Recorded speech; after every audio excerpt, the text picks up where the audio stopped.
여기까지만 선상해. Mom and brings and tie. 오른팔에 완전 tight. 혈리 대신 혈리파. 지금부터 긴장파. 손도 위다 way way. 손 들어라 way way. 나쁘다 밤에 만들어 줄 건데. 나는 널 이끄는 왕년이. 나는 나쁜 건 아니지. 손 대봐 터지 대. We're dancing on the every day. 손 대봐 터지 대.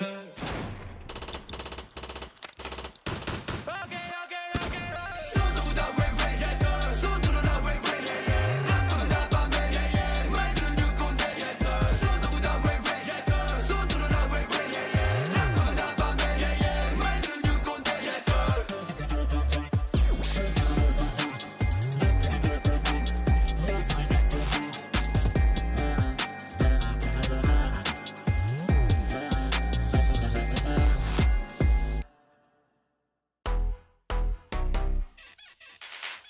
오늘 봤어 다 잊어버려.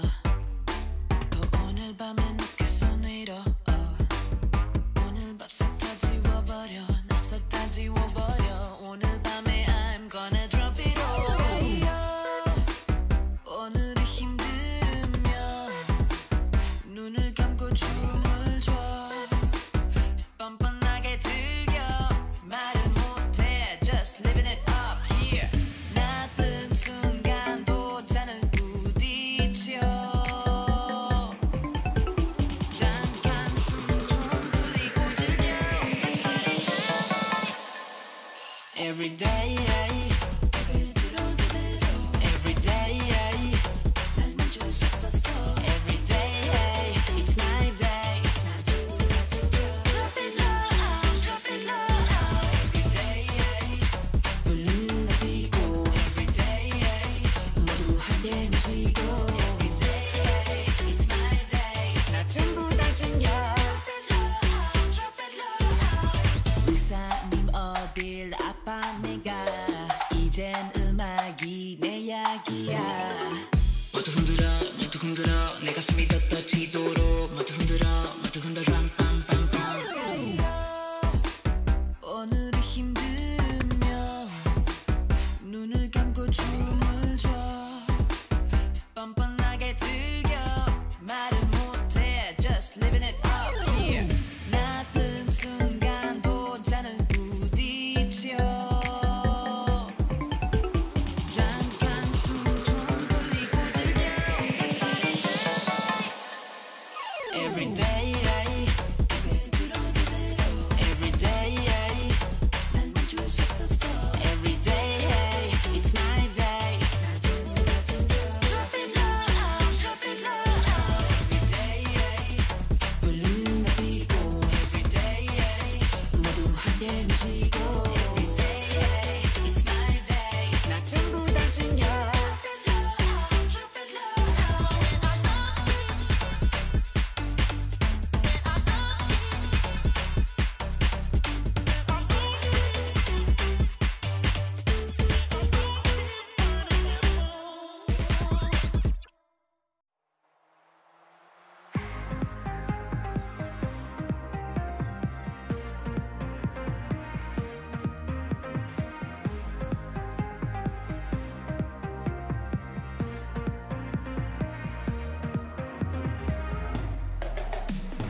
말고 놀자 미치자 Just follow my lead We going 럭도 춤출까 볼륨을 높이고 I'll take it to where 돌리고보다 더 뜨거운 곳으로 하루의 스트레스는 뒤로 하고 내일 걱정은 잠시 접어도 yeah. Oh baby it don't matter 오늘은 걱정 마 Oh baby 나를 따라 밤새도록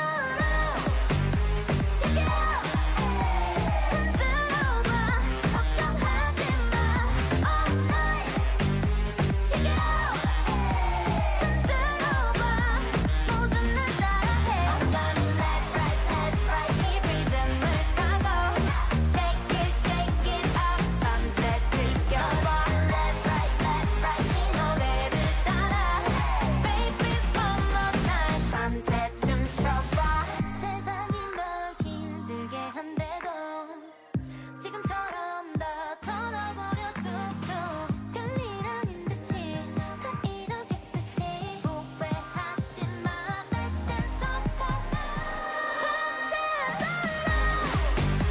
Shake it out 흔들어봐 걱정하지 마 All night Shake it out 흔들어봐 모든 날 따라해 Left right 이 리듬을 타고 Shake it up 밤새 즐겨봐 Left right 이 노래를 따라 Baby one more time 밤새 춤춰봐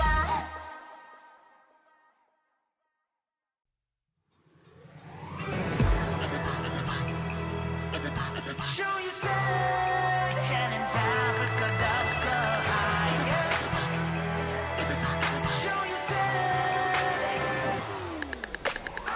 절대로 찾지 못할 나의 parade 신께서 주신다는 나의 선물 higher feel 작게만 보인 세상 그나마 향기로 You can make it better 숨이 막혀버린 네가 가진 매력 와찬녀니까 아름다운 lady 너 없이 꽉 막혔던 내 하늘가 너니까 돼 You can make it better 멈춰버린 심장을 또 뛰게 해 We're the partying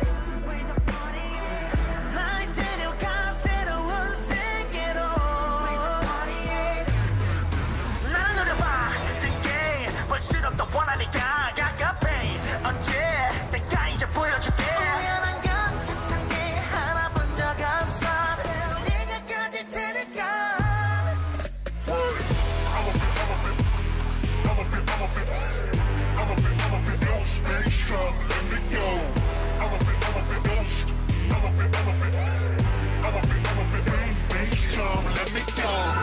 지켜줄 작은 별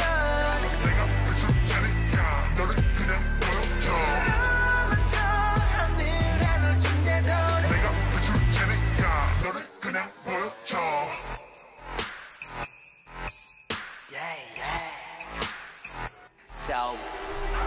절대로 찾지 못할 나의 parade 신께서 주신다는 나의 선물 higher feel 작게만 보인 세상 그나마 향기로 You can make it better 멈춰버린 심장을 또 뛰게 해 We're the partying 날 데려가 새로운 세계로 We're the partying 날 노려봐 뜨게 볼수록 더 원하니까 가깝해 언제 내가 이제 보여줄게 우연한 건 세상에 하나 본 적 없어 네가 가질 테니까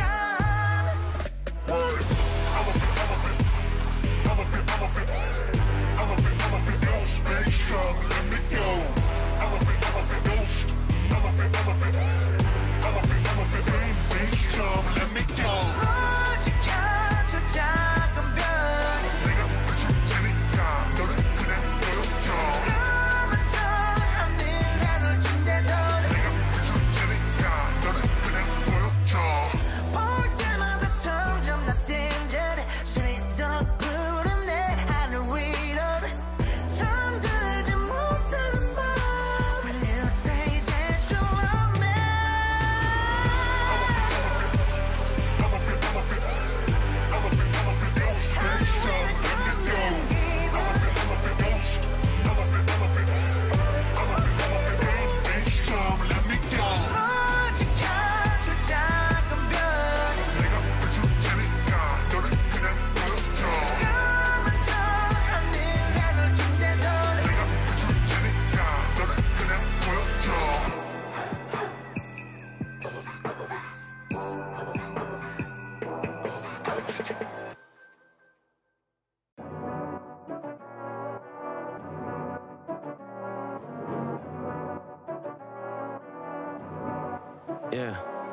맞춰가기에만 바빠 지루해진 일상들만이 반복 내디뎌도 반복 참지 못해 감정 의미 없이 지나가는 시계추를 감춰 멈춰있었어 꽤나 오랜 시간 나를 바라보는 시선들을 피하기가 너무나 어려워졌어 이젠 그냥 몸을 맡겨 보여줄 테니 기다려 번뜩이는 반전 걱정이 너무나도 지나쳐 나는 필요로 해 유일한 내 삶의 방식 밖에 나가 밤이 때가 올진 아직 모르겠지만 선명한 내 비전 누가 뭐라건 내 앞길을 막지 못해 나를 불사를 갈거로 장애물은 다미오스 깨지 않길 바랬던 내 꿈이 이제 눈을 떠야겠어 여전히 난 내 삶들을 뱉어 Go back to the my stage Where just lives in January 얘네들 열정과는 달라 Our vibe 묘지 energy Hey stop and from like 쿵쿵야 흘러대는 나의 심장박동 끝없이 이어지는 길을 걸어 나의 인생이 my day 많은 단어들이 나를 짓누르지만 등을 보이지는 않아 내게 보인 믿음과 지켜야만 하는 것들을 알고 있어 난 아픔들로 인해 나는 더욱 단단해져가 넘치는 잔에 꿈 얘기로 하루 꼬박 세웠던 밤의 그 시절에 내가 어쩜 가장 주고 싶었던 모습일까 한이 맘속 깊이 자리 잡은 미련인가 두려움과 싸워 가진 것 없이 태어나 여기까지 왔고 나는 빈손으로 갈 거야 잃을 것도 없으니 내 목소리는 더 커져 언젠가는 내밀어진 손을 다시 잡아 빛이 없는 방 알 수 없던 한시 앞 내게 문제만을 제기하던 나의 삶 눈에 뜨지 않기만을 바랬었던 지난 날들 그 시절로 나는 절대 돌아가지 않나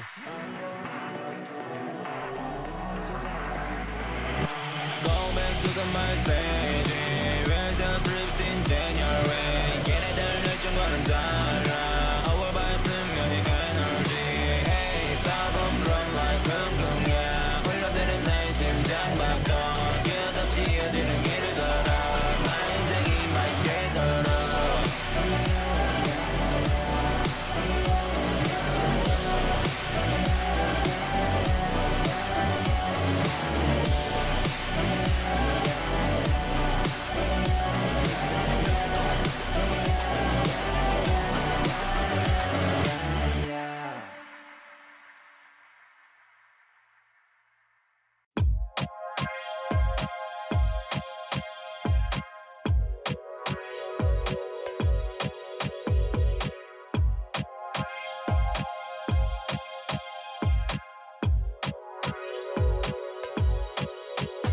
I'm your type 누르게 되지 like 다른 애들은 swipe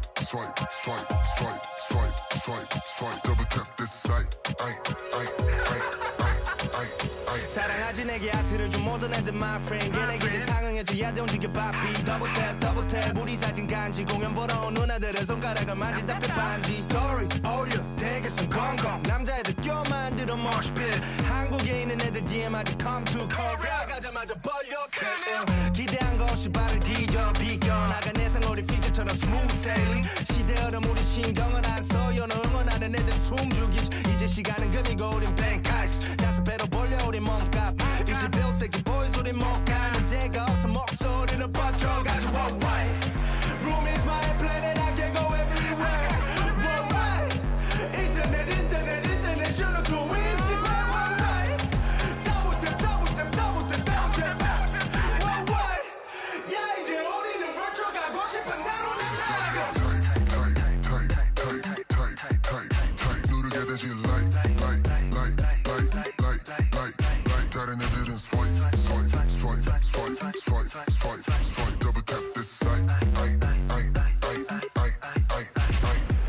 대상 꽁꽁 같이 날기 원하지 나 협찬 날기 오르지 우리는 하이킹 너무 쉽지 마치 사비 스티커 보면 날아오리 무대 좀 쓸어 담을 거야 진짜 전부 S300 파티 날기 락스타 S300 이제 달라붙어 우리한테 double team 레이블에서 연락 마치 hurricane 무시하던 새끼들은 어디에 얼른 숨어 미리 사나 1플러 이제 우리 노래 어디 가면 들려 몇 년 전에 비웃었지 그래 바로 너 생각보다 우리들의 덩치 너무 커 이제 와서 빨아봤자 아무 기억 어서 움직여 넌 어서 뭐 백날 재미없는 노래 뱉어봤자 사자 새끼 어디서 네 명함 내밀어 너를 퇴치하지 우리들은 세스고 On a new level keep it on the low 너가 전화할 때 나는 나는 수신 거부 flow 안 멈추지 마치 Rolex non-stop racks on racks 못 벌면 난 죽어 Bounce we got the juice No time 낭비할 수 없으니까 나는 항상 work work baby working hard 맨날 twerk twerk Bounce we got the juice No time 낭비할 수 없으니까 나는 항상 work work baby working hard 맨날 twerk Inside twerk you tight, tight, tight, tight, tight, tight, tight. 누르게 되지 like, like, like, like, like, like, like. 다른 애들은 swipe, swipe, swipe, swipe, swipe, swipe, swipe. Double tap this site. I.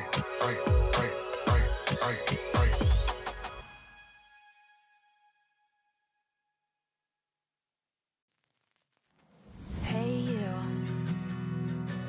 how's the world look from way up there? I miss you,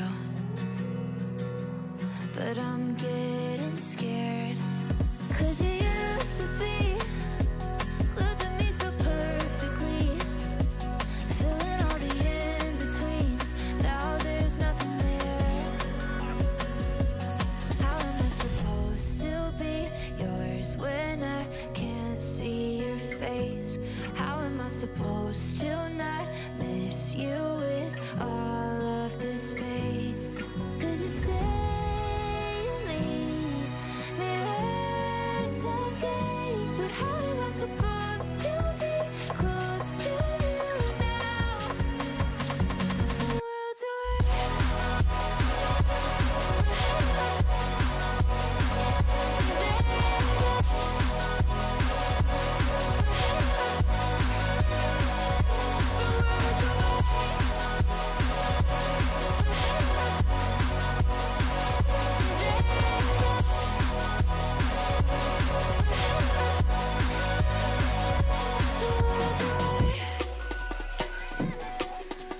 full moon. It's always when I feel it most. Can almost hear you say that I'm not alone. 'Cause we used to be spinning out like Mercury, but now there's no more ground beneath anymore. How am I supposed to be yours when I can't see your face? How am I supposed to not miss you with all of this space? 'Cause you say you need me there someday, but how am I supposed to be close to you now? It's cold tonight, darling, are you cold tonight? I just wanna hold you tight if you're really mine. 'Cause I can keep shining across the galaxies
kill somebody from my life. Make love with me, ecstasy. Tango and dance for me, bounce with me. Make love with me, ecstasy. Stay with me, not to run away.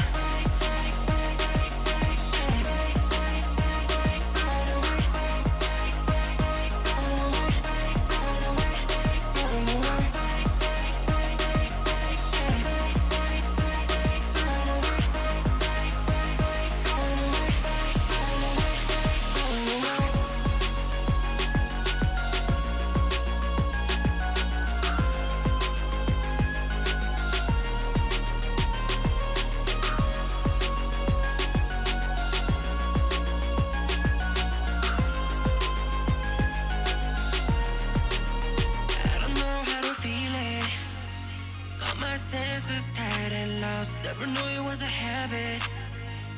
All the sins they killing my ghost. Will I ever go find it? The getaway that nobody told. Tell me why you went around with me to set me free. Do I need to wait a little more for the right time? Do I need to kill somebody for my life? Make love with me, ecstasy. Tango and dance for me, bounce with me. Make love with me, ecstasy. Stay with me, not to run away.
stupid ass motherfucker 발 감히 누가 눈독 들여 우리 돈 우리 문이 소풍 누가 70까지 bounce back money 숙인 후에 누가 move move get out the way 다음 생을 노리는 게 감리적인 듯해 견제로선 여길 냅다 씹어먹어 부패 내장까지 깔끔하게 마치 순대 씹어 먹어야지 백맨 작다 몰라 스펙대 올해는 나는 아냐 수용 랩맨 내 말은 또 듣게 안 들어 맵맨 버리던 냄새 세스코 불러야겠네 너희 따는 것이오 마시네 나 캣맨 Hop in the booth 여긴 없어 네 자리 She make it clap look at me daddy 내 말이 뚜떠지려도 몰라 니 가랑이 혓바닥에 붙어 뜯을 것들이 저래 사람이 built-in chopper best-selling motherfucker 하고 다리가 나랑 비비려 해 감히 사이코 형 죽일까 차라리 오케이 선배가 선방 칠게 우리 CB는 힘들게 비례 시간라도 바로 가니 여유롭게 What's what? Whistle it whistle it whistle it whistle it whistle it whistle it whistle it whistle it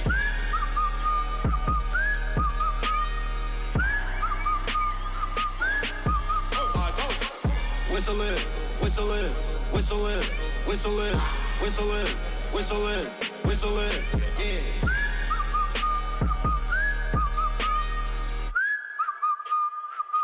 Gotta check my squad 일동대기 시간은 bitch I'm ready 통신은 애들 사이에서 난 예리 갖다 붙여대 Working my studio 한 지출은 지린 the funniest Just gotta beat Millie Go to the shop in bad behavior 나쁜 습관이지 돈을 쓰는 거또 한 푼도 너한테 난 쓸 일이 없어 내 솜씨가 달라도 우리 같은 DNA 평정심을 유지 쌓이고 느낌이 혓바닥에 뜨뜨뜨 어떻게 잘해 사람 나니 건반 나한테 말을 가득하지 man 란을 like 난 벌써 싸가리 stupid ass right what 정신 차려 너야들 라산다 계속 뱉다 바라보지 마치 지붕 위에 chicken 단지 깊게 생각할수록 느껴지는 this is 두 번 세 번 더해져 몇 심 fucking 나도 level So check my EP psycho with no P 손대에 뜨겁지 날아올라 no P fly hard take off 나와 아직 적지 놈들 다 번지 시켜 수줄 없이 봐봐 hero with the tat 부뚜뚜뚜 다음 소리 카프로 따라 하다 캣캣 목건강을 버린 수두로 빽빽하지 마치 폐업제고 떨이 그래 너지 누구 두리번 거리기는 병 부정저 비백과 비대 세우니 10대 초순력 초순과 텐트 지킨 채 한길을 돌파 중 easy easy에 버려놔 오래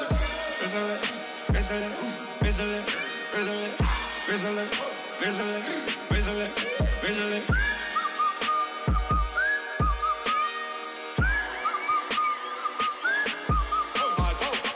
Whistling, whistling, whistling, whistling, whistling, whistling, whistling, yeah.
뜨거 우리 turn it up 볼륨 키워 burn it up 핫 뜨거 우리 turn it up 볼륨 키워 burn it up 핫 뜨거 우리 turn it up 볼륨 키워 burn it up 핫 뜨거 우리 turn it up 볼륨 키워 이제 넌 뻗고 저기 친구들은 땀을 얻고 있어 만약 입고 있다면 fat 버는 걸 추천해 섹시해지졌다 빠르게 knockdown 이유는 탈진 재미없는 들은 또 급발진 우린 tell same thing 앞질러가지 또 그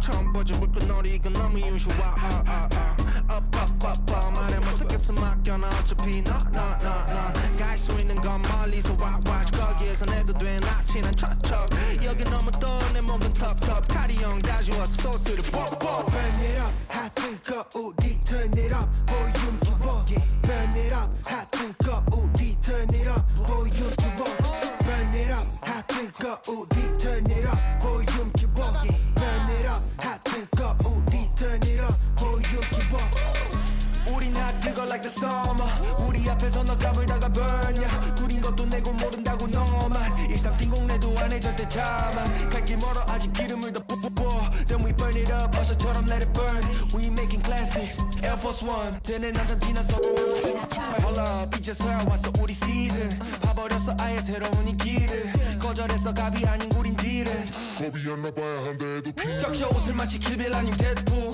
우린 직진하지 why they making false moves 막 춤춰도 우린 바다 길이 박수 일상공황 이제 돼버렸나 가수 Burn it up 핫 뜨거 우리 turn it up 볼륨 키워 Burn it up 핫 뜨거 우리 turn it up 볼륨 키워 Burn it up 핫 뜨거 우리 turn it up 볼륨 키워 Burn it up 핫 뜨거 우리 turn it up 볼륨 키워 Burn it up 뜨겁게 불태워 바로 배로 바로 배가 부를 때까지 turn it up 안 들리니 볼륨 키워 시끄러워로 참아고 막 찢어져도 죄송 지구온 나나의 범위는 내 삶 no doubt 뒤따라와 지금 제일 핫한 팀 이상 no doubt 부정 못하지 넌 Burn it up 핫 뜨거 우리 turn it up 볼륨 키워 Burn it up 핫 뜨거 우리 turn it up 볼륨 키워 Burn it up 핫 뜨거 우리 turn it up 볼륨 키워 Burn it up 핫 뜨거 우리 turn it up 볼륨 키워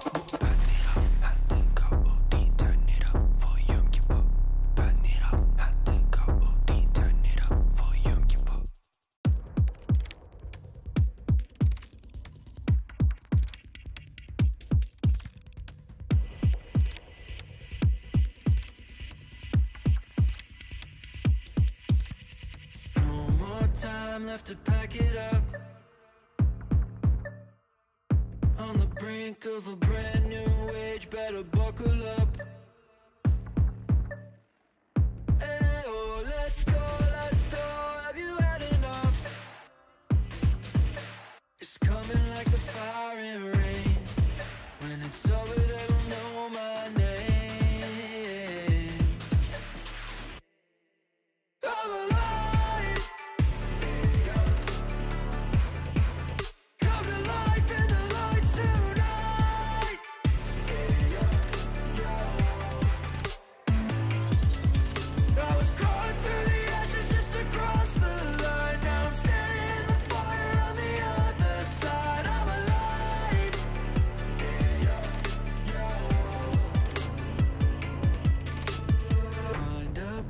then I let it go.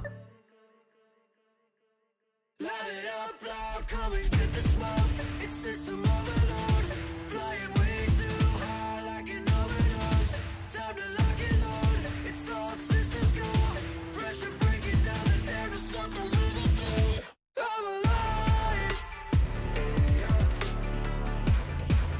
Come to life in the lights tonight.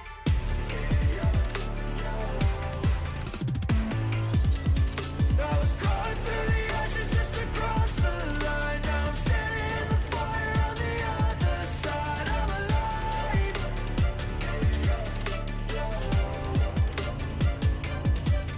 I'm alive.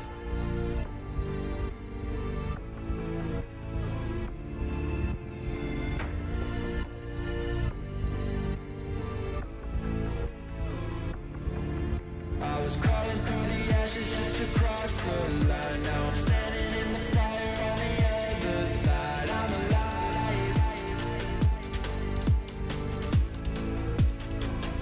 I'm alive.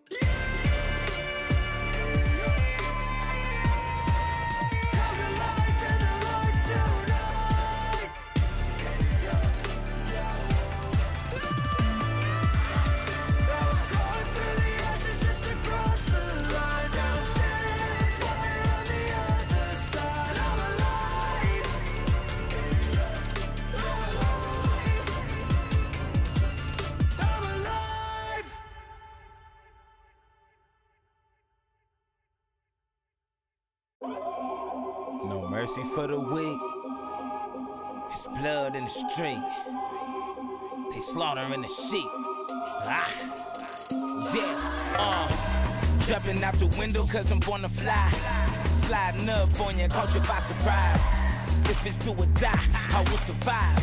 By any means necessary, stay alive. I built it from the bottom, now I'm sky high. Weapon in my hand, I'm a bad man. I've been around the world, I have a plan to conquer the mountains in the Badlands. If you talking fear, I don't understand. I feel like a god, here I am. Stronger than a titan back against the walls. If you come against me, I kill them all. No mercy for the weak. It's blood in the street.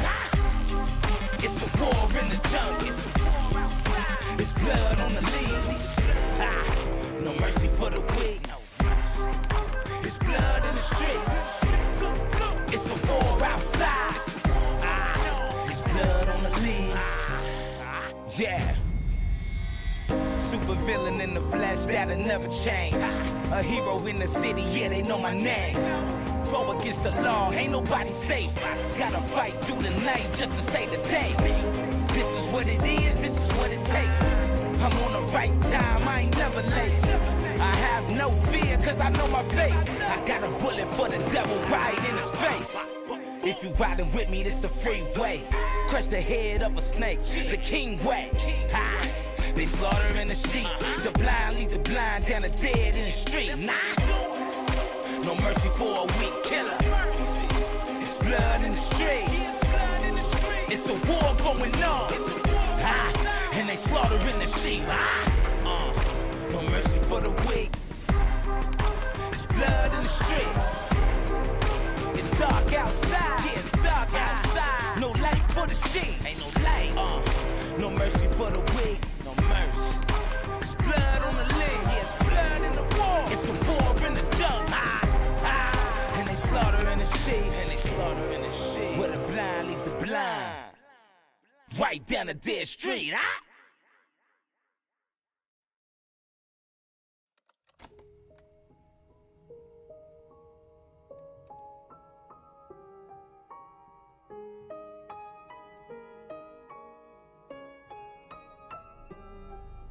Sweet like sugar, I bet you like that. I'ma cut you off. Playtime's over, take a step back. Think you've had enough? If you push me to my limit, there's no telling what I might do. Yeah, you're gonna regret it. Yeah, you don't wanna see my bad side. She don't know how to play nice. You can run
born on the run. 'Cause there's victory in the palm of my hand, and I'll be the last one to stand in the end. It's getting dark now, so I'm gonna let the spark out. Let go, try and lose. You better run when I'm lighting the fuse. I'm all in, I can't lose. I'm about to catch fire.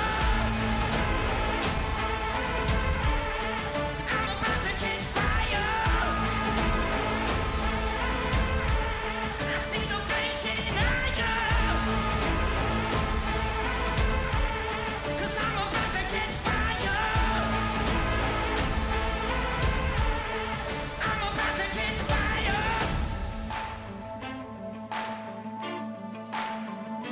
Fire.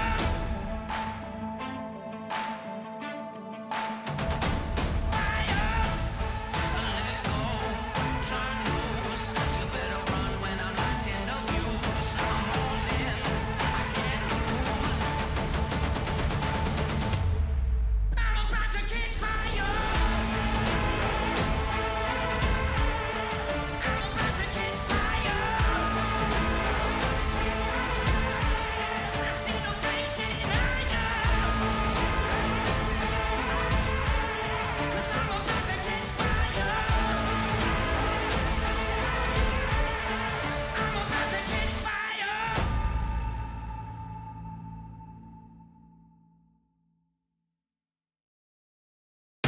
Yeah, you don't want no problem. You can get it, I'm a problem. You don't want no problem. You can get it, I'm a problem. They got me started, now I'ma finish it. Leave you the party. They shouldn't have got me started, now I'ma finish it. I go the hardest. Yeah, they shouldn't have got me started. I go the hardest. They got me started, now I'ma finish it. I go the hardest. Game over, don't start with me. Envy me with your jealousy. Be me, you will never be. My strategy is a winning streak. Game bread, I'm deep in it. I see the vision and go get it. You want it, I come with it. I'm so relentless. Extreme focus, no limits, nothing nice, no gimmicks. Don't start nothing, won't be nothing. I'm a sharpshooter, head hunting. Anybody, anywhere, anytime. I double dare in rare form. I came, no pain, no gain, nah. You can't win if you don't sacrifice.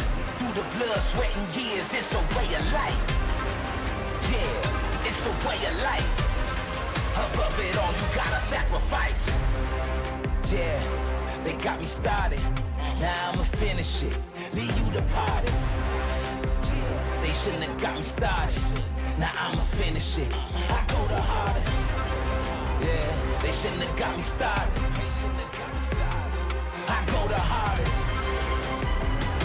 They got me started, now I'ma finish it. I go the hardest. Bottom line, I'm on top. Got the game on lock. My point is, I won't stop. You can't take my spot. Can't play with a legend. Everything's predestined. Start with me if you wanna lose. I'll finish you and make another move. It's nothing, just another day. You violate, get caved in. Broke down, you can't win. I can't lose my attitude. Best man on the planet. Dynamic, do damage. Go hard with a passion. Greatness is my status. You don't want no problems. You can get it, I'm a problem. You don't want no problems. You can get it, I'm a problem. You never win if you don't sacrifice. Pay the cost, it's a way of life. You can't win if you don't sacrifice. Through the blood, sweat, and tears, it's the way of life.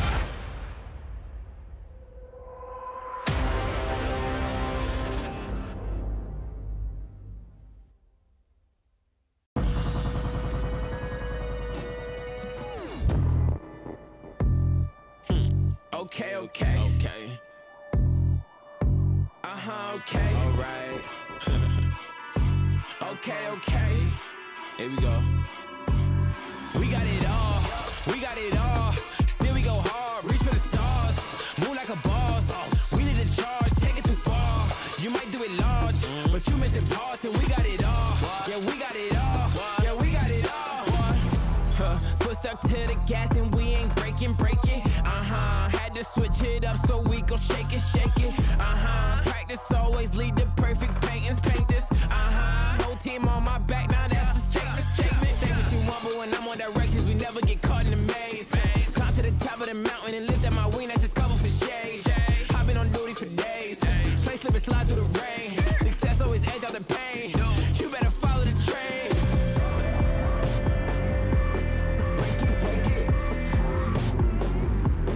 You better follow the.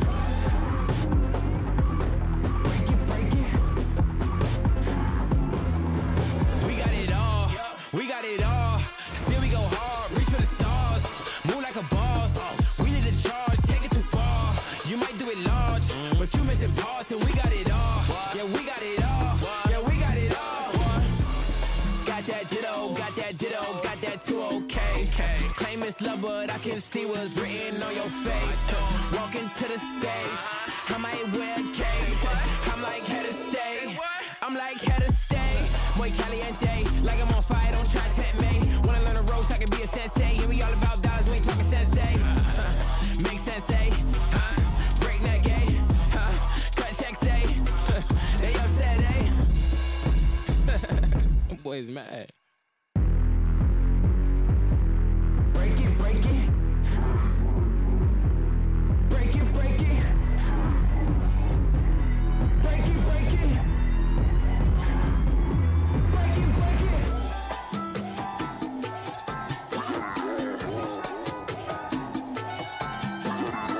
You only see smoke until it's lit, and we lit. Dance with me with two left feet, and you go trip, trip, trip, trip, trip, trip, trip, trip, trip, trip, trip. We got it all, we got it all. Still we go hard, reach for the stars. Move like a boss. We need a charge, take it too far. You might do it large, but you missing parts, and we got it all. Yeah, we got it all. Yeah, we got it all.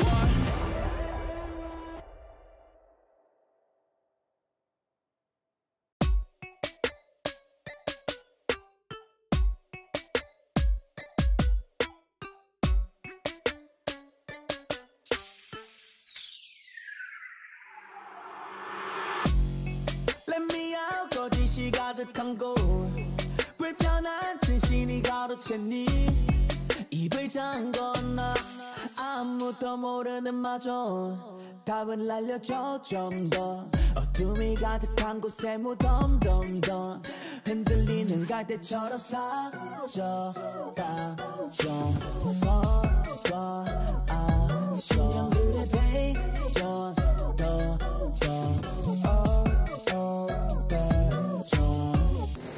Never get down 작은 기적조차 우린 세기 바른 땅에서 눈을 떠 악몽이 가득한 세상을 지울래 더 멋지게 더 새롭게 우리들이 만든 kingdom vibe and 우리 강해 우리 palace 이 사물을 그린 colorless 자려보는 가는 본색 누구도 모르는 새로운 소리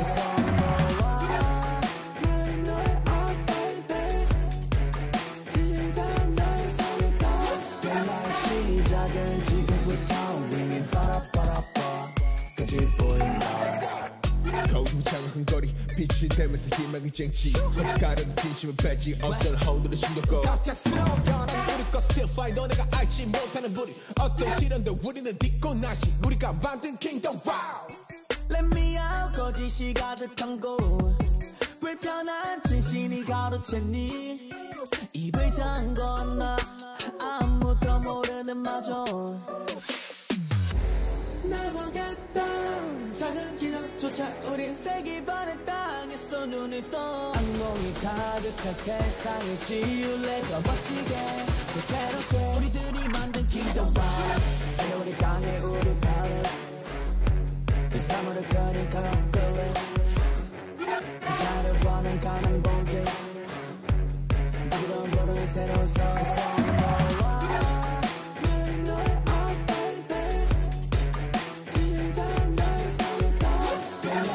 시작은 지금부터 우리는 빠라빠라빠 끝이 보인다 Yeah, if you want it, come get some. I will not come out as the victim. Hella options when we press, you can pick one. A, that's a fist to your face, get your bell rung. B, you can run, but you cannot hide. C, we gon' put you where they will not find. D means you done when you come outside. Hold up, let me give you time to decide. I'm like Nemo, have you down in an enemies? Gotta murder my enemies if they planning on ending me. I won't give them their victory, they be lacking the empathy. Put my shrooms like a symphony, now you going for infinity. So please, carry on, carry on. This ain't what you want, want. One phone call, have your bones for my dog. So problems what you want, be my guest, bring it on. Bring it on. Problems what you want, bring it on. Bring it on. The problems what you want, bring it on. Bring it on. The problems what you want, bring it on. Bring it on. You can't get it back when it's gone.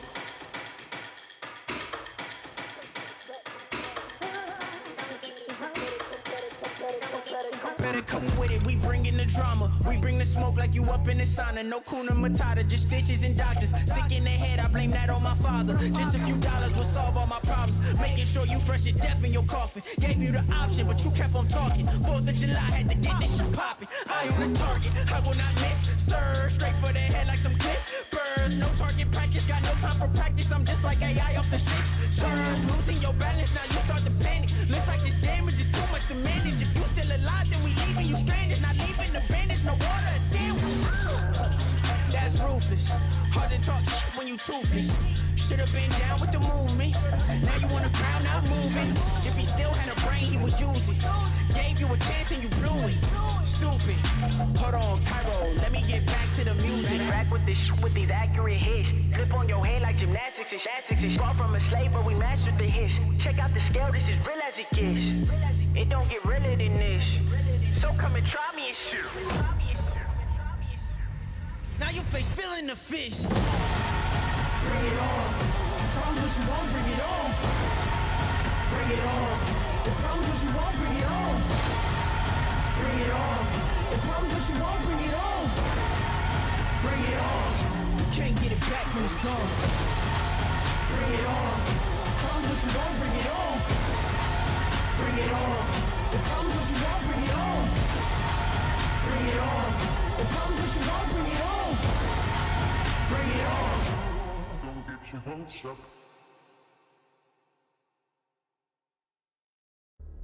Unstoppable, phenomenal, awakening, the animal, unshakable, optimal, it's happening, can't control.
Welcome everyone to the League of Legends 2023 Worlds Final live from the Gotchak Skydome in Seoul, South Korea.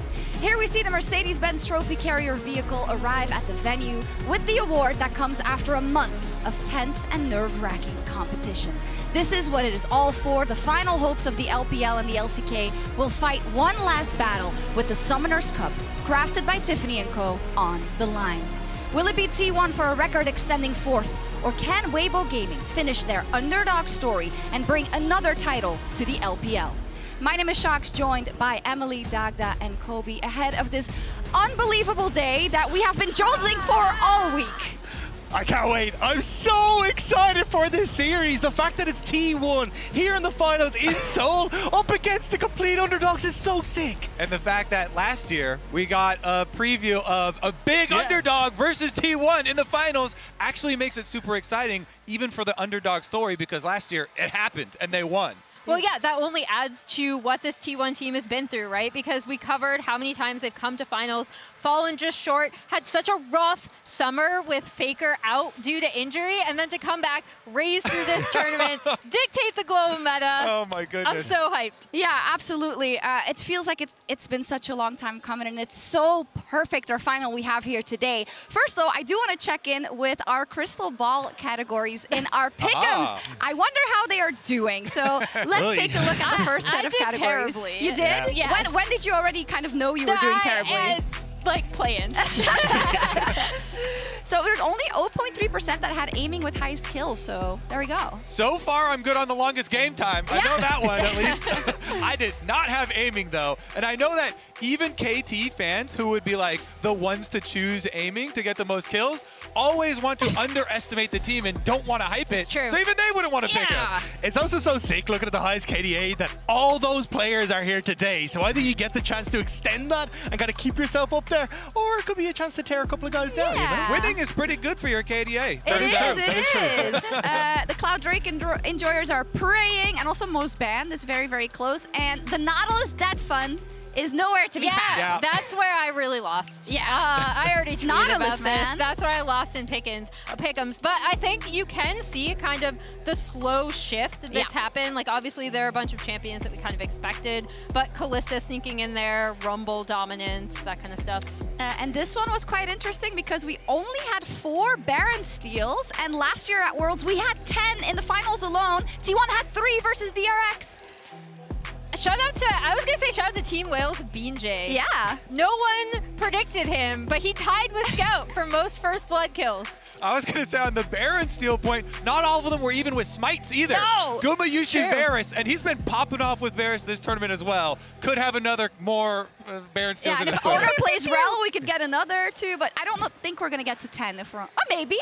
Maybe. I don't know. Maybe That's we a lot might. of Baron. Yeah. Yeah. That's some long games. That's a long game. Well, I won it, okay? LPL versus LCK, and it was T1 really up against all of the LPL throughout this tournament, and very much weathering the storm because they are still here. And the last LPL team standing on the other side, Weibo, Kobe. And I feel like T1 have done more than just weather the storm.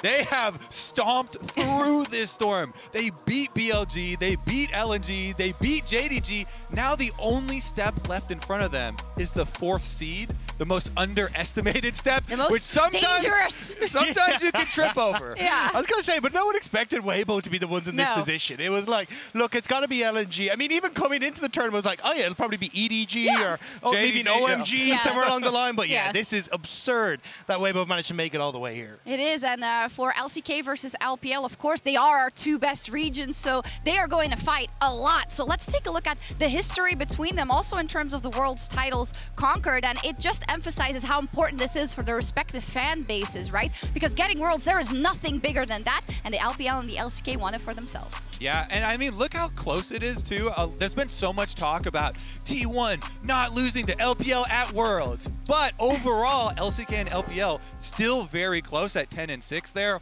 over the course of all the years. And of course, T1 have also dropped series that were not at Worlds. So there definitely is an opening. Yeah, and I think like because obviously the South Korean teams were default the best in the world for so long. And I think the big thing that I can say about, regardless of whether it's an LPL or LCK team, it's the team that takes hold of the meta the best. Yeah. And we'll see, of course, today. But Which thus far has been T1. Has been, I was going to say, but I didn't want to jinx it. And Weibo, honestly. Yeah. And sometimes it's turned on a dime in the final, so let's see. What also turned on a dime is last week when Faker engaged on Ruler, Kobe. It was immediately one of the best plays we've seen at Worlds, so we want to see it again. Yeah, honestly, for me, this is up there with best play the entire year, not even just at Worlds.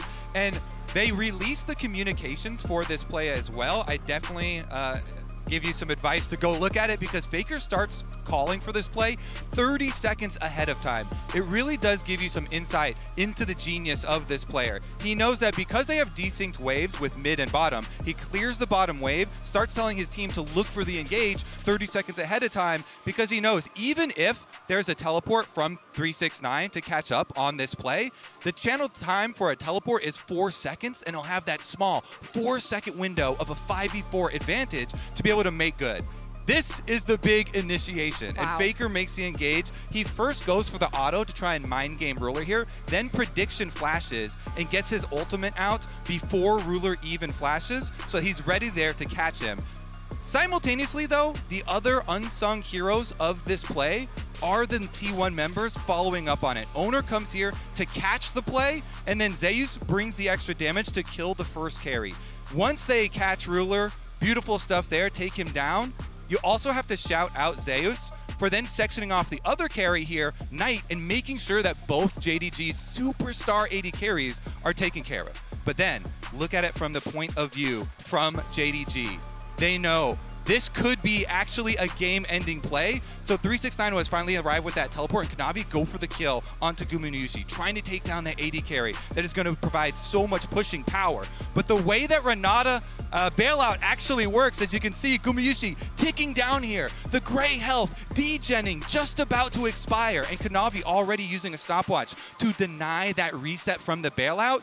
Gumiyushi can actually prolong the bailout with his own stopwatch to buy time for Kanavi's to end, Owner to just barely be able to get that smite kill after Kanavi flashes away, desperately trying to get just one kill for JDG to deny T1 from ending the game off of a single play that, let me remind you, they started 4,000 gold down against a Baron buff, being sieged on both sides with only a small window to make this play. And that's what makes Faker so great and these plays so great.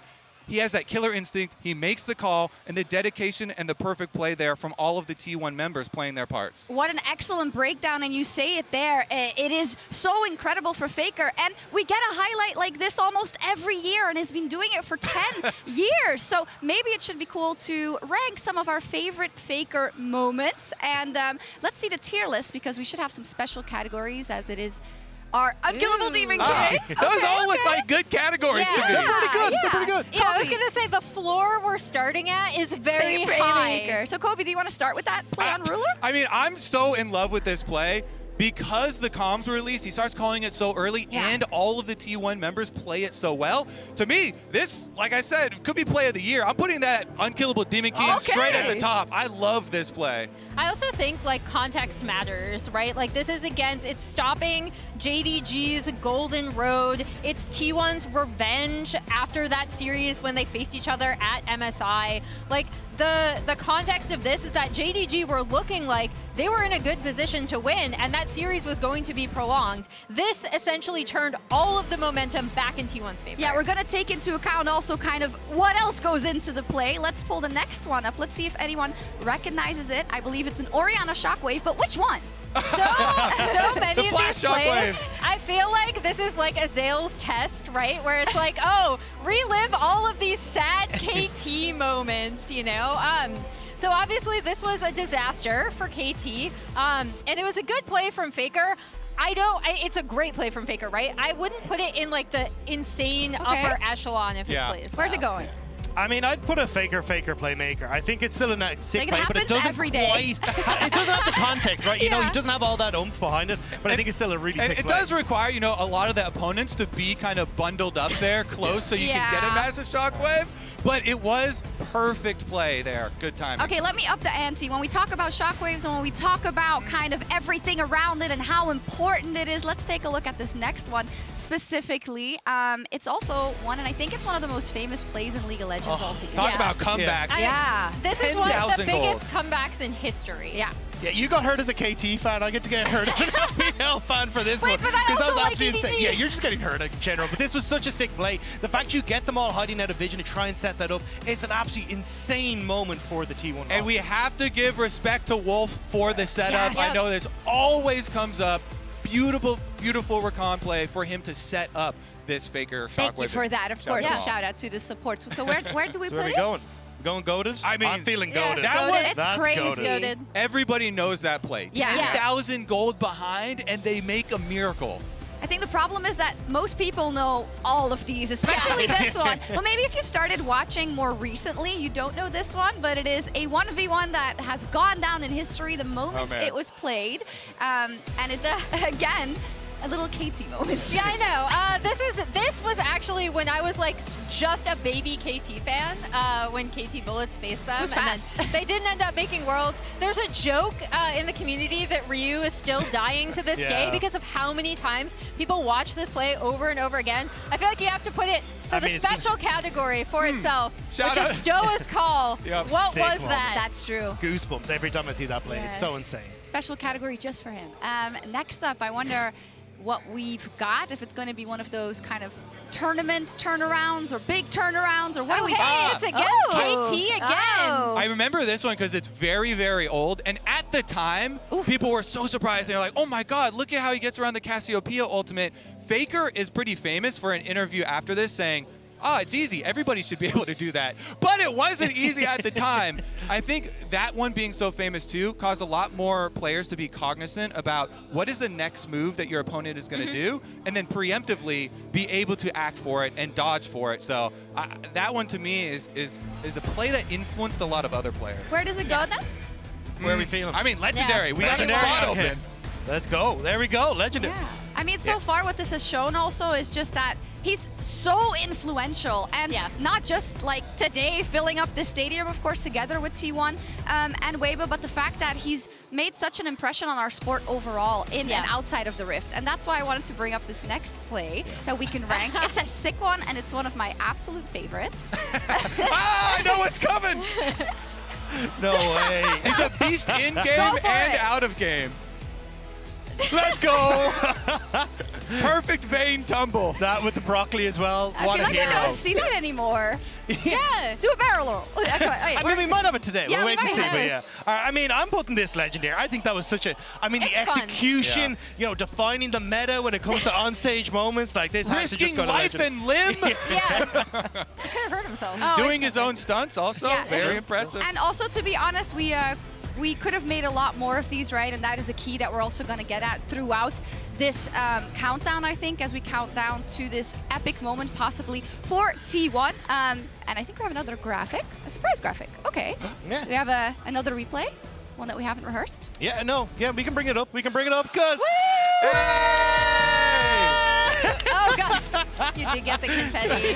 Congratulations, 10 Sharks. years! Absolute legend and always an inspiration. Thank you. I know I've said this so much, but like you inspire me so much. Thank It's amazing you. to be on this stuff. You all inspire me every day. Kobe, you've been there for many, many years as well. Thank you so much. And now let's move on. Luckily, I wasn't the only person being emotional this week. We also saw Caster Jin. He was crying after T1 clinched their final spot. So let's find out what this means to him today as he's standing by with Lore. You guys. Caster Jun, thank you so much for joining me today on a finals day. It's an absolute honor as you represent esports in Korea. You've been following esports for such a long time, and actually this is something that transpired last week after T1 qualified, the emotions that you felt. Talk me through what you were feeling at that moment and what it meant to you to see T1 making to finals. 일단 드레스 코드가 다른데 그건 이해해 주시기를 바라는 게 제가 원래는 그 파이널 턱시도를 입고 같이 인터뷰하려고 했는데 오프닝 세레머니 하기 전에 방송된다고 그래가지고 이게 스포일러가 될 것 같아서 옷을 그냥 평상 옷을 입었습니다. 이해해 주시기 바랍니다. 이제 그 지난 4강 경기 이후에 제가 울었는데 어떻게 방송으로 몰래 나갔어요. PD가 저한테 허락 받고 나간 게 아니라 PD가 본인 마음대로 그냥 방송이 됐는데 제가 이렇게 좀 감정이 북받쳤던 이유는 한국에서 펼쳐지는 LCK에서 한국 팀이 4강에 한 팀도 오르면 한 팀도 못 오르면 한 팀도 4강에 진출하지 못하면 우리 LCK가 지난 1년 동안에 해봤던 것이 무시되고 평가절하되고 그리고 폄훼되기 때문입니다. 저희가 스프링 서머 정말 잘 치렀고 아시안 게임에서도 금메달도 땄고 그리고 스위스 스테이지에서 경기를 잘 풀어갔거든요. 하지만 4강에 아무도 우리 LCK가 없다고 한다면 평가가 나빠질 수밖에 없어요. 그래서 T1이 거기서 멋지게 승리를 해줘서 지금 분위기 보십시오. 지금 뭐 완전 달라졌지 않습니까? 그래서 이런 분위기가 됐기 때문에 그런 분위기가 될 것 같아서 저도 막 감동에 북받쳐서 뭐 눈물을 흘리게 되고 그랬습니다. It is really important to have an LCK team in finals here in Korea, both for you as an LCK representative, but also for the Korean fans that come and watch today. When it comes to the storylines, Faker playing a finals again, his 6th final, going for his 4th title, playing for the first time in Korea actually, and The Shy also going for his 2nd title in Korea as well after he won in the first time in 2018. Tell me about all these storylines and what they mean to you. 자, 이번 T1은 여러 가지 악재가 정말 많았었거든요. 일단 페이커가 손목이 아파 그리고 페이커가 없었을 때 다른 팀원들의 성적은 1승 7패 그리고 LPL이 뭐 우승한다 이런 얘기가 지배적이고 거기에 또 젠지에게 한 번 져 그리고 KT도 떨어져 이렇게 뭐 그 디플러스가 떨어져 여러 가지 악재가 상당히 많은 가운데 그래서 많은 분들이 기대도 합니다만 걱정이 많았는데 4강에 내 LPL 있으면 어떻게 되나 걱정도 많았는데 거기서 마지막에 버티고 있는 힘이 바로 LCK의 그리고 리그 오브 레전드의 고트 페이커가 버티고 있는 T1이 버텨서 지금까지 이 분위기를 이끌어 왔습니다. 지금 보십시오. 지금 단 한 팀의 T1이 만들어낸 이 나비 효과가 얼마나인지 네, 전 세계적으로 최고의 뷰어십에서 경신하고 있고요. 그래서 저는 작년에 데프트의 성장의 서사가 최고라고 생각했었는데 솔직히 다시 생각해보니 올해 T1의 그리고 페이커의 각성의 서사가 최고라고 생각합니다. Caster June, thank you so much. 인터뷰 감사합니다. And good luck on stage. Wonderful to hear from Caster June, and he's completely right. A butterfly effect, not just I think this year, but overall in the last decade of seeing T1 perform and seeing Faker perform, it's been absolutely amazing, and that's of course why you know we have to give it that introduction. But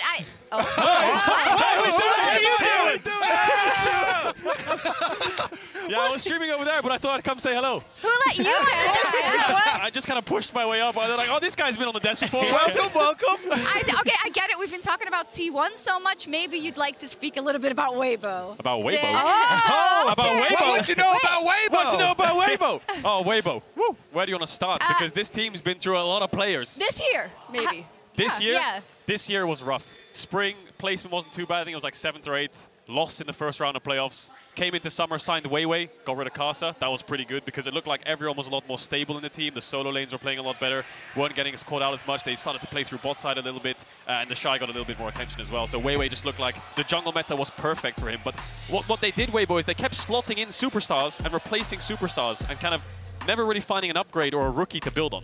And I think this is a team that has kind of struggled, as you say, to find that, but it's because so many of the players on this team are trying to find that home away from home, right? When you look towards the bottom side of the map, you're trying to see if you can find that success for guys like Crisp away from ever playing with LWX. The guy, he literally built his career from day dot with the entire way through FPX. Then you're looking at the mid lane as well. You're trying to see if you can find that success for Xiaohu away from RNG, but also then in the top side, the Shy just trying to find that success away from Rookie. Yeah, one of your favorites, but it feels like so many of these guys are now trying to build a new home for themselves, and it looks like at the moment they found it with Weibo, and trying to get that synergy has been growing bit by bit over this year. Yeah, there was a point in time where I actually really did not think the Shy and Rookie would play separately. Like, not on the like same Showmaker team. Canyon, you can't separate them. I also will stress, I don't know how you feel about this, K-Droll, I'm but ready to hear this. I also don't think we've seen as good as what this Weibo roster wants to be, right? In terms of like signing the names that are here, doing the replacements we talked about, compared to, I guess, what we know some of these players are capable of.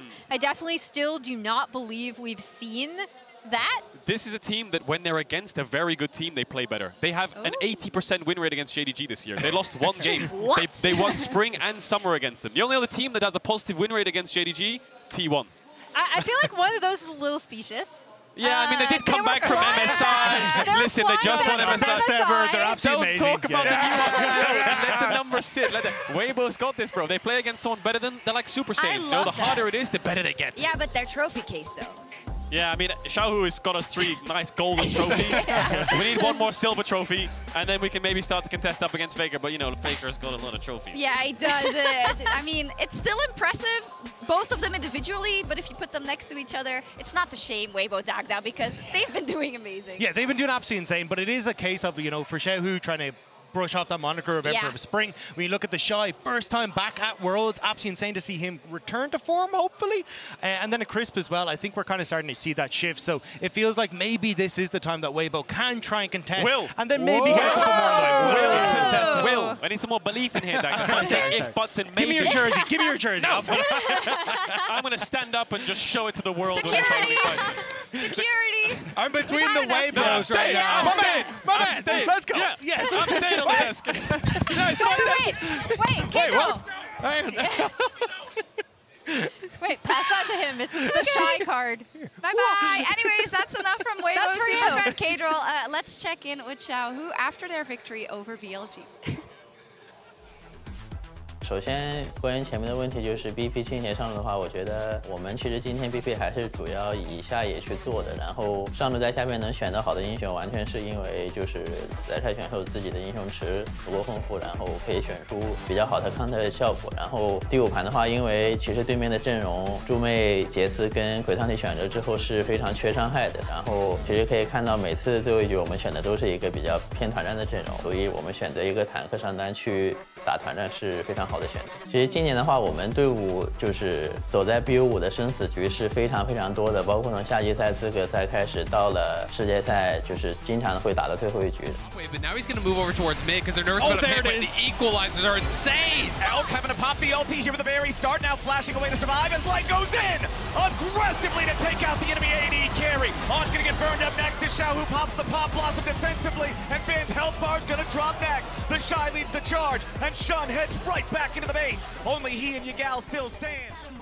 我在过去的世界赛当中输给了 T1 很多次，但是我们从未在决赛相遇过。首先，我觉得我们5个选手都不是特别完美的选手吧，就是每个人都有各自的缺点，但是我们的好处是就是能互相弥补对方的缺点，然后一步步走到了先把。然后我觉得我们今年5个人一路走过来，就是会一直的不被人看好，但是也跌跌撞撞的走到了 世界赛的决赛，所以不管结果如何，我希望我们5个人都是可以拼尽全力，不留遗憾。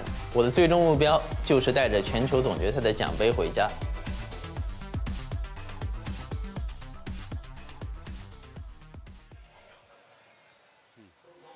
And welcome back to the desk as I have the honor of being joined by Naz Aletahak, the global head of League of Legends Esports, and Jeremy Lee, executive producer for League of Legends. Thank you so much for joining me. How are you guys feeling?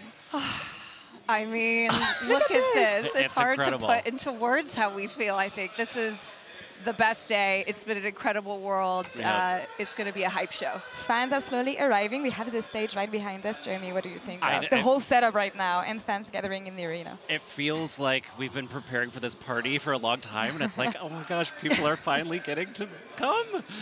So it feels great to be here. We have a lot of exciting stuff ahead. The World Celebration, the opening ceremony, we'll touch on that a bit later. But first, as we're wrapping the 2023 year of League of Legends, we want to give you a sneak peek of what you guys can expect next year as we're going to reveal the 2024 Worlds Finals location. Let's check it out.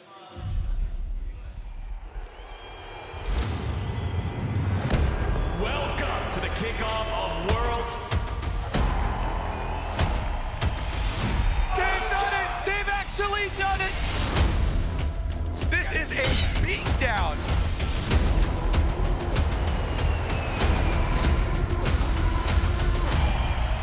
Absolutely brilliant.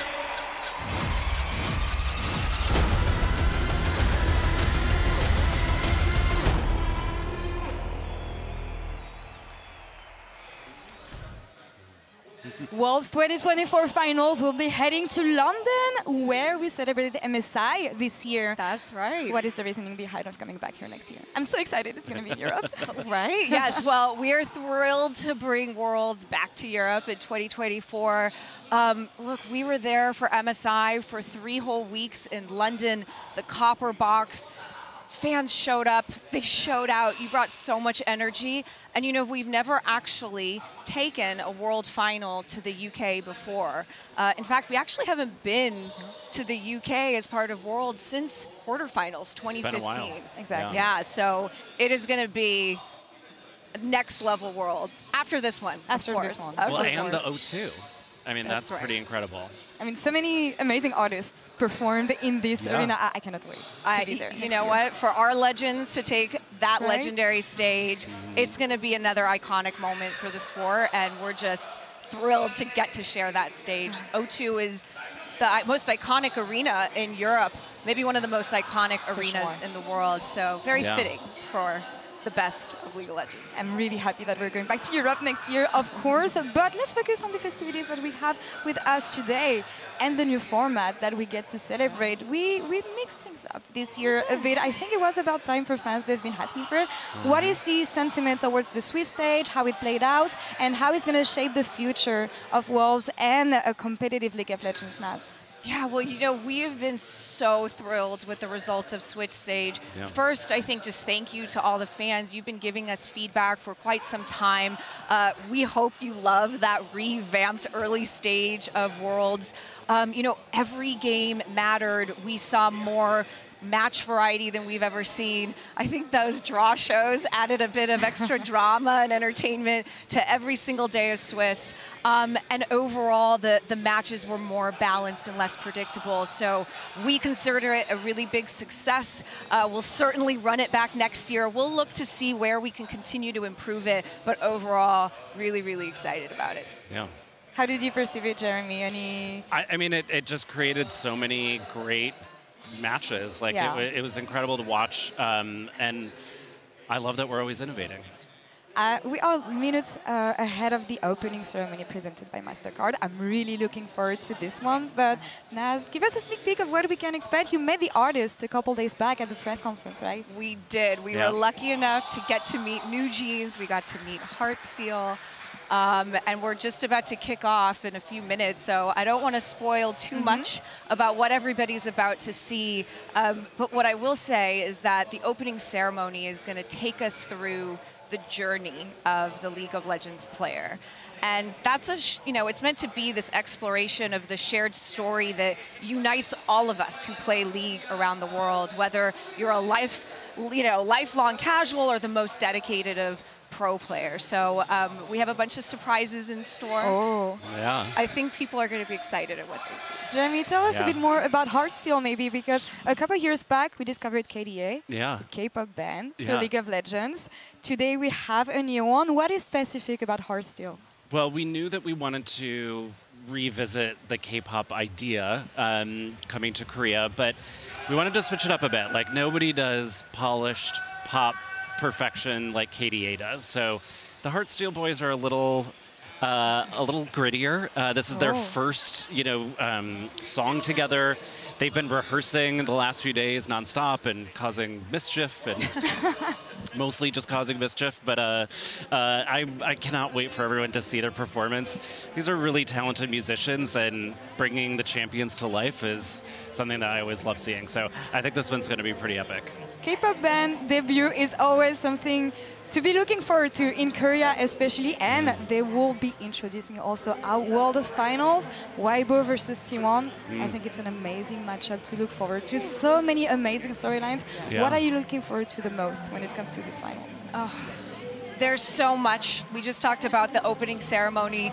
I think it's going to be a ceremony befitting the caliber of teams that we're going to see on this stage. Weibo, with 2 former world champions hungry to secure their title, and of course T1, the hometown favorites and the GOAT looking for their 4th. It's going to be amazing. I mean, I think there's so many incredible matchups. Top lane, of course, we'll be watching. Mid lane with Faker, obviously everyone's going to be watching that. Bot lane, seeing what Keria does. Like, I don't know what's going to happen there. We never know. Well, thank you guys so much for joining me. Have an amazing finals. I'm so much looking forward to it. Thank you. And enjoy this one, of course. And for us, we're going to take a quick break and we'll be right back. But first, let's check out Jat meeting with Caster Jun and Huni talking about T1 and Faker. So I'm not on desk today, but T1 versus JDG in Korea is going to be pretty fun to watch. Good to see you again. Do you think being in Korea makes it easier or harder for T1? 한 곳에 경기를 하게 되면 당연히 T1 입장에서 어드밴티지가 있고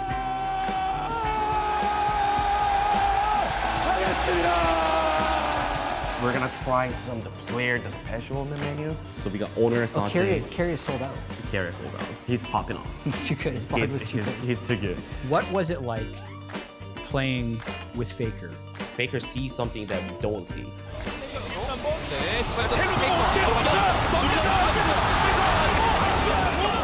Holy crap, Faker's so good.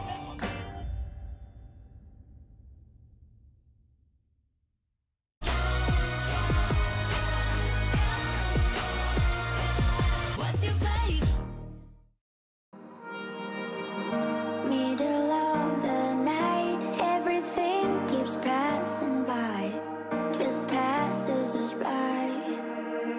But we're young and wild, we stay awake just to feel alive under city lights.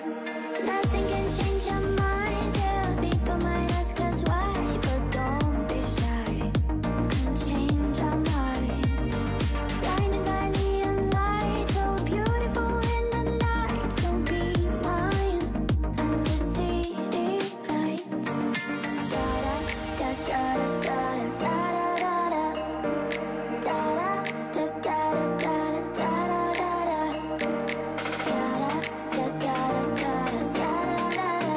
So be mine under city lights.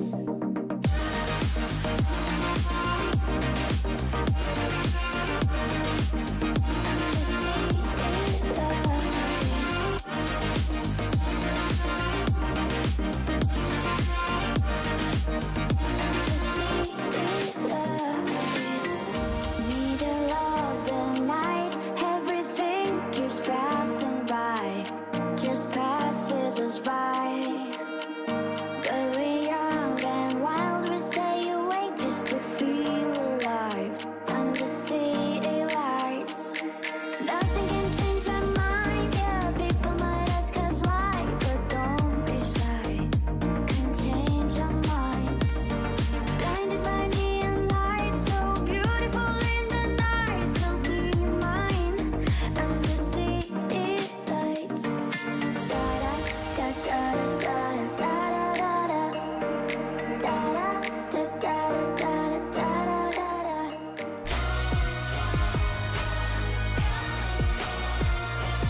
What's your play?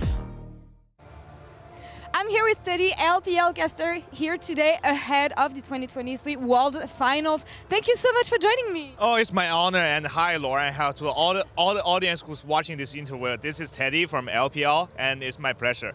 It is an honor having you today, especially because Weibo stands as the last hope for the LPL, and I feel like they had a difficult year. A lot of ups and downs. A lot of people were doubting them, especially making it to the finals. How do you reflect on the journey they had? Yeah, I would say Weibo is a very unique LPL team because through this whole year, they got a really hard schedule, and nobody was seeing Weibo coming to the finals before this day. And there was a meme in Chinese. There was memes in Chinese audience that would say like, "What's the answer for the whole trip?"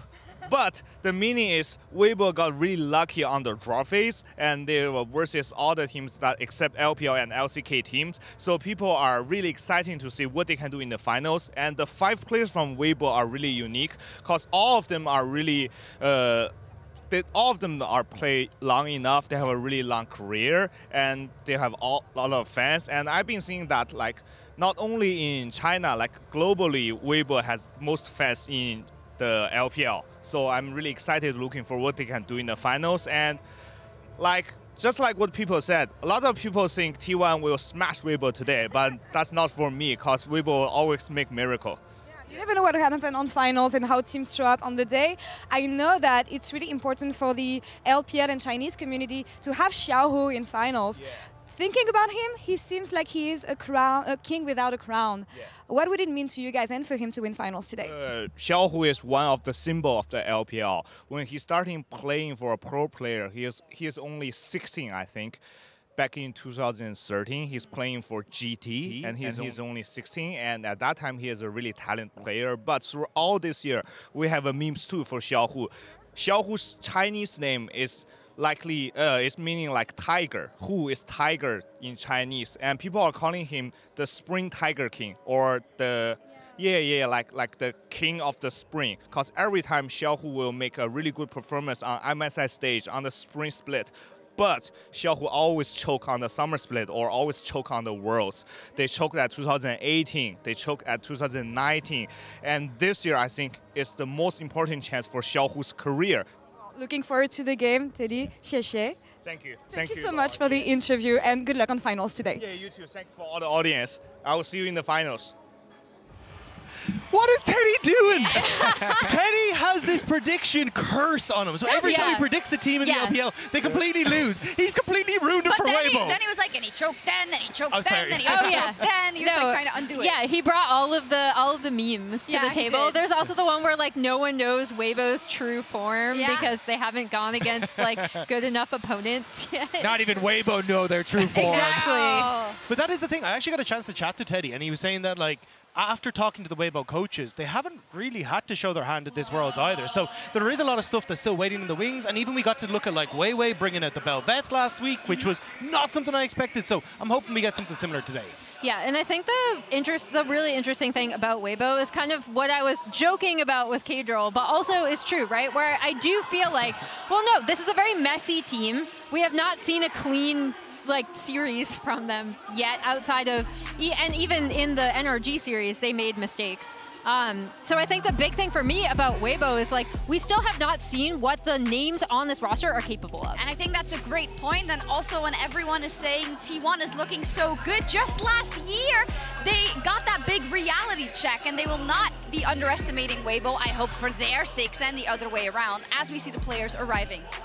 You're setting up a real high bar here, Emily, because we got to see some of the things they're capable of with the Shy turbo blasting bin. If he's capable of more, then we're going to get back to actually Worlds Finals winning form from him, where he was literally the GOAT top laner. Yeah, we'll see if that happens. Let's jump into a couple of the matchups. You could throw a rock and end on a fantastic, stellar matchup. So let's start into your favorite role, actually. The jump. Wei versus Owner. Honestly, this is a really good story, too. We were talking with Emily so much about Owner Summer and then Owner's glow up. I think one of the most important things for T1 at this tournament has been that Owner is peaking at the right time.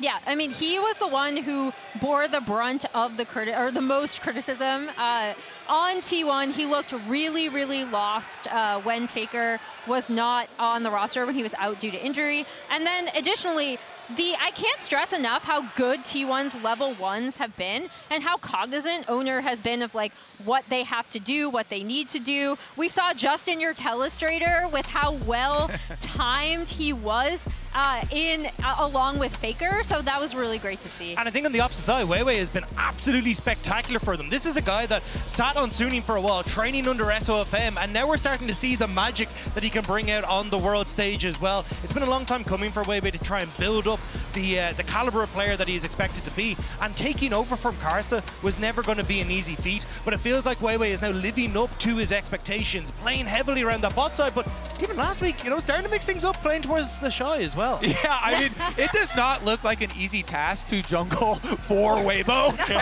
and he has been up to the task. I actually started the entire tournament with a replay of him doing a 3-camp clear into diving bottom lane, and it's a strategy that they have used over and over. Now we're getting back into Owner greatest hits because both of these junglers have had such big plays, and this one right here was so critical. You know, the hitbox for an Ashe arrow is actually at the end of the arrow, so he walks into the tip, flashes over it, then gets the perfect rel engage, allows Faker to get the follow-up engage there on the Azir, and it is these critical moments here where these junglers are making the biggest plays on the biggest stage. Yeah, and I think the big thing for me with Owner is that kill participation, right? Like, I cannot stress enough how important he's been to, again, not only the level 1s, but like the team fights we just saw. And now that he has so much more confidence, we're seeing it also reflected mechanically, which is something we'd previously seen from him in spring and in years past. But obviously this summer was such a huge struggle for him. It is great to see him back in form. Yes, and we'll see how much time the jungler spent in the mid lane, because Faker and Xiaohu have been competing for roughly 10 years already. But tonight, they're finally facing off on the biggest stage possible in our featured matchup presented by Mercedes-Benz.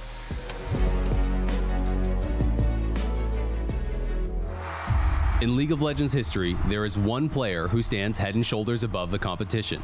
A player who can simply be referred to as God. When asked who the greatest League of Legends player of all time is, there is one name on the lips of every esports fan: Faker. He is nothing short of a legend. Taking him down makes titles feel that much more valuable, and watching him win reminds us that while form is temporary, Faker is forever. Faker playing at his peak is indistinguishable from art, and with him performing the best we have seen in years, the World Finals stage will be his canvas. It is rare for Faker to face a player that has been in the scene for almost as long as he has, but Xiaohu is an absolute legend in his own right. The LPL player with the most titles in history, including 3 MSI championships, has faced Faker before on the world stage. But he has never been able to take down the king on the road to the biggest trophy of them all. In his first World Finals, Xiaohu has a hunger that cannot be sated by anything other than the final missing piece of his incredible career: the World Championship. If Xiaohu can play at his best, even the unkillable Demon King himself may not be enough to stop him from finally getting his prize. TP coming in, Faker looking to make the play, he gets ruler, Owner goes in, and again the combos are clean, the hostile takeover is damn well hostile. This is the final featured matchup of 2023, presented by Mercedes-Benz, and the hopes of both their teams and their regions ride on the shoulders of these two legends.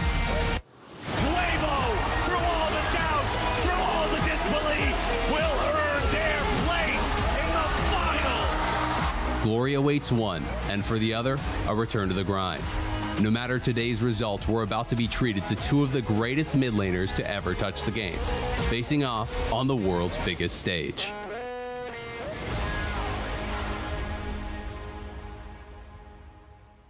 What a matchup, and as said there, Faker looking for his 4th, and Xiaohu, who's never been able to make that. And also in terms of kind of their pedigree, they are both amazing, but we have to say Faker has been playing out of his mind. Xiaohu, unfortunately, has not been that on form. Yeah, I mean, Faker's legend is as long as League of Legends is itself. Even just looking at him versus Xiaohu, he has eliminated Xiaohu 3 times at Worlds in the knockout stage.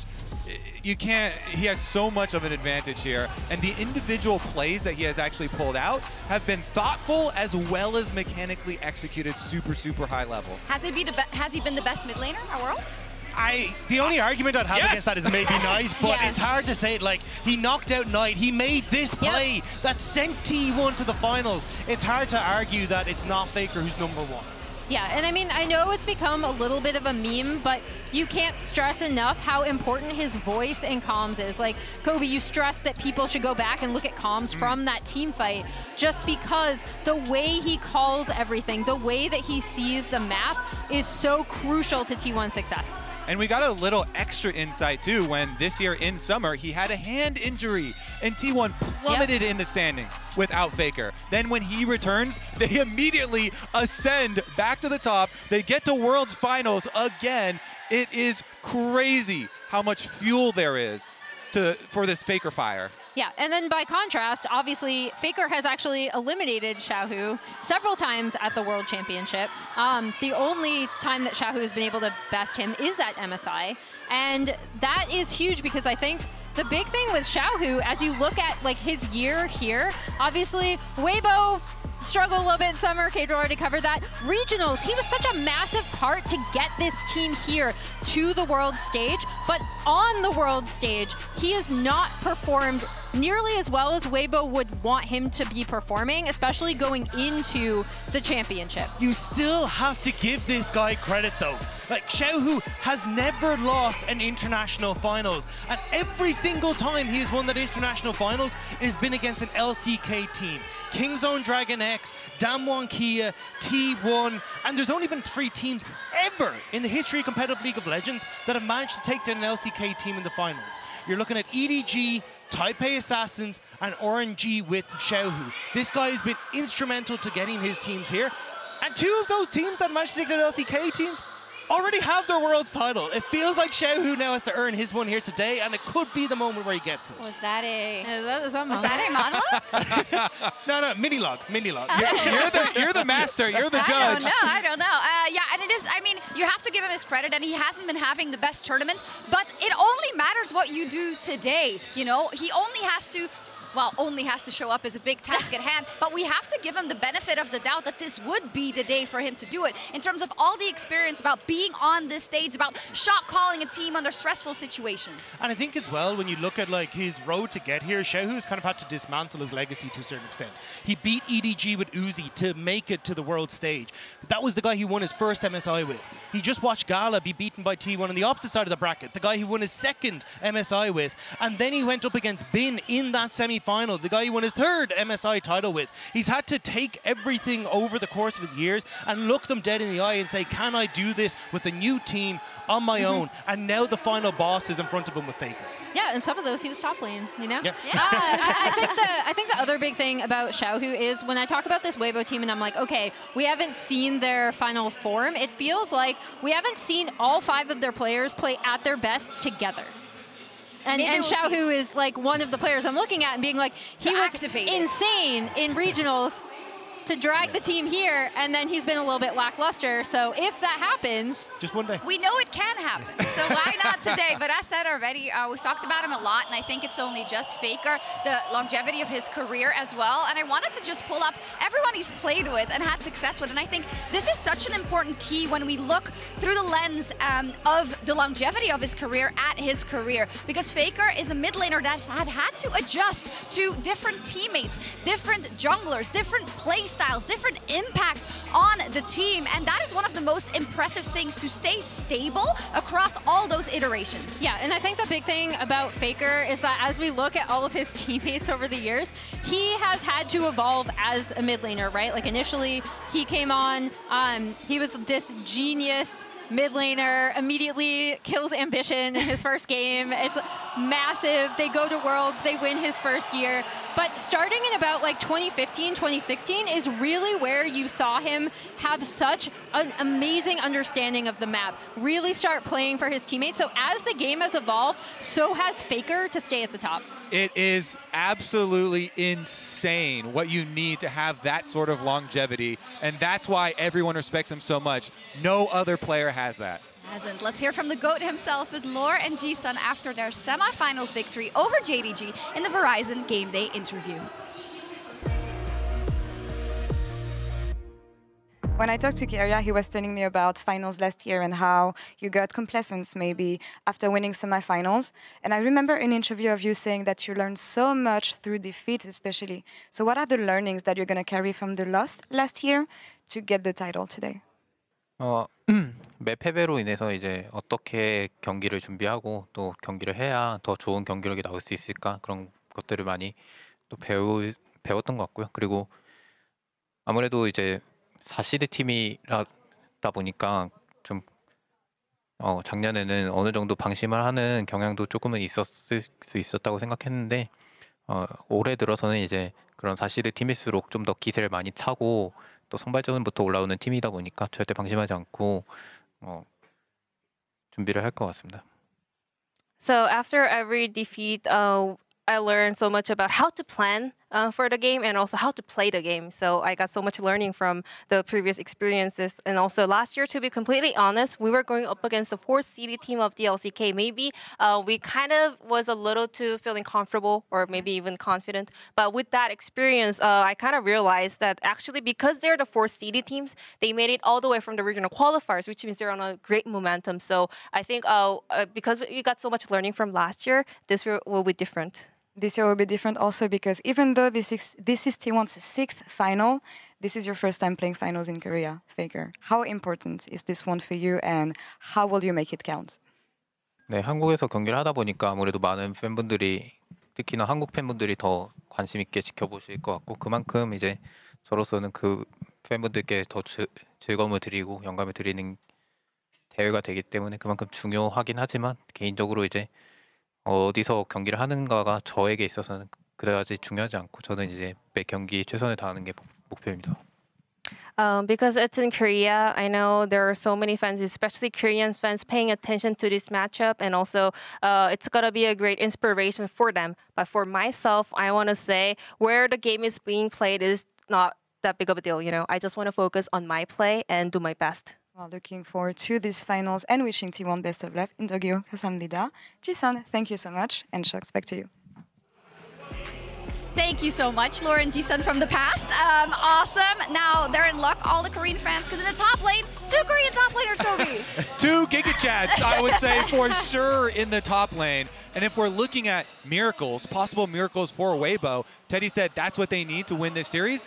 I'm looking at the Shy. He has shown already dumpstering Bin in 2 of their games versus BLG. I'm not gonna say 1v9 because that's a bit hyperbolic, but it's not that close. The Shy was the biggest carry factor in 2 of those games.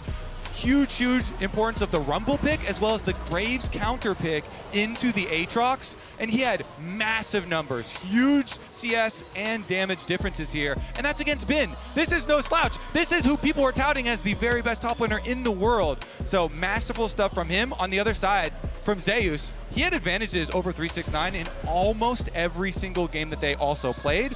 And while he didn't have the flexibility shown in Champion Pool, he played mostly Aatrox and then had the one Yone counter pick, he also still had a massive influence on this game in a world where people are always memeing on top lane as not having this big impact and being an island. These 2 top laners that have made it to this stage have certainly had the impact. Yeah, this top lane matchup is going to be so much fun. And for Zeus, I think, obviously, it's kind of a return to form for him. But also, he was able to get his revenge against 369, right? Because last year, when these 2 teams faced each other at Worlds, I felt like people were really looking at 369 being like, you know, he's so much better. Even though T1 won, he got his revenge this time. And he's been such the fact that he's been able to be so stable for T1, I think has been so key to their success. But he has to show up today. It's true. Finals, he has to, okay. Stay strong in the finals. Stay sharp. So let's talk about the champion pools then, as we're moving closer to Champ Select. It's still a ways away. Talk to me about the champ pool for Zeus then. I mean, they share a lot of champions. They do. Both these top laners have played a whole bunch, but Zeus actually has 2 that the Shy has never played in his career. We're looking back at career-long stats. Now, if you played against Zac and solo queue, you know that actually the Conqueror top Zac does a lot of unexpected damage. And we saw the power of the Yone counter pick specifically into the Aatrox, which has become very prevalent in the current meta. So these are 2 tools that Zeus has shown that the Shy hasn't shown yet. Oh, that's so cute, these unique champions. Isn't it? But look at the Shy. The Shy's unique champion pool. Right over here, this man is willing to slam What's anything. that Anivia doing? Yeah, this man is willing to slam anything in top lane if he thinks it's going to be a good counter pick. So that's where you see stuff like the Anivia, the Kalista and Vayne top. You can kind of blame the Shy for proliferating those in top lane. The Victor top, the Viego. I think the thing I really want to stress about the Shy, not only is he super aggressive in a lot of these matchups, as people know his playstyle to be, but he is more than willing to try something incredibly off the wall. We just saw something unexpected in the Graves, whose pushing power transformed that win for them. Yeah, I mean, we saw that Quinn off there. That wasn't that great. I'll do that. But Dogda, do you want to talk about the shared pools? Yeah. Because This is absolutely insane. The fact that for Zeus, who hasn't played anywhere near as long as the Shy, to have pulled out so many of these different picks, but also been able to perform in a plethora of different styles. I mean, you can see the things like the Tryndamere, the Camille's, the Fioras, these big split pushers that could be the carries, but also you've got the Malphites, the Orns. They kind of are just a beast on so many different styles, and what's made them so good for so long. Yeah, okay. Zeus is about quality of picks, not quantity, okay? It's not about the size of the pool, it's what you do with it. Okay, I got you. But speaking of the Shy, ahead of his return to the World's Finals, the Shy joined Lore and Jisun after their victory over BLG in the Verizon Game Day interview. This is what makes the run extra special for Weibo, the fact that you kept on defying expectations. I feel like a few people, except Casual, maybe believed in you coming here at Worlds. What is the biggest improvement for the team, you would say? 우선 사실 저희 팀적으로 소통이 원활히 이루어지는 팀이 아니었다고 생각해요. 그래서 소통 부분에서 정말 한 팀 같지 않나라는 생각이 들 정도로 꽤 많이 성장한 것 같고요. 다른 팀원들은 이제 아마 스스로가 알 거고, 저 개인적인 경우에는 좀 리스크 지는 플레이에 대한 리턴 값에 대한 명확한 결론을 알게 된 것 같아요. 그래서 확실한 결과값이 있을 때만 리스크를 지기로 했고, 아니었을 때는 좀 더 안정적인 플레이 추구하는 식으로 하다 보니까 좋은 결과가 온 것 같습니다. First of all, I want to say our communication has become a lot cleaner. Early this year, I was like, our communication is not clean at all. It's so messy. But I think right now, we are now all on the same page. I think all the other players are believing so as well. And for myself personally, I think I finally able to find a conclusion of perfect calculation of risk taking place. So for example, I can calculate everything and see if it's actually worth the play, I go for it. But if not, if it's a risky play, without any like promising outcome, I would not make that play. You have been so confident, the Shy, and I think this confidence shows on stage. And it's an amazing story for you, especially 5 years ago. You were here in Korea, winning your first World Championship. You will be playing finals again for another title. How much of a different player are you compared to back then? 우선 5년 전에 같은 결승에 올라왔었는데 5년 전에 저는 그냥 게임하는 어린아이였다고 생각합니다. 네, 지금은 좀 더 많은 성장을 했고 인격적으로 많은 성장을 하다 보니까 이제 소통과 플레이적 면에서도 좀 더 특별함을 보여줄 수 있는 것 같아요. 좀 더 냉정한 판단을 하게 되는 것 같고 그런 부분이 좀 바뀐 것 같습니다. 네. 5 years ago, I was just a boy playing video games, but now I think I grew up so much as a person. So I think my decision making and also my play has become a lot more kind of mature. So I think I'm really happy with how much I improved so far. And I want to say, like right now, I have learned so much about making plays and making decisions. The stars are aligned for Weibo. Last year, DRX LCK 4th seed was winning Worlds, defying all expectations. This year, LPL 4th seed Weibo made it as well to finals, defying expectation with you as a captain. Can history repeat itself? 뭐 이런 미신이잖아요, 사실 그죠? 네, 미신은 정말 좋은 것 같아요. 저희 팀이 미신에서 우승하라고 하고 있는데 뭐 제가 말할 말이 뭐 있겠나요? 그냥 미소 짓게 만드는 말인 것 같아요, 그냥. 네.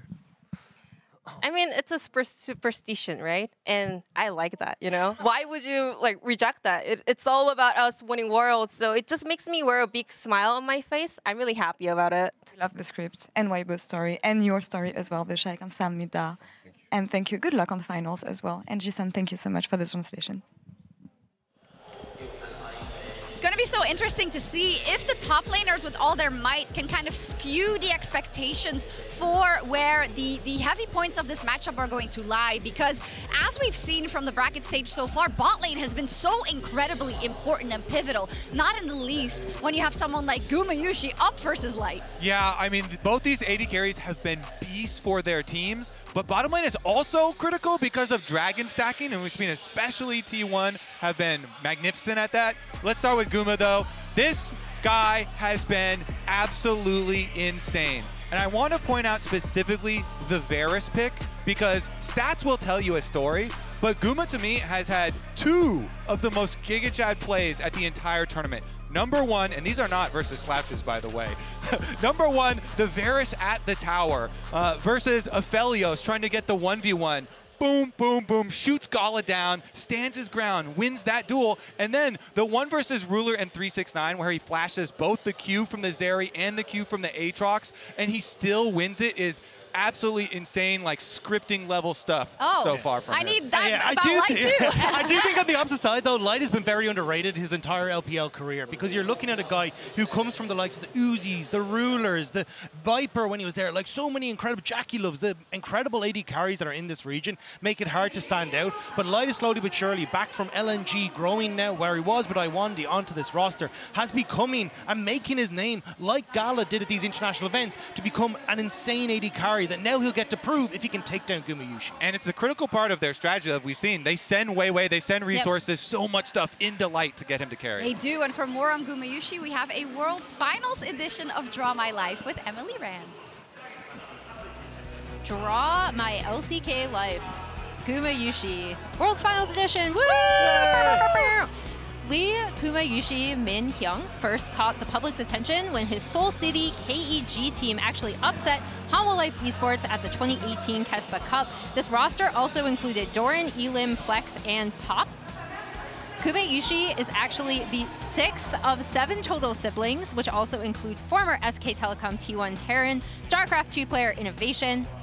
In middle school, when Guma told his father that he wanted to go pro, his father said that he had to reach Challenger by the end of middle school, and he hit it in the 8th grade. In LCK Spring 2022, Gumayusi had 219 kills, which is the most for any LCK player in a split, and he beat Ruler's previous record of 209 kills. Alongside his laning partner Keria, Gumayusi is an instrumental part of T1's ability to dictate the global meta, especially regarding bot lane 2v2s. And also, like his T1 teammates, Gumayusi has been very outspoken about how much the DRX defeat really humbled them and has fueled their desire to win. And I stress that people should go watch the T1 documentary on Gumayusi. It's really, really good. It's like 2 hours long, but I highly recommend it. A lot of these facts came from there. And then, yeah, I just can't stress enough, like you talked about the Varus, 2v2s are so important, and Guma has been such an instrumental part of this T1 roster for the past few years. And the sentiment that we saw in that documentary is the sentiment that runs across all of this T1, which we will touch on later as well. But the fact that they have been so good, but just not good enough to win those finals, and how much regret they had. That shot of Keria breaking down into tears and Faker looking over, I will never forget it, and they won't either, I don't think. But I'm glad you mentioned it about the bot lane in general. We need to talk about support, about the support picks in general, how they've evolved over this tournament, and what we expect today. All right, I prepared something awesome. So let's talk about the evolution of the support meta and how much Keria has been at the forefront of it, because this has been so cool to watch across the entire tournament. Keria being the first player to bring out the Renata against Team Liquid. Sorry, Kobe, there are going to be some LCS defeats in here. We forced them out. Ignar bringing out the Tahm Kench, and then Keria bringing out the Bard against C9. This Bard pick has actually become huge and has been something he has further iterated on in their more recent series. As you can see him kind of helping destroy C9 with it. Kellen bringing out the Lux, which is the Caitlyn Lux lane, and then Trimby bringing out Milio against Weibo Gaming, which is super important because then Chris on Weibo actually picked it up as that R5 counter pick that we talked about against the Renata. Then T1, Keria again, flexing Senna into the bot to subvert the Blitzcrank pick, and then bringing out the Ashe. When we talk about T1 doing these bot lane 2v2s, it is double 80 carry that we see them doing a lot, and this iterated in the Weibo BLG series, where both of these teams were really, really trying out bot lanes like the Kalista and Caitlyn that you see here, and the Varus Ashe for Weibo on the other side. And then once again, I already brought this up, but Bard was such a massive pick for Keria and T1 in the JDG series.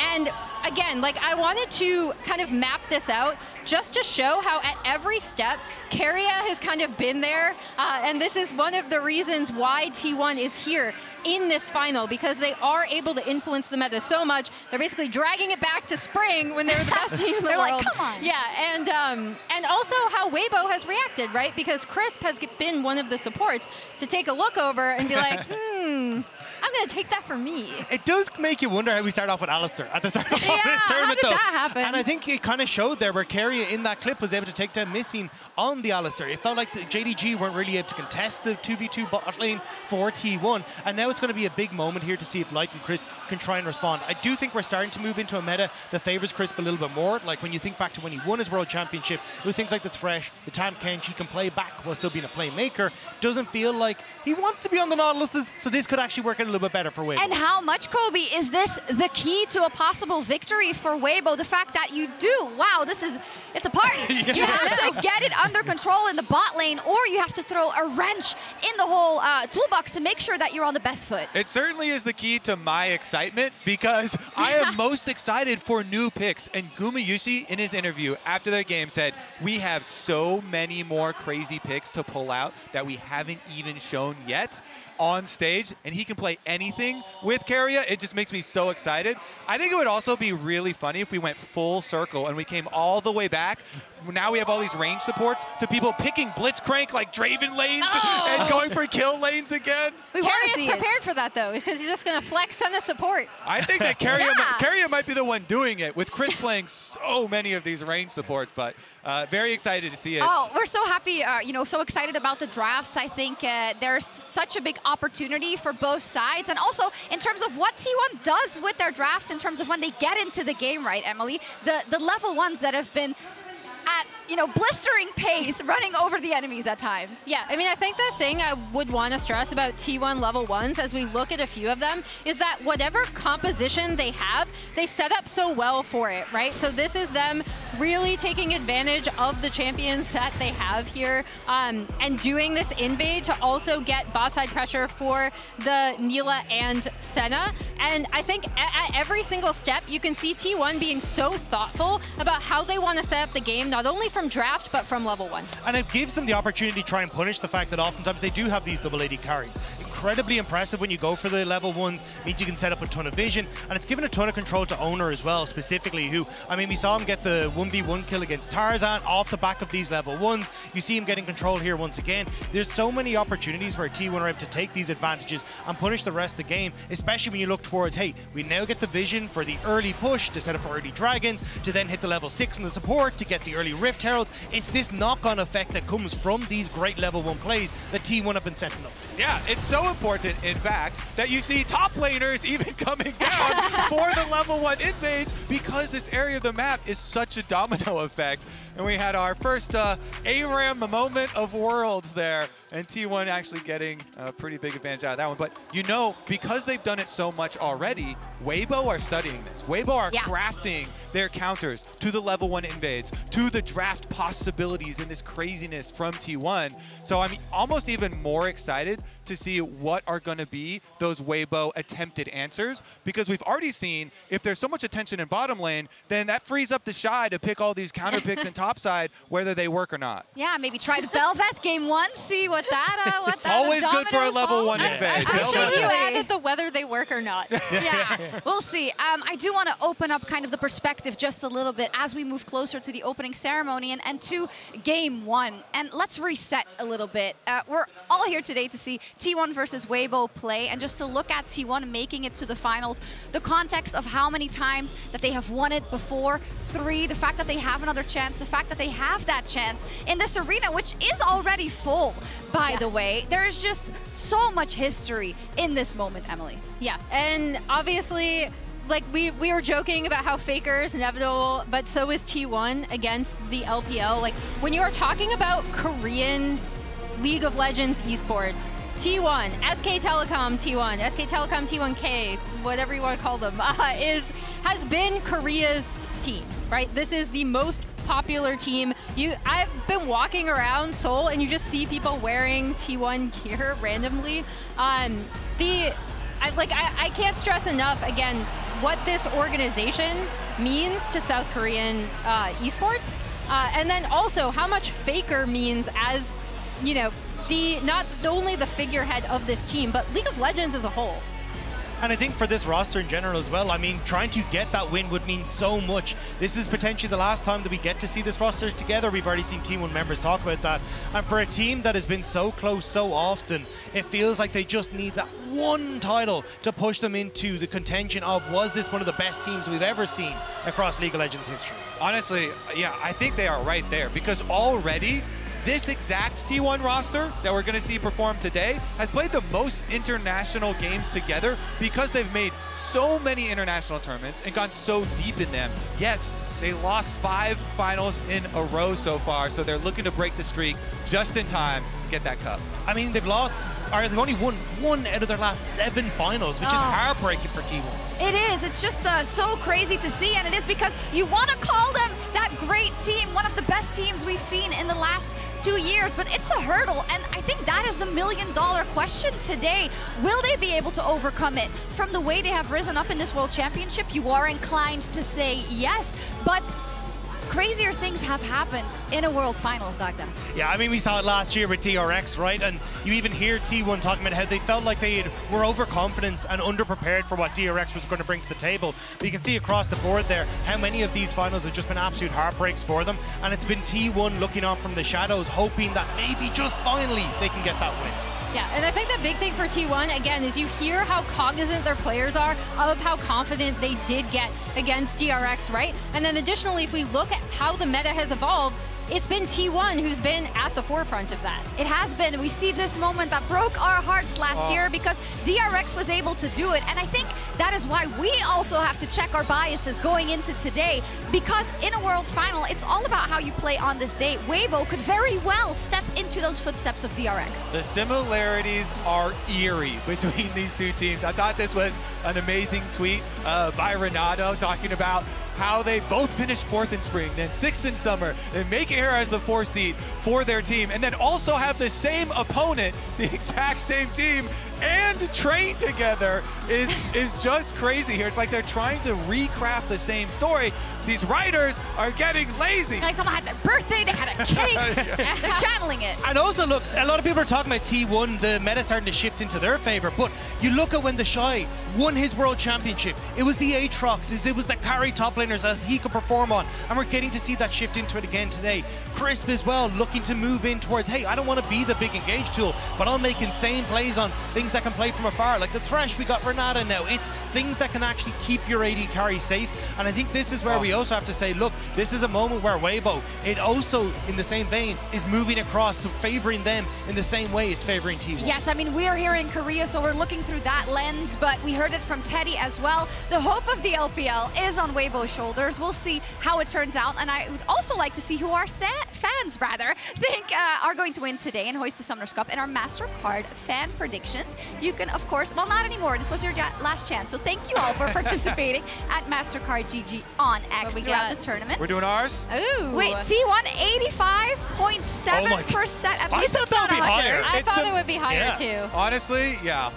It's the most popular team in the world. I love underdogs, though. Yeah, me too, but of course, T1 reigning supreme on X. I also want to thank everyone for tuning in from around the globe. We're going to take a look in just a second at all the fans at the YouTube gaming viewing parties. One of them is right here in Seoul. There's also one in Hanoi and Ho Chi Minh City, and it's just cool to see everyone turning up for what is such a historical moment for League of Legends. I mean, this is absolutely insane. You can see the amount of people that have turned out here today. If you can't, obviously you can't see the stadium at the moment, but this is packed. And I think it speaks volumes to not only the fact that Weibo is incredibly popular in LPL, but also how popular T1 is here in the LCK. Everyone and their mother is trying to get a ticket to this event, and it is insane. Yeah. Yes. Predictions then.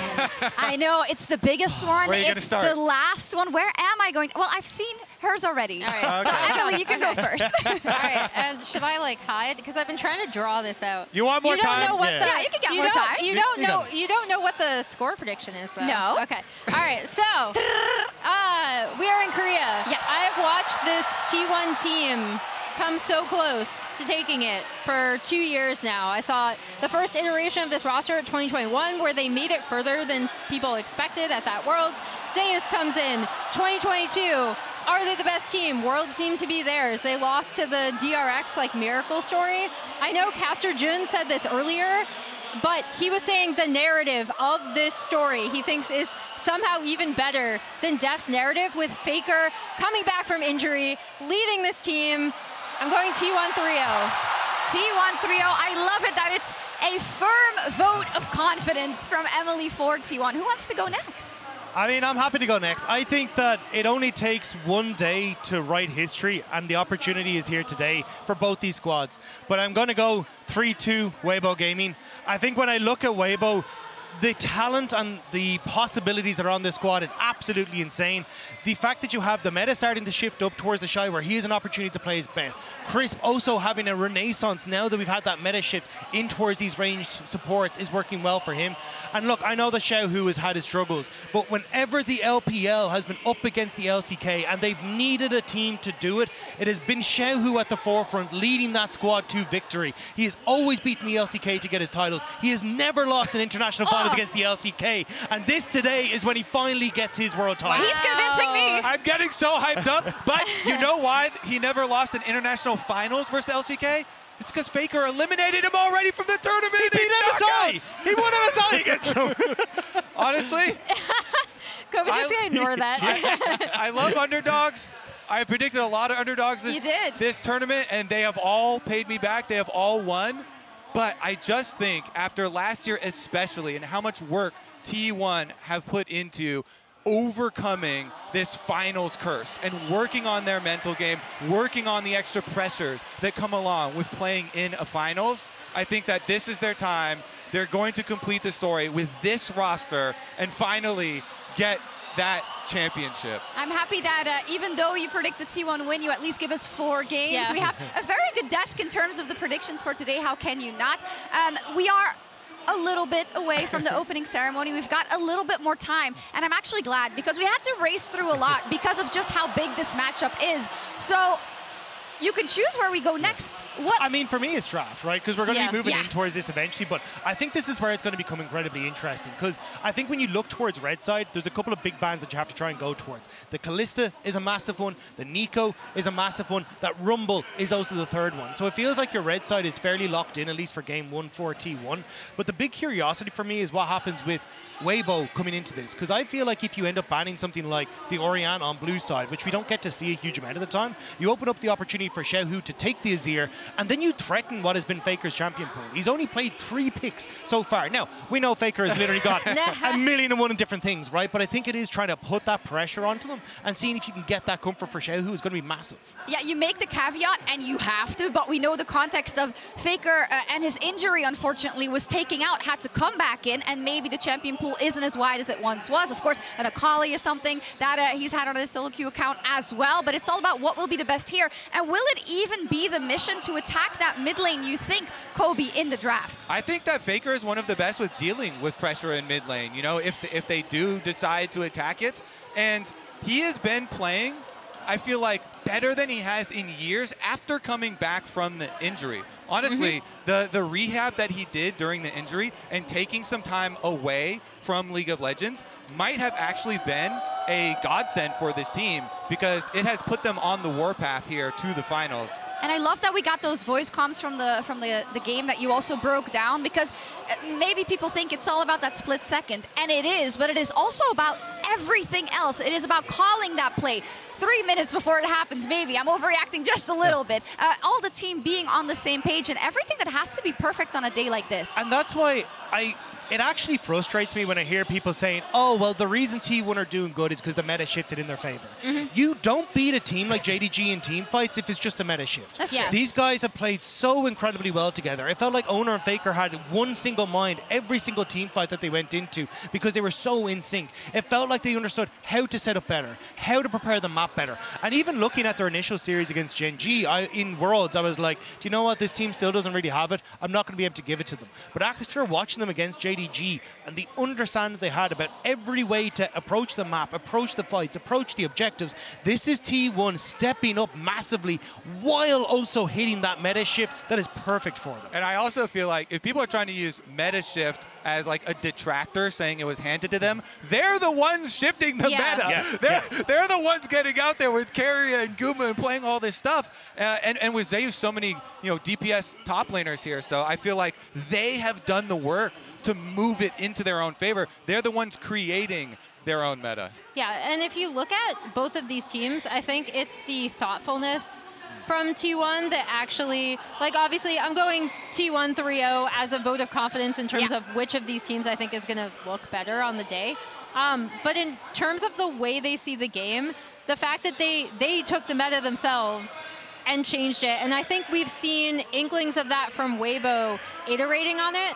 But in Weibo's games, and again, this is why it would be so cool if what you want to happen happens, right? Because that is an amazing story in and of itself. Like this team, this Weibo team coming together, finally all finding it on the same day. Because the thing I think I've been the most critical of Weibo about for the individual players is that it seems like all 5 individuals have not had a brilliant day together, right? Like one of them is great, and then another one looks like they have the flu. And and if they can all do it together as 5, then that changes completely what this series is going to look like. And I mean, Xiaohu said that he would burn himself for these finals. He has been one of the players that has been getting the most flame. How crazy would it be for Weibo to actually come out with a huge upset here over T1 with him playing exceptionally, with Crisp, who's been memed on for hook champions, to then start countering some of these range ones and pick and blitz and go for kill lanes. Like, that would be the craziest type of scenario. This is the team to pull out something like that. And that's the thing, like Xiaohu was the guy who got them here. This was the guy who stepped up massively for them summer. When it wasn't even like, I don't even feel like it's a day, it's individual games where people can just completely go back and forth. But Xiaohu has been the rock for this team, and I feel like that title has kind of shifted to Weiwei in a certain extent at this stage, where he's now become the stalwart player to be, hey, I will make sure that I'm getting bot lane into a position where they can carry, where I can set up then for the Shy and top side as well. And I think this is where the moment has to come back to, can Xiaohu do it? This is the guy that time and time again has stepped up for the LPL. He has been the person that's able to get the MSI titles, and it feels like nearly the pressure of trying to get that first Worlds has kind of gotten to him, but now he's surpassed where he was before. Highest ever win was that semi-finals before. This is now where if you can just have that one day to perform, bring back that magic from summer, that's where we could see Weibo really go up against T1 here today. Yeah, we know how brutal the fans have been to him specifically. We've seen snippets of it, and just the pressure. Teddy just now. The pressure all of these players are under, and maybe Keria as well, right? We talk so much about how he's been at the forefront of this meta, how you can't ban him out, and he might have the R5 actually from game 1 because Weibo selected to go on the blue side, and the emotional investment of how heartbreaking, how gut-wrenching it was for him to lose last year. It's 100%. Like, he has been so incredible for T1, but I think what's been even more impressive is, like, against JDG, everyone expected them to go, oh, we'll go War 5 support. He just picked his first one on, like, War 3 and was like, I don't care, I'm just going to smash you. And he looked absolutely insane. The Bard has been instrumental. The double AD carry bot lane has been absolutely nuts. And the fact that he's been able to completely reshape what is considered to be a top support in this meta at Worlds is absurd when you look at how good he is. And to piggyback on something you said earlier, it's not just the bot lane 2v2s, right? Like, obviously, we've talked about the support picks. We've talked about how Keria and Kumayushi have been able to kind of affect the meta at this tournament. But it's also, in terms of Keria's like in-game prowess, it's in these team fights. And that was instrumental in beating JDG because, like you said, it came down to the fact that not only did they have really impressive early games, but when they did fall behind in games, this kind of thoughtfulness around the team fights, the fact that they were able to 5v5 their way back was so important to this team's evolution. And I think that's been the glow up of T1 over the course of this event. I think that's why T1 has been on the forefront of what everyone expects to be. Now look, I'm still going to go with Weibo, but I think T1 have definitely made a name for themselves coming into this going, hey, we have gotten past what have been every single hurdle thus far, and I think this would be the moment where it would be absolutely incredible for them to finally take that title home. And for Weibo as well, like, it has been the moment for them to try and finally find that magic that everyone, that ceiling that everyone wants to see, because we just haven't got the torchlight, the spotlight, to get to that point yet. Everybody thought the Riders outdid themselves last year with the story of Deft versus Faker and the finals and the narrative. But now, with Faker coming back 10 years into his career, looking for another World Cup, and looking back at how last year really did that much to strengthen this story. Sometimes when you see that picture of Carrier on stage last year and how much it meant to them and that defeat and how they were so close, sometimes a moment like that will galvanize a whole team and just bring them closer together and more determined here. That's why. And now in Korea as well. Yeah. And they're on home soil in Korea. It's like, oh my goodness, the story is too perfect to be true. It is. We thought maybe last year was when the Riders outdone themselves and it was too perfect, but they knew already. We're going to be in Korea next week. We're going to try to make it work, and we can see it all around us. It has been full for a while now, and everyone is so excited for this day. That's going to be historical for our sport, and you said it already. It has been 3,695 days since Faker first stepped onto a World's final stage and won his first title. 10 years, 1 month, and 12 days later, he has the chance to not only win his 4th World Championship, but to do it in front of tens of thousands of unwavering LCK fans. Now, on their way here, T1 have dismantled all hopes and dreams of the LPL, all of them, but one. Weibo Gaming is still standing. They were doubted at every turn, but now Xiaohu could finally do it. The Shy and Crisp could win their 2nd World Championship, and this team could follow in the underdog footsteps of none other than DRX last year. Can Weibo stun the world once again and bring the LPL another title? Or can T1 finally overcome the demons that have plagued them in every final, and can Faker lift the Summoners Cup for a 4th time, 7 years after he last did? No matter your story, no matter your achievements, all tournament, today is the only day that matters now. It's time for the opening ceremony presented by MasterCard.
Two sides to a story, but they never tell my side. Never been the kind of guy to stay inside the guidelines. I know I'm the bad guy, I don't gotta ask why. If you try to step to me, it'll be the last time.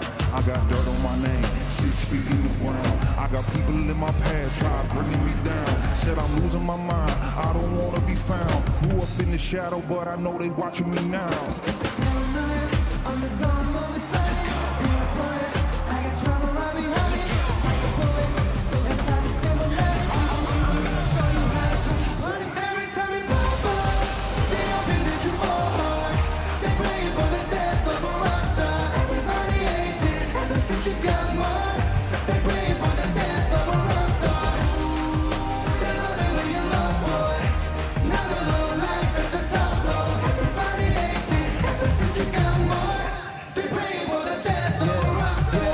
Talk about me, I forget to listen.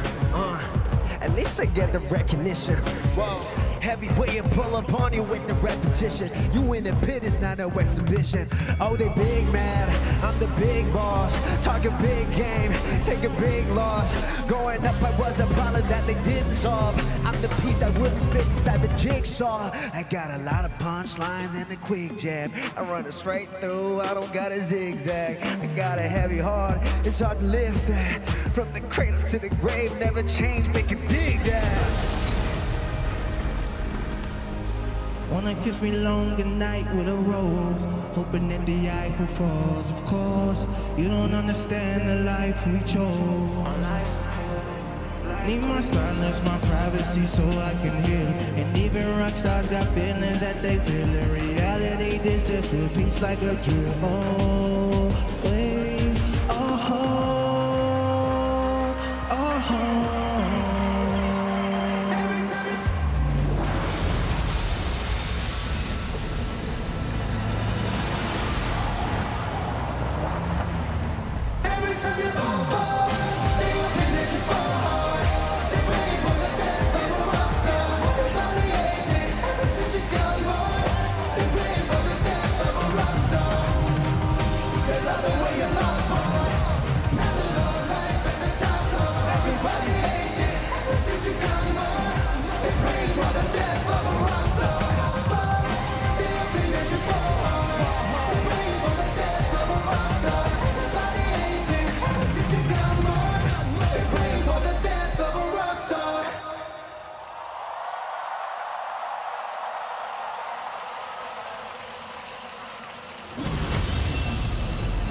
Welcome to the world, heroes and villains. Welcome to the war we've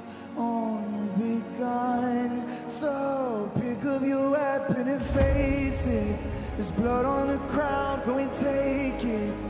You get one shot to make it out alive. So higher and higher you chase it. It's deep in your bones, go and take it. This is your moment, now is your time. So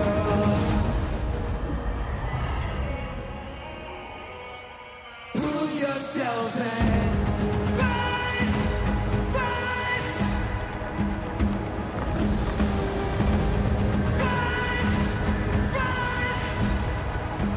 They will remember.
서울, 코리아, 그리고 전 세계 팬 여러분,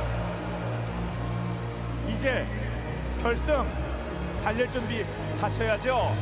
Are you ready for the finals? One more time. Are you ready? Yes! e스포츠의 종주국이라 할 수 있는 대한민국에서 전 세계 최고의 팀들이 모여 바로 이 소환사컵에 자신들의 이름을 새기고 역사의 한 획을 긋기 위해서 무려 6주간 치열한 대결을 펼쳤습니다. 상파울루에서 LA, 베를린에서 상하이까지 전 세계 22개 팀들이 멋진 대결을 펼쳤고 이제 단 2팀만이 남았습니다. 웨이버 게이밍!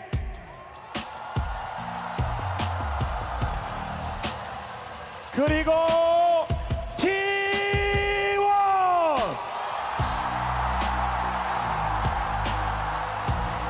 이 두 팀들은 자신의 가치를 증명했고 하지만 월드 챔피언의 자리는 단 하나. 오늘 그 자리를 가리는 대결을 시작합니다. 선수를 소개합니다. 큰 박수로 맞아주시기 바랍니다.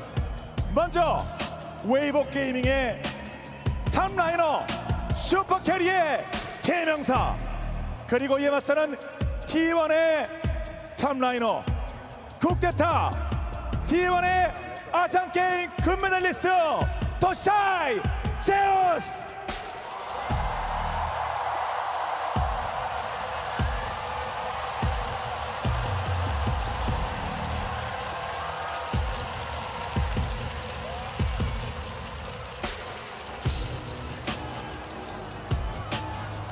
웨이버 게이밍의 정글러 날카로운 갱킹의 대가, 그에 맞서는 선수는 이번 월드 폼 정말 미쳤다. 자, 바로 웨이웨이와 오너입니다.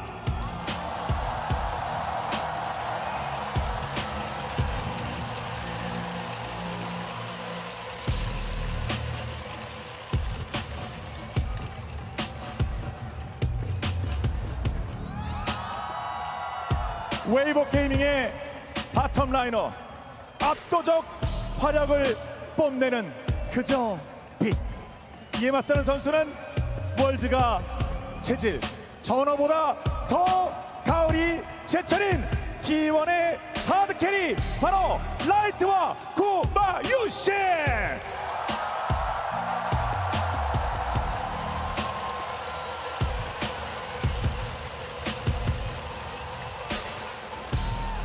자, 이제 서포터를 소개합니다. 월드 챔피언의 기억을 되살리자 2019 월드 우승 서포터, 그리고 이에 맞서는 선수는 정말 소환사컵이 간절합니다. 갓질 그 자체가 되고 싶은 역전괴, 바로 크리스피와 캐리합니다.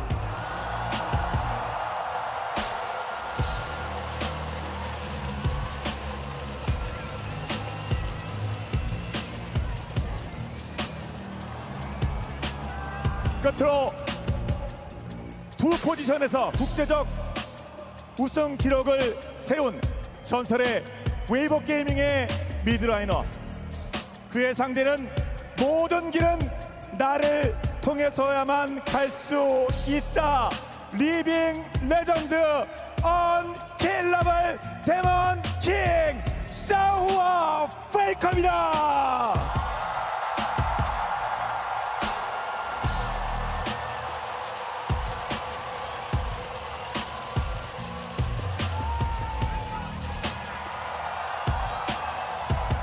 자, 이제 이 10명의 선수들은 최후의 결전만을 남겨두고 있습니다. 그리고 소환사 컵까지는 이제 단 한 걸음만 남았을 뿐입니다. Let the finals begin. 2019 LOL 월드 챔피언십 웨이보 게이밍 대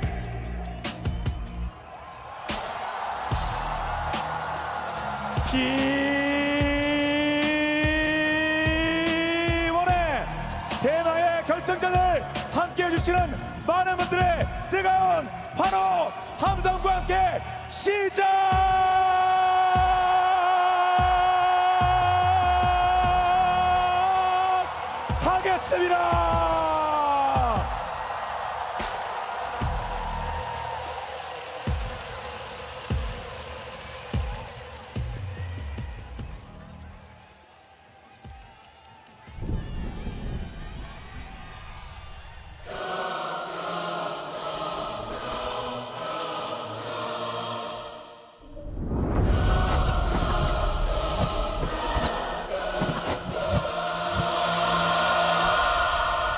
어느덧 가을의 끝이 다가왔습니다.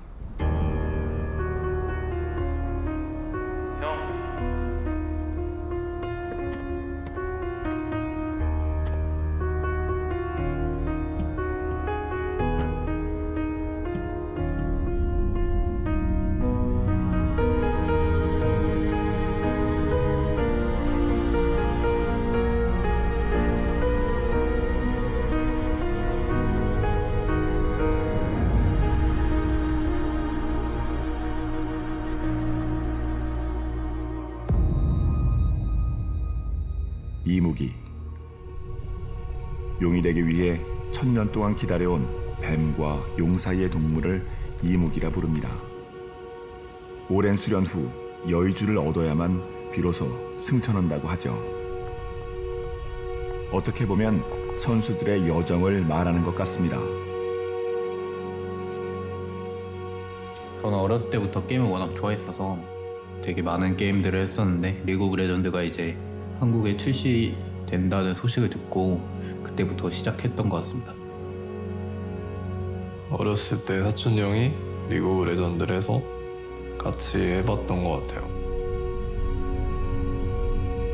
선수로 처음 데뷔를 하게 되었을 때 되게 설렜고 기다려왔던 기회가 와가지고 살면서 좀 가장 기뻤던 순간이었던 것 같습니다. 중국의 스카우트 J가 들어왔어요. 라이즈에 갔는데 루키 선수가 있었어요. 근데 제가 좋아하는 선수였어요. 근데 같은 팀을 할 수 있는 기회가 있어서 한번 해보자, 재밌겠다라는 생각으로 한 것 같습니다.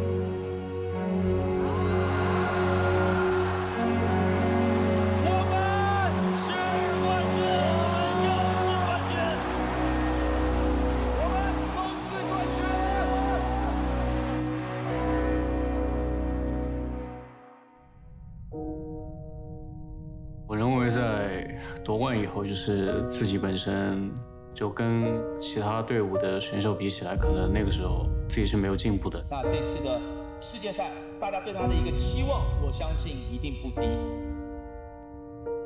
작년 월드 경기가 끝났을 때 헤드셋을 벗은 순간부터는 뭔가 온몸이 통제가 안 되더라고요. 이제 이런 좋은 기회도 놓친 내가 다음에 이런 기회를 또 잡고 우승을 할 수 있을까라는 생각이 많이 들었던 것 같아서 그게 많이 분하고 힘들었던 것 같습니다.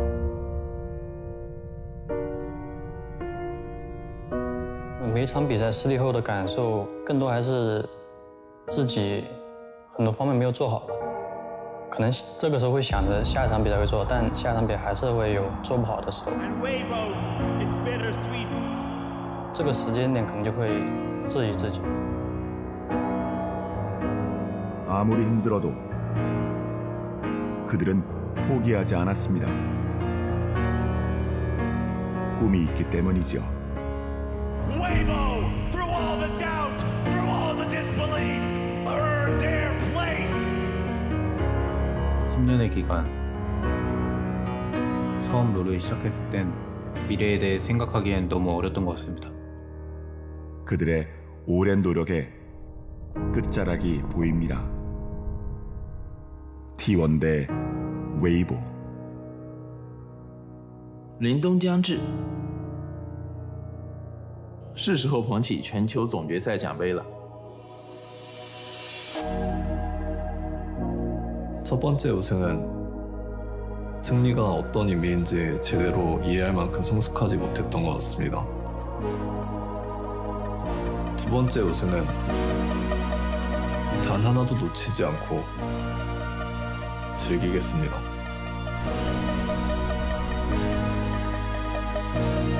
세 번째 우승은 저 자신을 위한 거였습니다.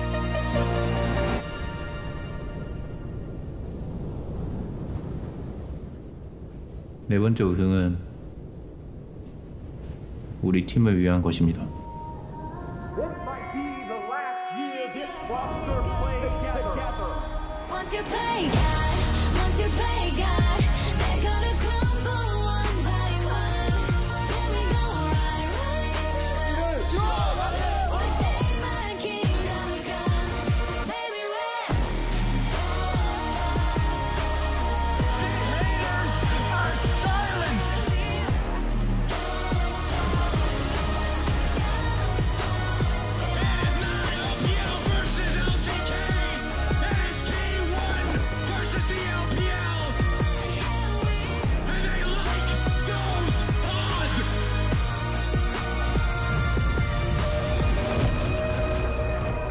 한 팀만이 영광을 차지할 수 있습니다.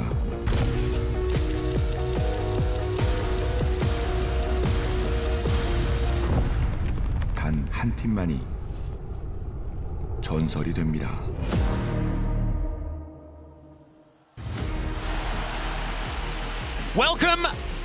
Welcome, ladies and gentlemen, to the caster desk for the World Final 2023. First, I want to say thank you to Caster Jun for the incredible introduction, as well as MasterCard and everyone behind.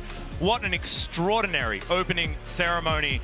And I am joined by the glorious Azael and Chronicler to bring you this final, and we are already into Champions Select. Gentlemen, you're not even able to say hello. Let's go through these bands. Hello, let's get into it. I have got chills all over my entire body after that opening. I know. Just incredible, incredible stuff. But this is going to be so exciting. Game one, Weibo have selected blue side, and we have to see what they can get done with it. T1 absolutely a terror on red side throughout this event. And one of the big questions coming in was, what is Weibo's plan going to be in game number one? Seeing that they are the underdogs, we have our answer. 100% Faker playing a different champion this time around. This was such a discussion point of would mid lane be that focus? Maokai left available, but you have to know Rel is available for Owner, and he has been stellar on it. There's a lot of options here. Bot lane focus could be big as well, and they're going to do it right away. And this is the thing, the Kalista has been such incredible priority. It was something actually used against T1 in the JDG series, and I think Renata Glask is the most important champion for this series as a whole. Crisp, incredible on the champion. Carrier, of course, debuting it in their very first game in the Swiss stage at Worlds. So this is very, very important, especially to see what the rest of Weibo's plan is. And not only does it deny Crisp, we've also seen Carrier himself be extremely successful on this. Carrier Renata, Renata, Kalista rather, incredibly hard to deal with. It will be the Shy going back to the Aatrox, which has been the main blind pick, but Zeus immediately in game one pulls out his Yone. Also Xiaohu will be playing the Jace, meaning we get that Maokai Jace combo that has terrorized the Rift all year. Yeah, this is going to be incredibly exciting. Getting the Yone here, game one in the finals. T1 getting spicy already. And now is it actually the Yone for Zeus? That's the question. Faker. Because Faker has played, I believe he celebrated his 70th unique champion this year.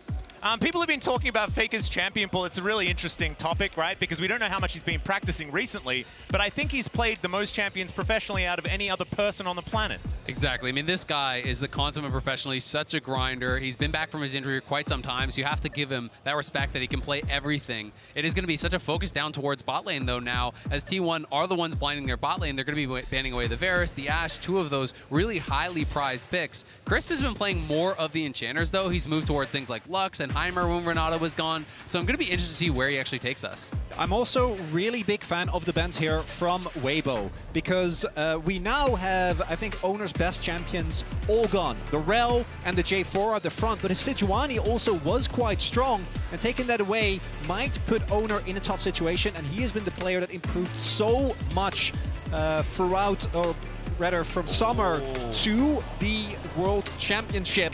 putting him in a difficult position. Could be a big win, as it is the Ahri for Faker. So Faker's Ahri coming out, and that does immediately make you think, could it be a Vi as that last pick? You know, the Vi-Ahri pairing has been so popular throughout the year.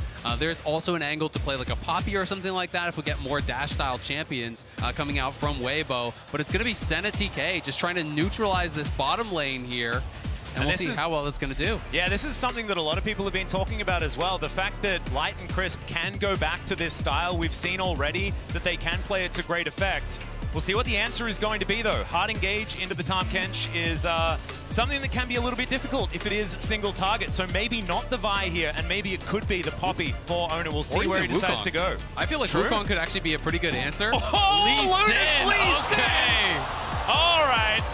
Well, that is definitely a choice you can make in game number one. Of course, this is Owner's most famous champion by a country mile. And something that for T1 was a really big surprise for me was that when you look at the way that they beat JDG, it wasn't just with these style of comps. They actually opted into more team fighting. This time around, though, this comp needs to win in the early game. Faker and Owner, Guma and Keria, they need to start stacking dragons. They need to get ahead early, because if you get to the mid to late game, look at the front to back on Weibo, right? This is a composition that's really hard to engage into, and if T1 ever lose map control, trying to get onto Maokai, trying to take down individual targets against the Kench is going to be extremely difficult. And when you're second to those objectives with Maokai saplings in every brush, you're going to be getting poked out by the Jace, which could be difficult, but both teams lacking a little bit as far as the hard engage goes, but T1 does have the ability to pick people off, you know, with the Lee Sin, with the Yone, with the Ahri. They want to be moving around the map. They want to be pushing out lanes, catching people in transitions, taking these skirmishes as often as they can, and we are just moments away from getting onto the Rift. Exactly. Game number one is upon us. Of course, T1, a lot of finesse possibilities with a composition like this, but I look at Weibo's draft, and I think we've seen these styles of draft so many times in the past, staying tried and true as we head onto the Rift for our very first game. T1 coming out swinging, and Weibo, I think, ready to pick up that punch. See exactly how it is going to go. Worlds 2023, game number one. Let's do it. And already, I've got to point out, it's triple TP for Weibo. Crisp is going to be taking the TP on that Tahm Kench, so feeling that they can't necessarily get pressured heavily enough to actually get killed. If he feels he's going to get chunked out, hey, you TP back early. You know, you keep up that farm as much as you possibly can, but it's going to give you the advantage in playing that map because they will have that extra teleport come mid and late game. Another thing here is, what is the level 1 going to be? I think that one of the other really underrated parts of the Senna Kench is how strong their level 1 is. Exactly right, but just a reminder to connect your League of Legends account with Prime Gaming to grab the exclusive Braum W emote. And if you haven't done it already, my goodness, I mean, this is, just do it. Just do it now. That'll be fantastic. It's a really good emote. Yeah. And you saw there as well, no opportunity, unfortunately, for Weibo to use it, at least for now, although late invade might come through. But I do think that the level 1 of Weibo is so strong, and they're clearly expecting this. So T1, I think, very smart not to opt into this and take the risk in game 1 of the finals. And they were pretty good at utilizing Tahm Kench in that level 1 play, if we remember back to it as well. So certainly no shenanigans this time around. And I think in a game number 1, that is a good idea. Faker on his 4th unique champion here for Worlds in game number 1 of the final. But of course, Ahri is one that he's been famous for many years. And I think there's going to be so many eyes on the mid lane because Xiaohu has not been performing to the level that people were hoping for from him. You know, he hasn't been having that incredible tournament, but now here in his first ever World Finals, he's got to step up if it's going to be Weibo win. Exactly. Well, Piercing Darkness coming through there from Light. Not too much, just a little bit of a tussle, a little bit of checking each other on the bottom side of the map, as Faker now trying to push forward. Xiaohu just having an okay time here as the Jace into the Ahri. And we'll see if we're going to see, and rather where we're going to see the early jungle attention. Because I think for T1, obviously, self-explanatory, Dragons and Heralds are incredibly important to pick up early. But there is an opportunity to try and go for these aggressive plays. I think Weiwei in particular has been really good about consistently finding bot line angles. Although he is currently pathing towards bot. We'll see how T1 can cover for Zeus, because he is already shoving in. And if you can get an early kill on the Yone, it can really send him behind. Well, an Owner's going to use this to invade, right? He's going to win this duel against Weiwei, so he's just going to try to get right in his face, push him out. He knows he has that pushing top lane, and we'll see how this fight does go. Yeah, nice little sidestep there to avoid the Sonic Wave.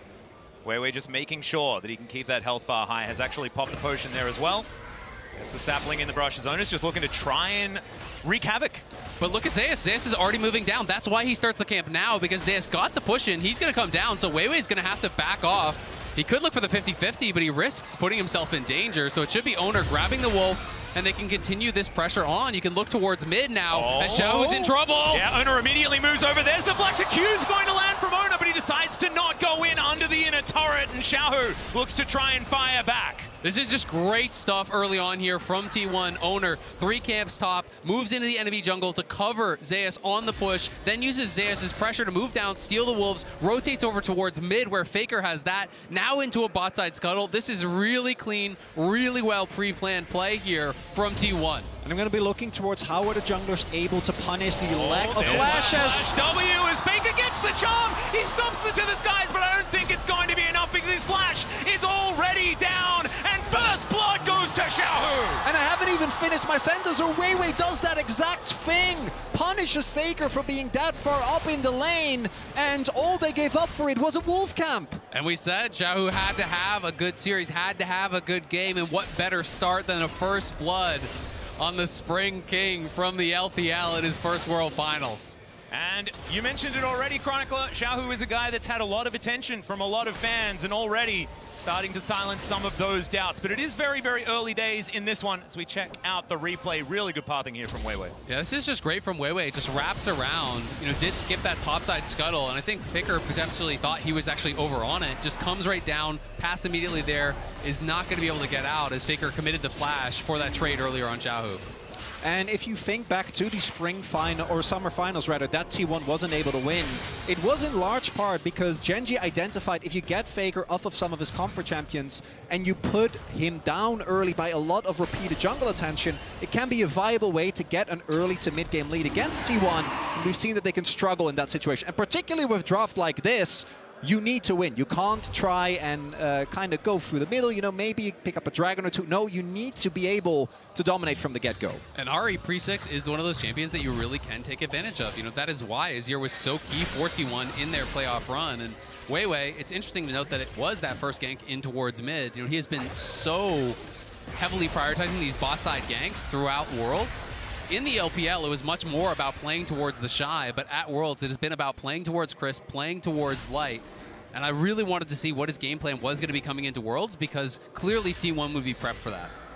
Well, Owner going to clear out some vision. As you can see, Control Ward in the Drake pit. First one going to be a Chemtech Drake. And Owner is going to very happily join Carrier as they look to take this one down. So at about 6 minutes into the game, we will have our very first Dragon. Faker coming on over, not going to be able to steal anything away, just getting some information here for T1. So they will be able to secure this Dragon. So that is one of the steps that they have taken here. Still, they're going to need those big advantages like you guys were talking about in order to make this one work. Looking here towards the bottom side, Gumayusi has a huge advantage over the Tahm Kench, but something that you would expect. It's not necessarily a lane you can really judge on CS. I mean, you can see it in both top and bot lane, though. These CS differences obviously is the Tahm Kench versus that Kalista, not comparing it with the Senna. But both top and bot, significant CS advantages already here for T1. Mid, slightly favored towards Faker despite the death. They are out-farming their opponents, and that's why they're still up this slight amount of gold despite giving up that first blood. And this is something Weibo was also able to do. The Shy, specifically against Bin, was able to use the fact that the matchup was isolated to push really heavily for big CS leads and then take those leads into mid-game fights and carry them. And when we talk about comps that are relying on these early game advantages, one of the ways you can do it is just by stacking dragons. You're playing Kalista, you're going to have bot side pressure. Even if you can't establish a massive gold lead, if you take these early dragons and put the pressure of that soul on your opponents, you circumvent a lot of the weaknesses in hard engage that your composition has. You draw your opponents to you, you force them to challenge you at these dragons where you are going to be set up for that fight, where you are going to be in the advantage.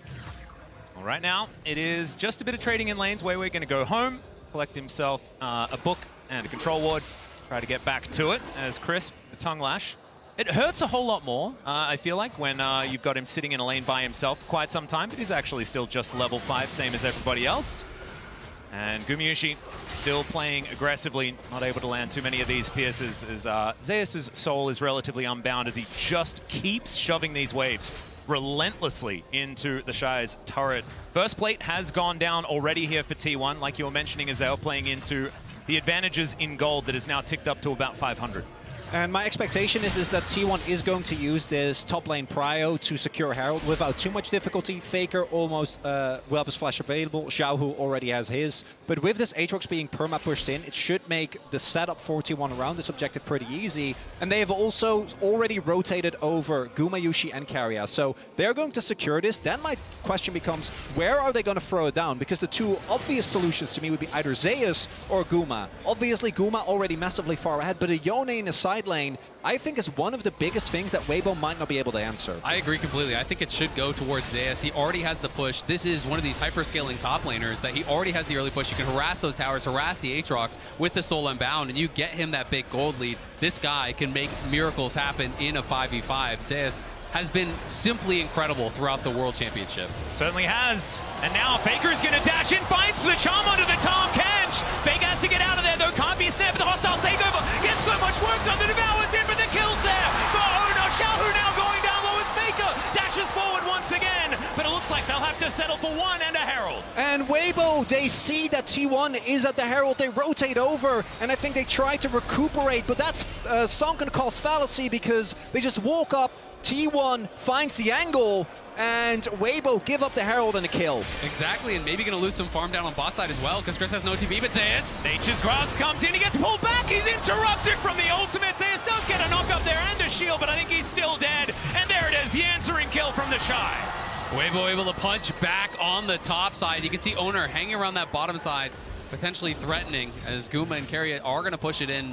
Already have taken a plate themselves down there, but great kill back on the top side. Does help to equalize the gold there for the Shy. Yeah, gold now actually completely fine. The Shy might even be able to pick up plate as well. And crucially, Zeus doesn't have TP, so actually is going to lose out on this wave. Unlike Faker when he was ganked earlier, could just TP back to the lane. Not going to be the case here. And that's the second time that Weibo, the initial play might not work, but Weiwei pulls it back. Exactly. And Zeus just couldn't use that ultimate quite fast enough, you know, so Weiwei was able to get ahead of him, blocks the ulti, and then from that point, Zeus says, you know what, I'm dead either way, so I'm going to hold on to the flash, but that is an unfortunate death for him, as he had so much pressure on top side, so much tempo, and a lot of that is going to be lost now, but not lost in the mid lane, where Faker has continued to push in, continued this relentless aggression here, despite being that first death. Yep.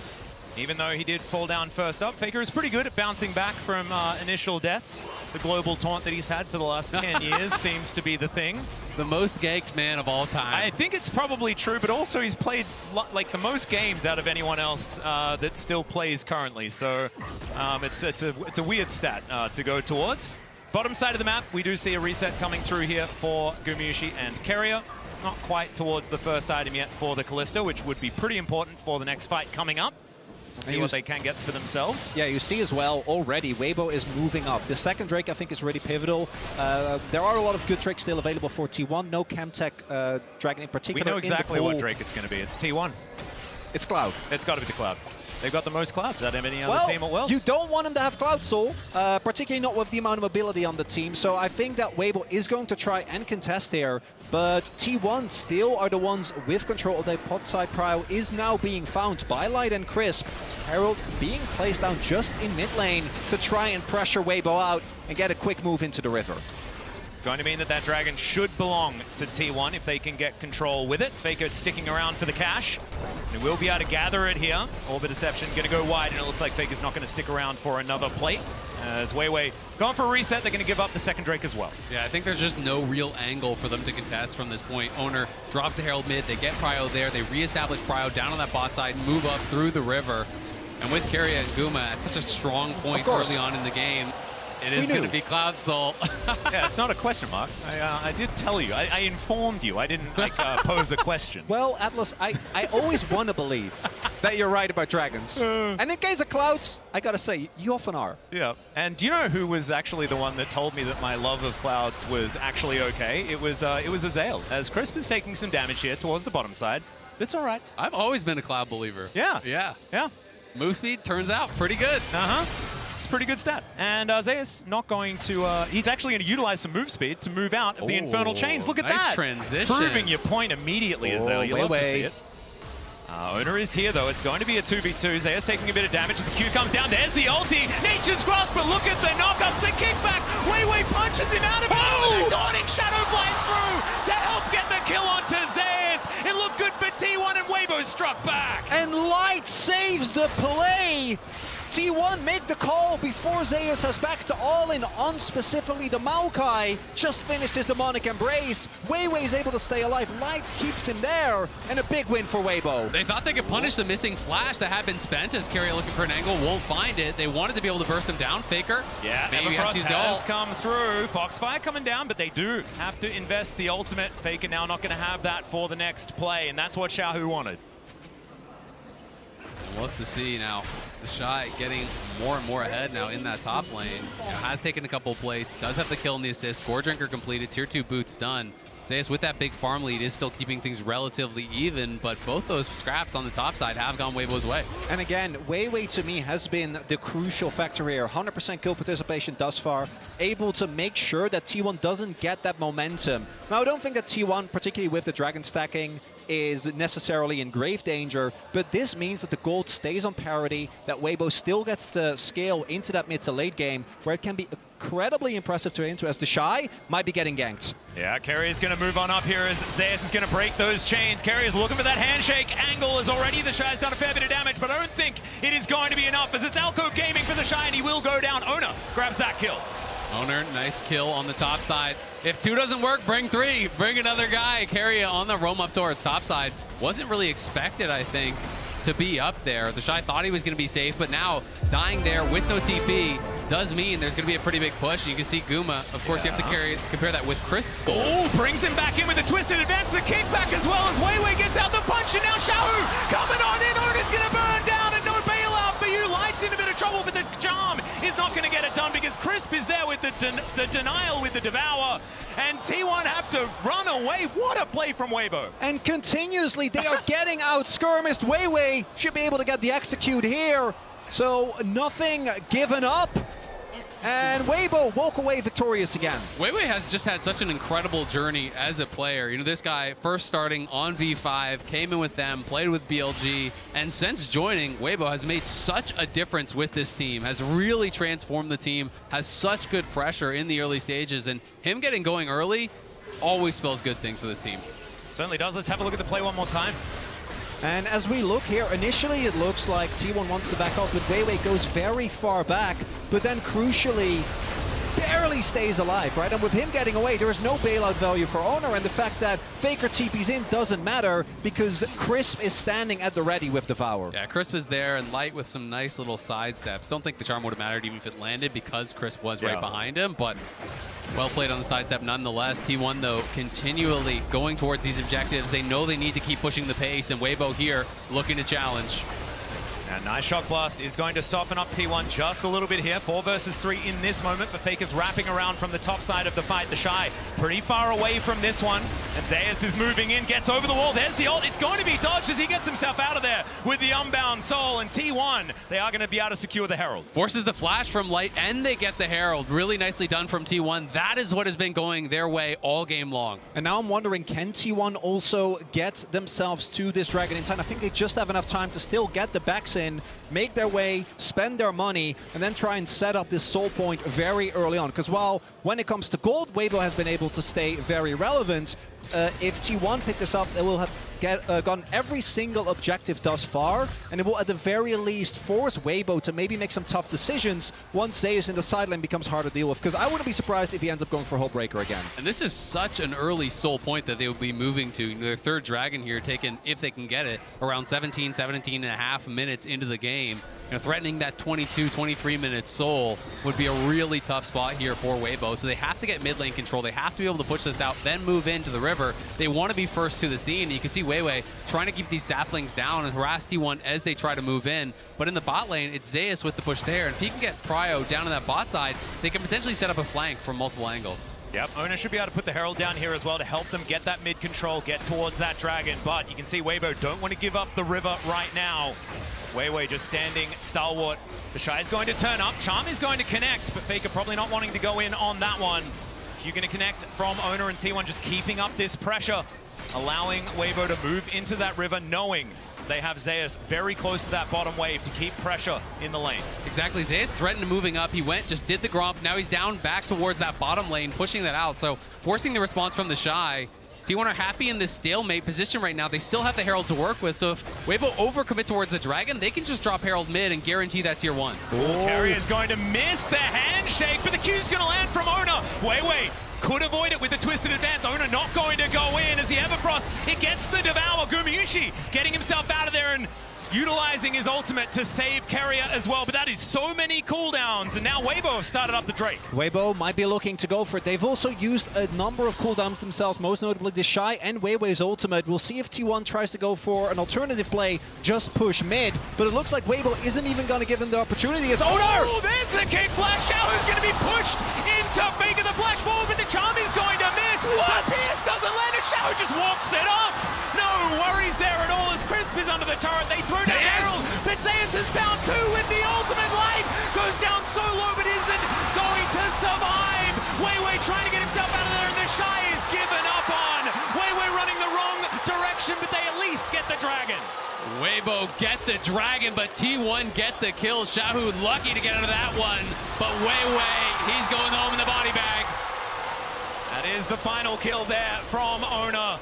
And that is the first fight that T1 have won, but they've lost that Dragon stacking that you were talking about earlier, Chronicler.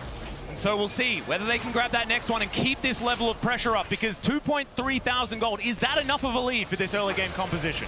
And there is a reason why Owner's Lee has been feared. And the funniest part to me is this play doesn't even matter, because Xiaohu actually is able to walk it off. Another miraculous survival. Faker doesn't get the chase because of Crisp, but then it's Zeus who got put down in lane that makes the hero play. Exactly, comes in on the other side. There's no Devour because Crisp is over saving his mid laner, trying to defend there. So Light is left vulnerable, and Light is punished big time. T1 getting that major gold injection in, and you can see a lot of these towers that they've been pressing. If you look on live, Faker taking down that top tier 1. A lot of these turrets have been getting lower and lower from this T1 lane dominance. Yeah, you can see there's a lot of relief on Tom's face there as well. Hoping that T1 can get this mid-game sorted out. Ona stealing away some Raptors. Full vision given over to Weibo. 3.5 minutes on the clock when it comes to the Drake, as in goes Zeus. Xiaohu just boops him away, and Ona is going to come through as well. Xiaohu in still a lot of trouble. Safeguard comes in, Xiaohu moving away from the Lee Sin to the skies, comes down. The Devourer is there, it was Crisp coming forward, and he saves his mid laner, but that is a lot invested. That's the problem, is that even though Xiaohu makes it out alive, Crisp uses TP, and they're not even going to be able to save the turret. So even though Zeus isn't able to actually clip Xiaohu, he sidesteps the ultimate, it's still a big win, and the Hull Breaker is in fact done, and it makes him such a menace in the side lane. Exactly, it's incredibly difficult to deal with him. They become incredibly tanky, and one of the most underrated parts about this is how tanky it actually makes the cannon minions. They become very difficult to actually wave clear out. It allows you to harass your opponent, but Guma could be in a bit of trouble here as Crisp looks for it. The immediate cleanse does get out of the way. Nature's Grasp isn't going to connect, but there is the twisted advance. Hostile takeover across everyone though, but the Shy is just gigantic. Guma trying to hop away. The Fates call the knockups, and meanwhile Weiwei is going down. Faker collects it before falling down. Crisp has to go though because he's so incredibly low, and Zeus is tearing them to shreds. Weibo lying on the floor now as T1 look to tidy up Crisp, and they won that team fight even better than the loss. Guma refuses to go down. Carrier saves him, coming in with the hostile takeover at T1. They're on the Baron. And it's Renata that does it again. Carrier standing at the ready, keeps Guma alive throughout all of it. And T1, the goal before this was even. Weibo picked up the Dragon, but after this fight, multiple kills going over the T1. Baron secured. And it looks like the first grade might have been broken open. The early game comp getting it done. And here is the replay. We'll see how it all started. It looked like a pick onto Gumayusi. It did, but it just took them so long to actually get to him. You can see everyone from T1 is coming as fast as they possibly can. And all the time that was bought here by Guma allows them to arrive, allows the hostile takeover here, hitting across multiple members. Light is forced to even flash out, just trying to avoid it, but Owner knocks him down. Guma dances out, using that ultimate with Carrier's help to peel him off. And we're seeing one of the big issues with the Senna is that if you're playing a front to back, Senna feels almost impossible to deal with. particularly with Kench, it's really hard to take people down, to get through the front line. The kiteback's amazing, but if you get caught, particularly by something like a Lee, you don't get to play the game. And also, they weren't playing front-to-back League of Legends. It was a split fight entirely, with the fact that the Shy goes in, is in the middle, and it felt fantastic, right? It was a bit of a split there from Weibo with their decision-making moving forward. It could mean that they could adjust that moving into the next team fight and really show what this composition can do. And the tough thing for Weibo is it felt like so many things did go well for them in the early stages. Those skirmishes were working for them, but when T1 hit way harder. And they have gotten so much out of these last couple plays. They're going to try to take a tier 1 top, but Faker's looking for an engaged bot. Yeah, looking for even more. Everfrost is going to land. Somehow that charm didn't connect, but it is still going to gather. A devour from over the wall from Crisp. T1 will settle for this inner turret. And this is where the earlier Drake from Weibo is going to feel like a miracle in disguise, right? If they didn't have that, would be just a soul point in addition to all the turrets that are there for T1. Now, sure, they're not going to have the soul. You still have 5 minutes of time. It's not looking great, but at the very least, they'll have one more opportunity to try and get something going. My main issue is, particularly with Zeus now completely back in the game and sitting on a pretty ludicrous gold advantage, 3K in the sideline is going to be untouched. I mean, even in the team play, he just finished an IE. He's got 3 full items now. The Shy just finishes Derek's second. And when you have the IE in, you can talk about not wanting team fight with a Hullbreaker, but when you've got an IE and a Kraken, you can one-hit the backline. This becomes incredibly hard to actually fight against this guy. So if T1 can execute on those 5v5s, as they have been doing all tournament long, we saw it showcased against JDG, against the world's best in that 5v5 stage, then it's going to be tough for Weibo. Look at Keria. Yeah, Zeus dancing forward, but like you say, Keria lurking in the sidelines. Weibo just trying to deal with these minion waves, not wanting to give up more than they can afford to lose. T1 just going to gather themselves a little bit of extra standing gold in a turret. Not exactly the end of the world, but it's all just more money here for the coffers of T1. These shock blasts starting to land a little bit. Lands onto Faker there, but they're going to need more of those if they want to stop the pressure.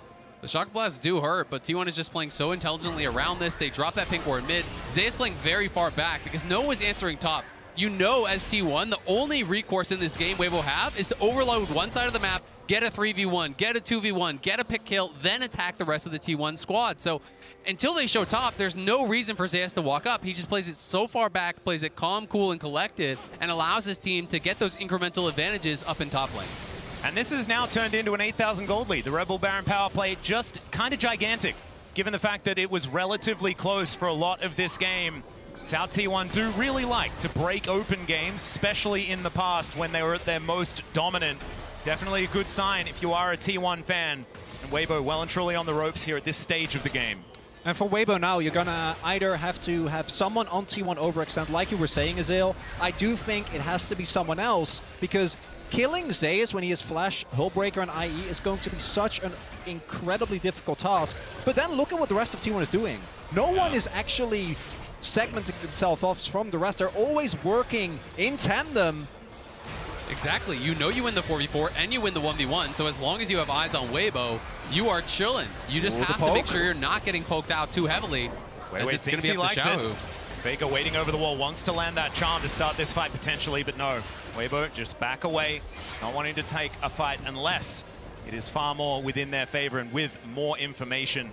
And that is a very difficult thing to gather here in this game. You talk about saplings, things like that, all these opportunities. If you can't walk out of your base, they don't do a whole lot of good. It does get very difficult. At the very least, you can use that to clear out brushes, to move forward, try to reclaim some vision, as they're going to do now. Knowing that T1 is on the reset, they will try to deny some of this vision, but the death cap is going to be here soon for Faker. You can see Wit's End going to be pretty soon as well for Guma. These third items are going to be coming through when the GA comes in for Owner as well. T1 are just trying to get as prepared as possible for the Soul or for this Baron, where they are really going to look to dominate. And really nicely done, shown by our observers here, is how little Weibo know. Well, obviously they have a suspicion that T1 is going to be somewhere in the jungle and they can scout with saplings, but actually retaking control becomes incredibly difficult. And right now, it's still fine, but in 40 seconds, the Baron is coming up and Weibo will be faced with one of two choices. Either you just try to hard force your way in and like flash engage with Weiwei onto someone of T1, but if they don't give you that opportunity, you're going to have to try and fight up a straight fight. And one of the biggest problems with that is when you're approaching Baron from blue side, you're setting up for a perfect carry ultimate, right? You know, you all try to flash in, try to go for that engage. If you're trying to follow up on Weiwei's play, there's going to be a hostile takeover coming through your entire team. So the difficulty is extremely high for Weibo from this position. Also really difficult to lock down Zeus is if he's only trading with that Unbound Soul available. You'd see Xiaohu comes down. That gives T1 the idea. If there are two invested towards that bottom side, that pressure from Zeus pretty clearly illustrated in that moment. And look at the item spikes. Wits and Dawn for Guma. No death cap for Faker. GA for Owner. And on Weibo's side, 2 item power spikes have been hit, but don't know if that's going to be enough. Xiaohu, though, does have his Cyrildas done. Maybe that can give them the poke they need to contest this Baron, but it looks like it just isn't sticking. I mean, it feels like it's just basically all up to Xiaohu from this position. He needs to be able to hit Shock Blast on key members that can't heal them up, which is basically just Faker. Yeah, Owner going aggressive. There's the kick flash once again. Weiwei's going to flash to his advance to get himself back. There's the Nature's Grasp as well as Owner's going to have to get out of there. Safeguard is enough of a shield. The Dawning Shadow not quite there with the damage. And T1, they tried something. They're not going to get any kills, but they get the flash from the jungler. And T1 don't even have to give up Owner's GA, right? He could play that aggressive knowing that he still has his GA available as, oh, he might have a flank here. Oh, Carrier. Okay, looking for that angle as Xiaohu. I think they might know. Going to face check. How Oh, they they know. just saw him hop out of the brush. Not quite sneaky enough. The Shock Blast comes in eventually, but that is going to put enough fear into Weibo. And Zeus, yeah, like 3 hits this Cloud Drake. Yeah. I mean, he is just going to kill that thing so fast. They're going to start Baron at the same time. They're just going to start it up. I think at this point, T1 feel that they can do everything at once. And Weibo, you've got to make a stand now. There's just no way from this position you can give up a free Baron. Well, Weiwei is in the vicinity, but the rest of the team is still making their way over. The Shy does have teleport, but they have no information. They have no vision. This Baron is gone. They just can't walk up. There's not really anything you can do. Yeah, looking for the angle. It's not exactly behind Xiaohu, but he's pretty fast. As Xiaohu's going to avoid the charm for now. Shock Blast connects onto Faker there as well. He's still going to look for that reset angle, and now with the Baron buff in tow, T1 feel like they don't need a reset to try and break open the base of Weibo here in Game 1 of the finals.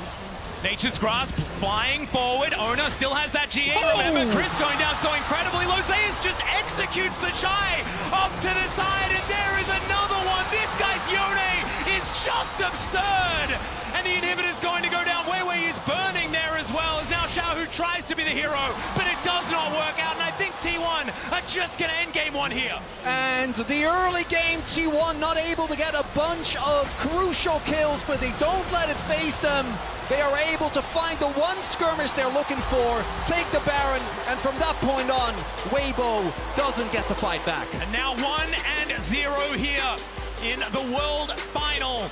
T1 on the red side as well, going to be able to walk away victorious. It was an early game composition and it was executed very well, but I felt like there were angles for Weibo to go back and try and retcon and figure it out for Game 2. I mean, it's tough, right? Weibo did win out in a lot of those early game skirmishes. They were getting the kills, but T1 played an immaculate objective game. And let's face it, they were winning in isolation all 3 lanes. And that is such a problem. Even though Weiwei was making these ganks happen and they were getting some kills, it always felt like it was T1 with the push in the lanes, with the turret plates that they're taking, with every single objective. And I thought the game might have stabilized to the point where Weibo could go and try and get to that late game. But then the moment that that fight in the T1 jungle happened, when they tried to collapse on Guma, they just didn't seemingly have the tools. And I think that outside of Weiwei, it is actually hard to lock down a target. And that turned into the Baron, and from that point, the game was done. And I have to give so much credit to Zeus in this game. Was incredible in the isolated 1v1. Yes, he fell down to a couple ganks, but coming back from that position, he was a monster in the team fights. Not to mention the fact that he was still up in CS even after getting caught in a few of these ganks as well. But a pretty exciting game number 1. It is time to throw it over to the post-match and see what the desk had to say about that first game. Well, thank you so much, Atlas. I will agree with you, and I think we all will, in terms of how exciting the beginning of that game was, how back and forth, and to me, how T1 very often tried to get that kill, but Weibo was sharper in the beginning. I mean, a great start to the series overall, but what were the biggest takeaways, maybe the biggest surprises straight off the bat in Game 1 that you had not expected? I mean, I kind of want to start with draft because we were like, are we going to attack the mid lane pool? I feel like people had cited that Gen G did so in their finals against T1. We saw the Nico and Ori bans coming out of T1, and then the Azir Silas bans coming out of Weibo right off the bat in this draft.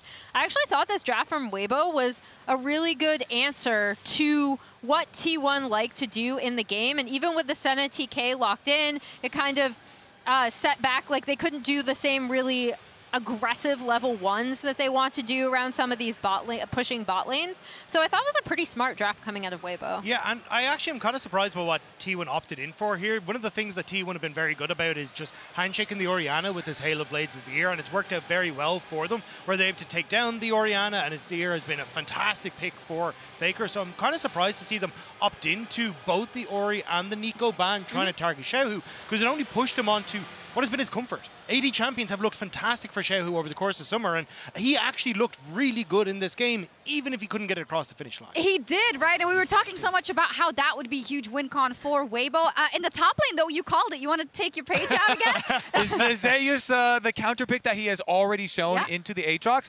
Yeah, I feel like a lot of risks were taken by Weibo in this, playing the denial bottom lane, giving T1 what they want, the Kalista Renata to play, and then allowing the counter pick that Zeus already showed, and the impact that he had with this Yone, the ability to carry here, the dragon fight towards the bottom, then towards the late game. Don't even have to say. But it was massive when we talk about quality over quantity for them. But I have to say, if you're talking about biggest thing takeaway, and we're looking at some of the early plays here. Owner's Lee Sin got locked in. He's like, he was 45 and 10 before this. Now he's 46 and 10 on it. But my goodness, Owner has just been so good this tournament. He has, and especially Lee Sin is such a confidence pick, right? That you want to go off on. Yeah, I mean, we talk about, like, in T1's draft, right? This is a draft that I think a lot of people, especially in spring, would criticize them for a little bit, just because it is like, we are better than you mechanically. Like, Owner is so comfortable on this Lee Sin. Zeus is so comfortable on this Yone, and they're like, we can just flat out beat you with these. I did actually think both junglers performed really well in terms of like tracking each other early, responding to each other early. We talked about Weiwei as kind of when Xiaohu has been struggling in this tournament a little bit, it has been Weiwei who's been the most stable player on this Weibo team. And especially when he got set behind early, get the invade, get this play into mid, but Weiwei responds super well by immediately wrapping around, burning his own flash because he knows that Faker's flash is down. And you think at the moment, oh, well, he probably should be going into his top side, trying to go for a scuttle crab, trying to match the fact that some of his camps have already been stolen away, but it's a great response from Weiwei.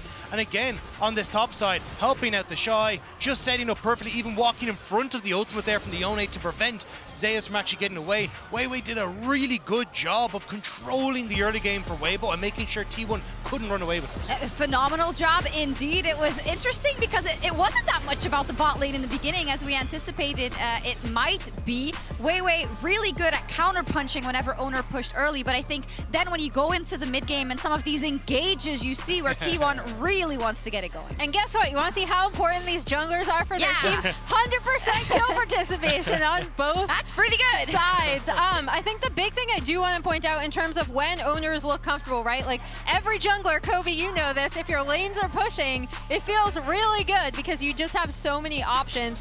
And then here, we see this is such a signature pick for Owner, and even though Xiaohu escapes, they talked about on cast how a lot of these fights ended up being split up, so then you have stuff like the Yone that can then just come in and do so well on his own in these split fights. Yeah, Zeus is able to cut them off, even though they get the dragon with the 3-person engage there. And as you said, they chased everybody else off of the top side of that fight so that they could then collapse, and Owner get to pick up the extra kills here. I mean, it's made even more important because of, like we talked about, how rough Owner's summer was. Yeah.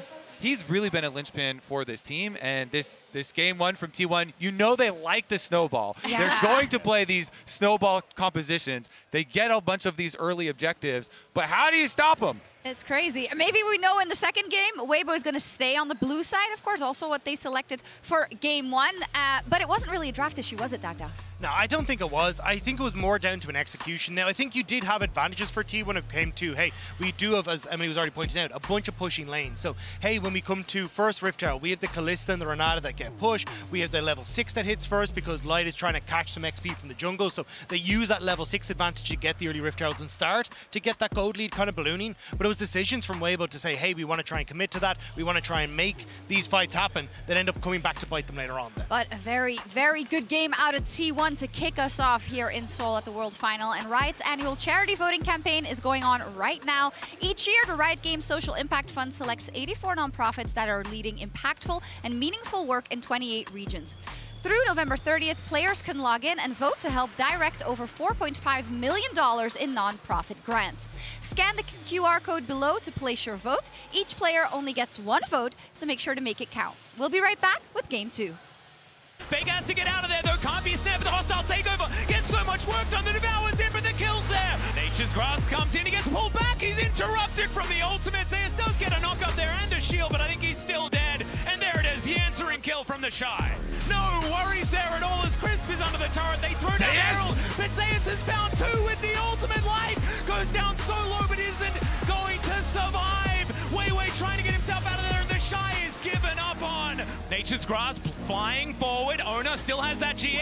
Remember, Crisp going down so incredibly low. Zeus just executes the Shy off to the side, and there is another one. This guy's Yone is just absurd.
Something dark clings to me.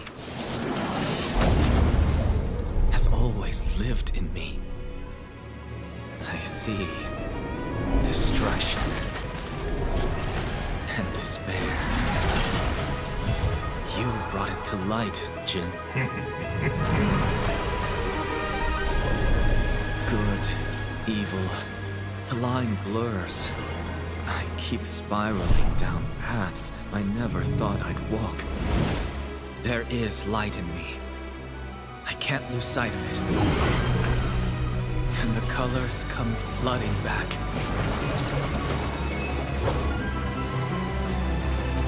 Open your eyes. Every question, every burden, every vision, I'll lay them out here. Art, life, death, all I've seen, all made clear.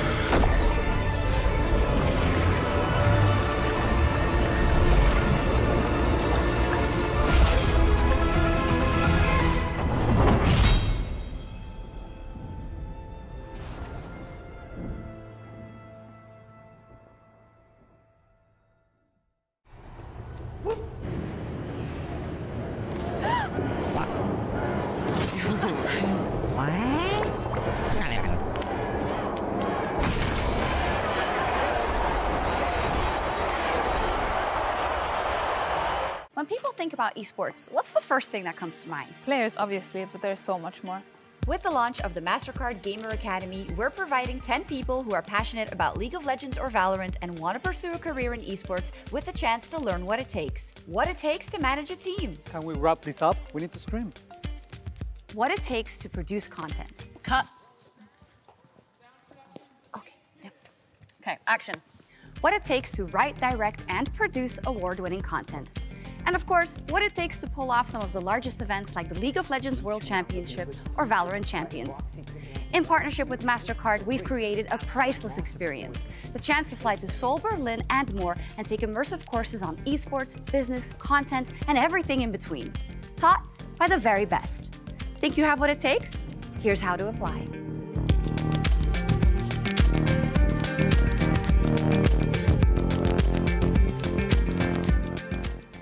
Bringing in a new roommate to save money, is that the plan? Say hi to Glenn from work. Yeah, I think I have a much better plan. We switched to my plan from Verizon. That is a good plan. Glenn? Get my plan starting at just $25 when you bring your own phones. Plus, save when you add perks like the Disney Bundle. It's your Verizon. Red Bull gives you wings.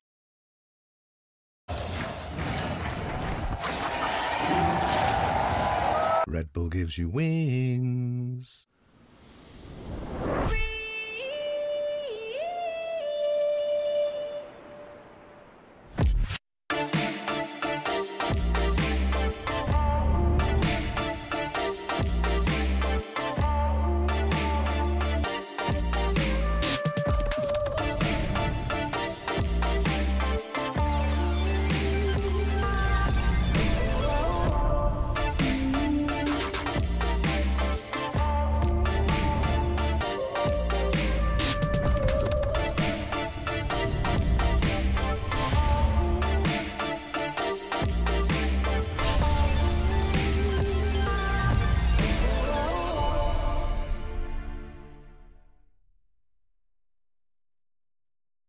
How do we keep holding on? Lights flicker from afar. I'd rather stay in the dark if I'm with you. I don't need the world. Keep me close, safe and sound. More than two is a crown when I'm with you. Time is passing, knows no manners. I'm finding comfort in hope.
Somebody from my life. Make love with me, ecstasy. Tango and dance for me, bounce with me. Make love with me, ecstasy. Stay with me, need to run away.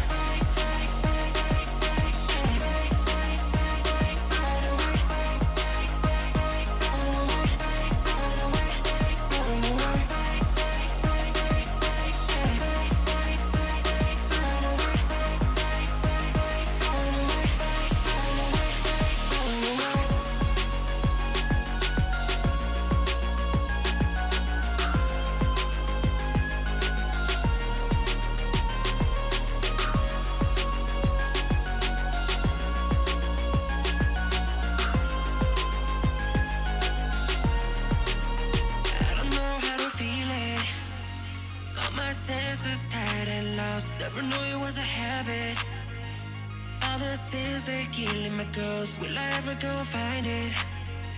Get away that nobody told. Tell me why you went around with me to set me free. Do I need to wait a little more for the right time?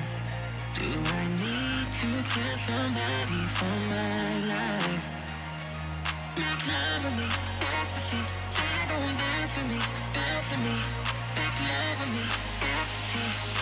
Stay with me, not to run away.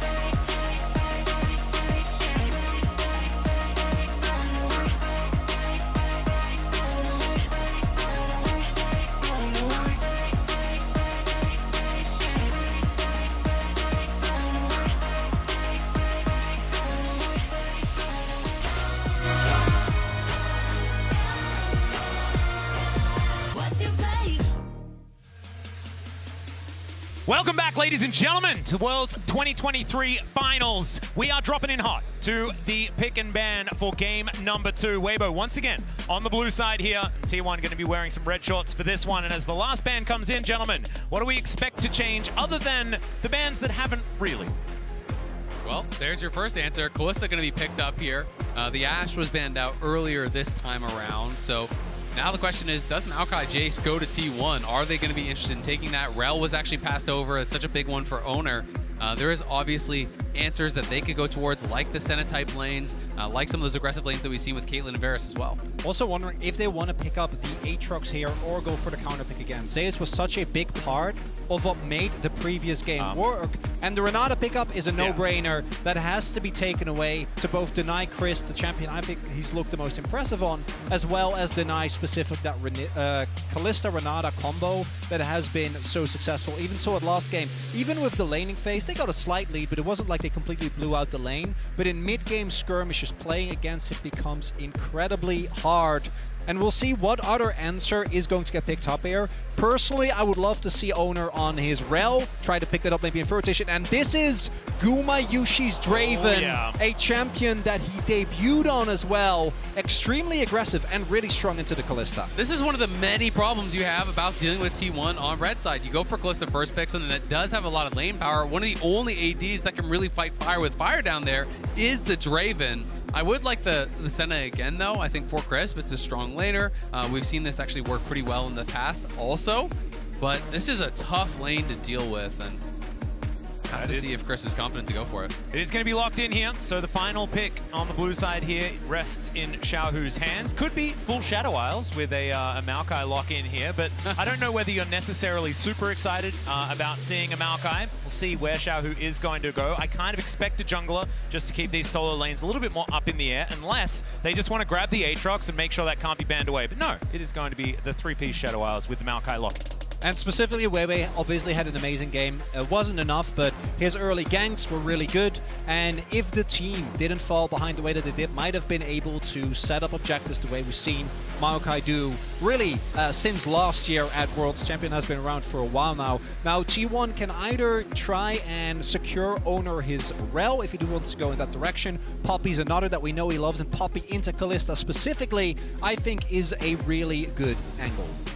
Silas, also a good option. It's available for Faker this time, and anytime Maokai's there, it's really, really strong to be able to have that counter engage. You basically just have the more powerful version of that ultimate. Sen ult has some value for cross map as well, so definitely a strong angle, and also a pretty good denial pick for some of the things that you might expect them to go towards. And also, it does mean that T1 is now forced to ban away. Blind Silas can obviously be punished. The Jace, I think Zhao actually had a great game on the Jace last time around. Yeah. They were able to play around, and these new ults didn't really end up mattering when we got to the fights. But T1 going to try and make sure that Faker does actually get through the lane. Last time around, we saw Weibo target Owner, and I think they're going to try again. Even though it didn't work out, his lead was still incredible. Poppy and Rel, to me, are no-brain bans here. Yep, the Sejuani will still be up and available, though, and Permafrost value alongside a Silas in the mid lane can definitely be very, very scary, augmented by Zeus picking up something pretty strong, bruisery on the top side. Exactly, and almost guaranteed you think Zeus is going to play one of those types of champions. It's going to be an Aatrox or Ione or something along those lines. That could be a strong pairing, so it's tough. I am almost more afraid of the Sejuani from this point, even though I associate Owners much more with the Rel. pick your poison, and they said no. We'd prefer not to. That can be up to owner if he would like, and so we'll see whether it is going to be the Rel or the Sejuani. Yeah, this is going to be an interesting choice. I mean, I think if they go Sejuani here, they're going towards double melee pairings, but instead it's going to be the Nocturne. So denying some of the ability, I think, of the Shy to play through side lanes. Potentially, you know, you're worried about some sort of side lane picks, some ability to 1-3-1. This really makes that difficult. And it also, if you have a flanking pick coming in from Zeus, some sort of a dive buddy there alongside Faker and Guma, or excuse me, an owner, it could be really tough because you can turn off the lights, throw the stolen Maokai ult, and then potentially have Zeus coming in on the flank. And for Weibo, I think one of the consistent issues is that you want to try and get a strong bot lane, which they did, even though obviously the Renata and the Draven are quite strong. But it means that then you have to deal with Zeus getting counter pick, right? And Zeus, his Yone has been taken away. We'll see what else he can bring out against the Aatrox here, as Xiao Hu have, of course, been a large number of mid bans already, is actually going to go for the Ahri here. Yeah, so the Ahri is going to be locked in. Is that an insta-lock? Okay, there we go. So the Gwen going to be locked in here for Zeus. Something that has been picked into him in the past, but I won't talk about it too much. If you are a T1 fan, I imagine that is definitely going to cause some pain. But this is really, really fun. Zeus really fighting fire with fire there towards that top side once again into the Shy's Aatrox. It's going to be interesting. We haven't really seen Gwen do that well at Worlds, to be honest, because it's one of these picks that takes a long time to turn online. And I feel like you've even seen Zeus play the opposite in this matchup, where he's going for the lethality build on Aatrox and really kind of has earlier and more powerful power spikes, because this Gwen is going to need a couple items before you really start to outshine what the Aatrox can do. That being said, if they can get to that point, T1 has an incredible 1-3-1. They really can attack those side lanes so heavily with the Nocturne as well. And you do have that flanking top laner that I was talking about as the final piece, stolen Maokai ult. You have the hostile takeover. You have the Nocturne ult. You have a flanking Gwen. All of this being thrown at you with the lights turned off is so hard to deal with.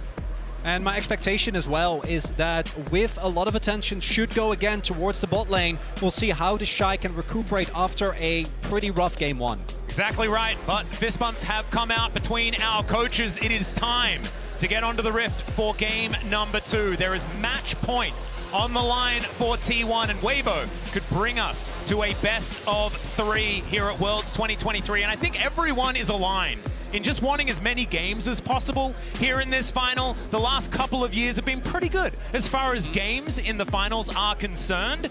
And so hopefully they can bring us to one of those, even if it could bring some heart attacks here to the Gottschalk Skydome. I imagine that it could be a difficult time. Yeah, since 2018, it's only gotten better, right? We got 2 free zeros, that's not so great, a free 1, and then back-to-back free 2s. Yeah. And those are the most fun and stressful. Certainly the most stressful and the most fun. Chronically, you're exactly right. And here we are into game number 2. Weibo gathering up towards this bottom side. And T1 not going to be walking too close to where all 5 members were positioned. So no, nothing to worry about too much. And you guys can remember, you can log into your Riot account on LoLEsports.com and watch Worlds live to earn exclusive Worlds emotes and icons. And we'll see whether Weibo or T1 are going to be flexing any of those here in the game.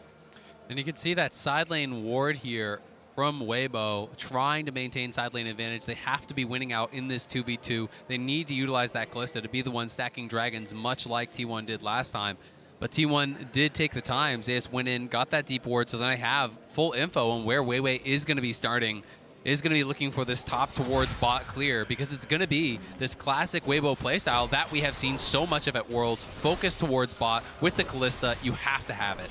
Also have both junglers pathing towards the bot side of the map, but obviously Weiwei going to be way stronger early on owner, mainly looking to cover in case they do see Weiwei show up in the bot side. Do note that they do have a ward on his blue, so the T1 bot lane is very aware as, the bot flash lane already out from Gumayushi. His light's relatively low as well, but that is definitely a trade that goes incredibly well here for Weibo. Zeus also taking a fair bit of damage towards this top side.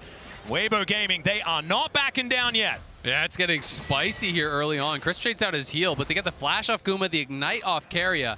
Light pretty low as well, but they can just push this in, potentially look to reset, and maybe if Weiwei is coming down here, set themselves up in a great position. But look at Owner looking for this wraparound here. Yeah. Xiao Hu likely can walk it out, but we'll see if he's forced to use the summoner. He's level 2, so doesn't have it. There's the flash chain. That is going to get the flash out from Xiaohu. Zona is going to back away. Will have his spell shield available.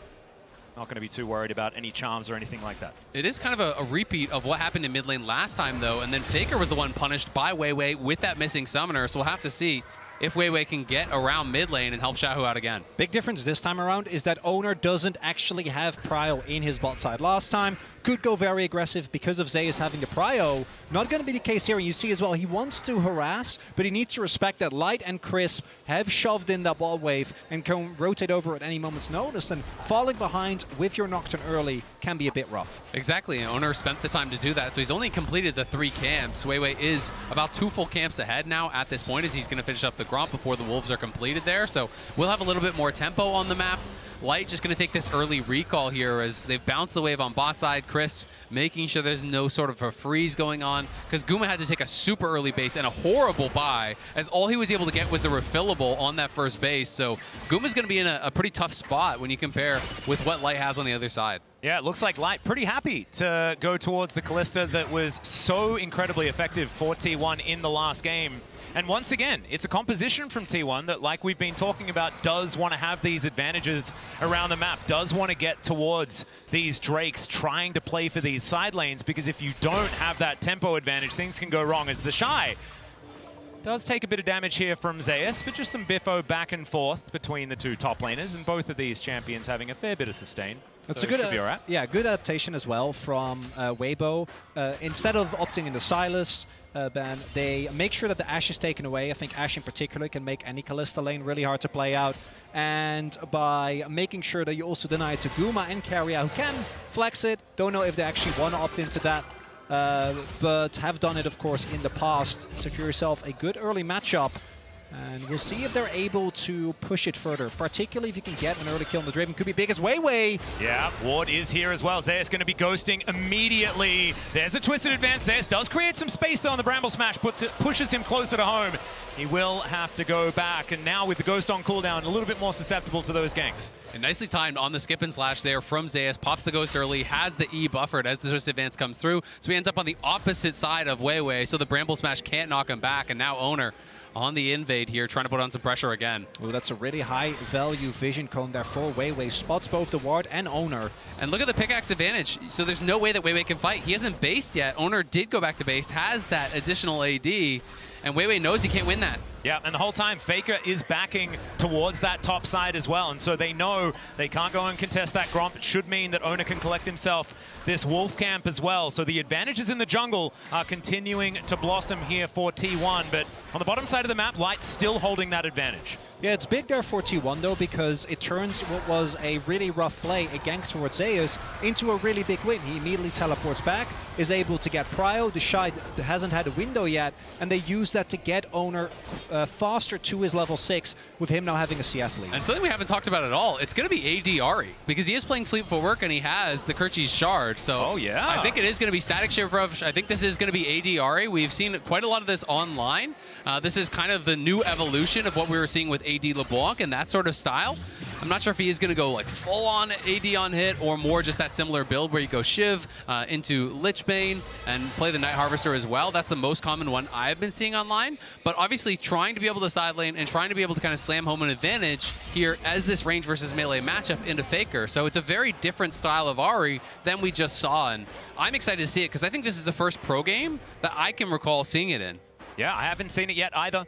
So interested to see what Xiaohu is going to be able to get done on this version of the Ahri. And I have to have a feel that the Ahri AD variety should be better in lane against Faker as well.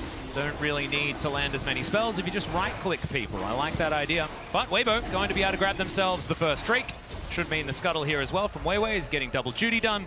They are going to be able to grab this off the back of their very, very, very supreme control of this bottom lane. Yeah, this all goes back to the level 1. Light and Crisp playing it out early on very, very well. And one of the things that we haven't really talked about yet that the Draven can struggle with is not having a jungler that can enable you. As I say, that Owner is in top.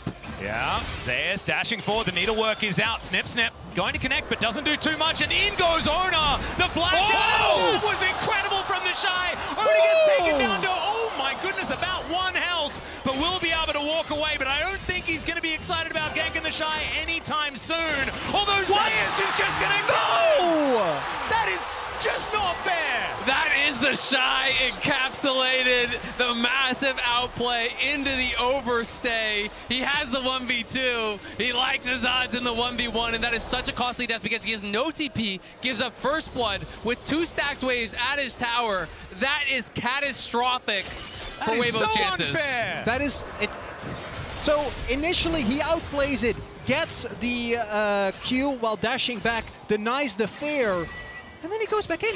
Not only is it Zeus getting a kill, which in this snowbally matchup is extremely rough, but it also means that Owner's first ult was a success. The first ult on Nocturne is so big. He gets his early Ultimate Hunter stack, he gets a ton of assist golds, and that was an unforced error. Yeah, I mean, he eat in, right? You could just stay at your tower and farm it up. He didn't want to lose the wave, but he's the one who goes aggressive. Now he's going to get zoned off the bot wave, so T1 punishing so heavily here.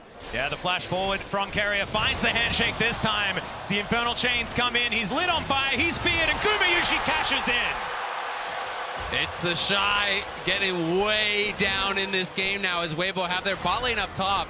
Zeus will not be an easy dive here. He is healthy and he's got the ultimate back. They're going to look for it though. Yeah, we'll see what he can get done here. The flash twisted advance comes in, and now Zeus just trying to do what he can to stay alive. It's working! And he's going to be able to dash back towards the minions. Now Faker turns up. He's got his own nature's grasp, but Xiaohu is going to join this one, and Zeus is running the wrong direction. We'll see how much time he's going to be able to buy here, because maybe this is an execute as he heads toward the turret, and there it is. Oh my god, everything is going T1's way. It's the Shy. Now shows up in his third lane. Top lane didn't work, bot lane's not working. Hey, let's check out mid lane. Worked out a little bit better here. As you can see, Owner walks away with half of his health bar. The Shy able to win out in that one. But man, that was a lot of things that happened. Chronicle, break it down for us. And it is Weibo opting in when they've already gotten the win, trying to get too much out of the play, because yes, Guma gets a kill. The early cash in for the Draven is really rough with the Shy going down, but they got the Herald. They can play it a little bit slower, try to zone away Zeus, and then crash the Herald, get a ton of plates into light, and then try to play from there. But they try to get more, and it backfires. And I think they're feeling a little bit of that sense of desperation. You lose game 1, things start going bad in game 2. You feel that you need to get even more. But T1 in such an incredible spot here now, and that kill for the Draven was so critical, because Draven from behind is such a weak champion, but when you're able to snowball, it can really be a different story. And he's now 300-400 gold ahead of his opponent. Yep, exactly right.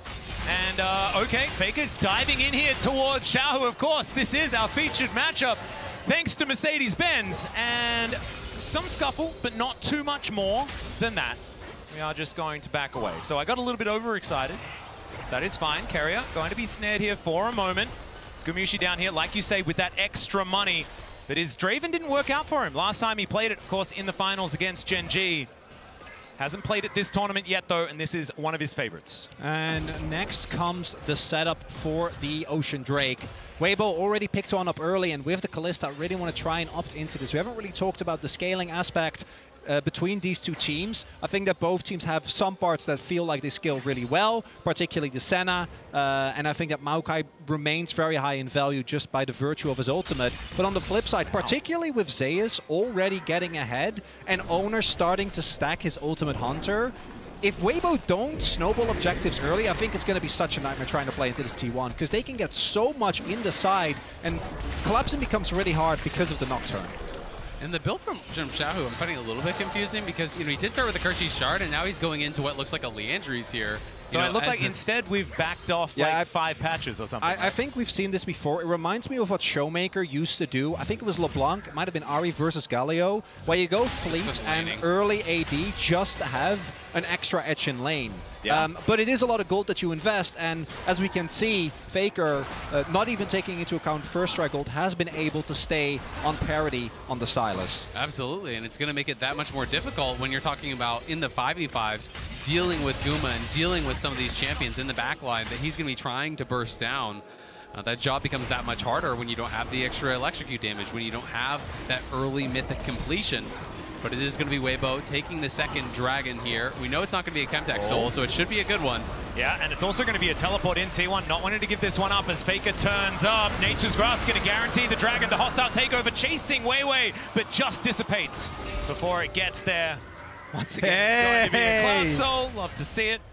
I could imagine that Weiwei's pretty upset about that. But remember, we're taking the Drake for Water's sake. And there's a fight towards this top side. The Shy taken down to about 50% health. He's trying to avoid the potential needlework. There were none more remaining, and Zeus is going to back away. But remember, we've teamed up with Amazon Web Services for a new campaign called Take the Drake for Water's Sake. For every Ocean Drake taken, AWS will make a donation to water.org. That Drake was the 47th Ocean Drake slain since Worlds 2023 Swiss stage. And we can have it both ways. We get the Ocean Drake and still a Cloud Soul. I know, isn't it glorious? It's beautiful. It's absolutely fantastic. We've washed off the Chemtech with the Ocean. And then it's now windy. Now we're enjoying ourselves in the breeze. Oh, it's just fantastic. Well, and Zeus from this far ahead of the Shy, Cloud Soul would be terrifying if he's going to be able to get that. It's actually so good on Gwen. Weibo are pushing heavily on bot side. If the Shy walks up, he could just be dead again. Everfrost gets the slow. Chainlash is going to come down as well. Faker doing a fair bit of damage. Did invest his stolen ultimate there. I believe it was probably timing out relatively soon. Trying to get some value as in goes Owner. Finds the paranoia, but you can see the Shy is going to be all right. He even gets a cheeky little shield there with the Dawning Shadow Light, not wanting to leave it up to chance. I mean, this Aatrox is going to have such a tough time. He is going for the lethality build, and he's doing it from very far behind. You know, closing in on 40 CS deficit. He is going to be obviously able to pick up some of this to even that out a little bit, but the additional kill is also in Zeus' pocket. And this is a matchup where, as the Gwen, when you get through those earlier stages, you can outscale. When you're getting towards multiple items, it just kind of gets better for you. So the Shy is going to have to turn in an incredible performance, and we can see it in the MasterCard lane economy snapshot. It is heavily favored towards Zeus, who had a really good game one and is set up for success here in game two. And I tell you what, if you're a Zeus fan, you're feeling absolutely fantastic that he's having this kind of performance in a final. Because these have been the times where he has crumbled in the past, and so far it's been back-to-back games where he is the guy.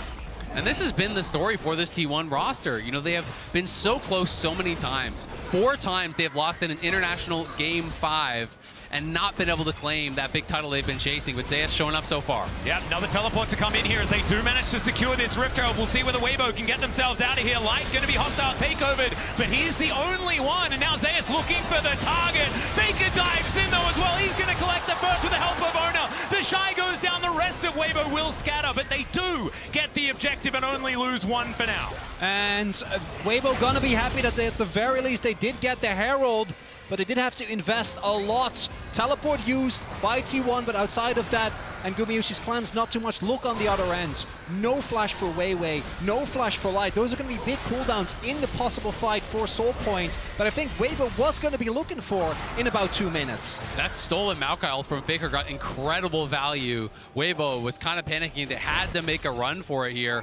And Weibo are able to secure it, but it's Faker on such a good angle, coming in from the top of your screen, able to find this stolen Maokai. Weiwei uses his to just try to disengage the hostile takeover, but look at the angle here from Faker. Everyone from Weibo sent packing. They're trying to line up to avoid it, but the flashes have to be used. And that is with Zhao, who doing so much heavy lifting. Keeps Keria and Guma out of the fight. Keria was also unable to hit anyone, and he's giving me really big barrel energy with the amount of things that haven't been able to hit.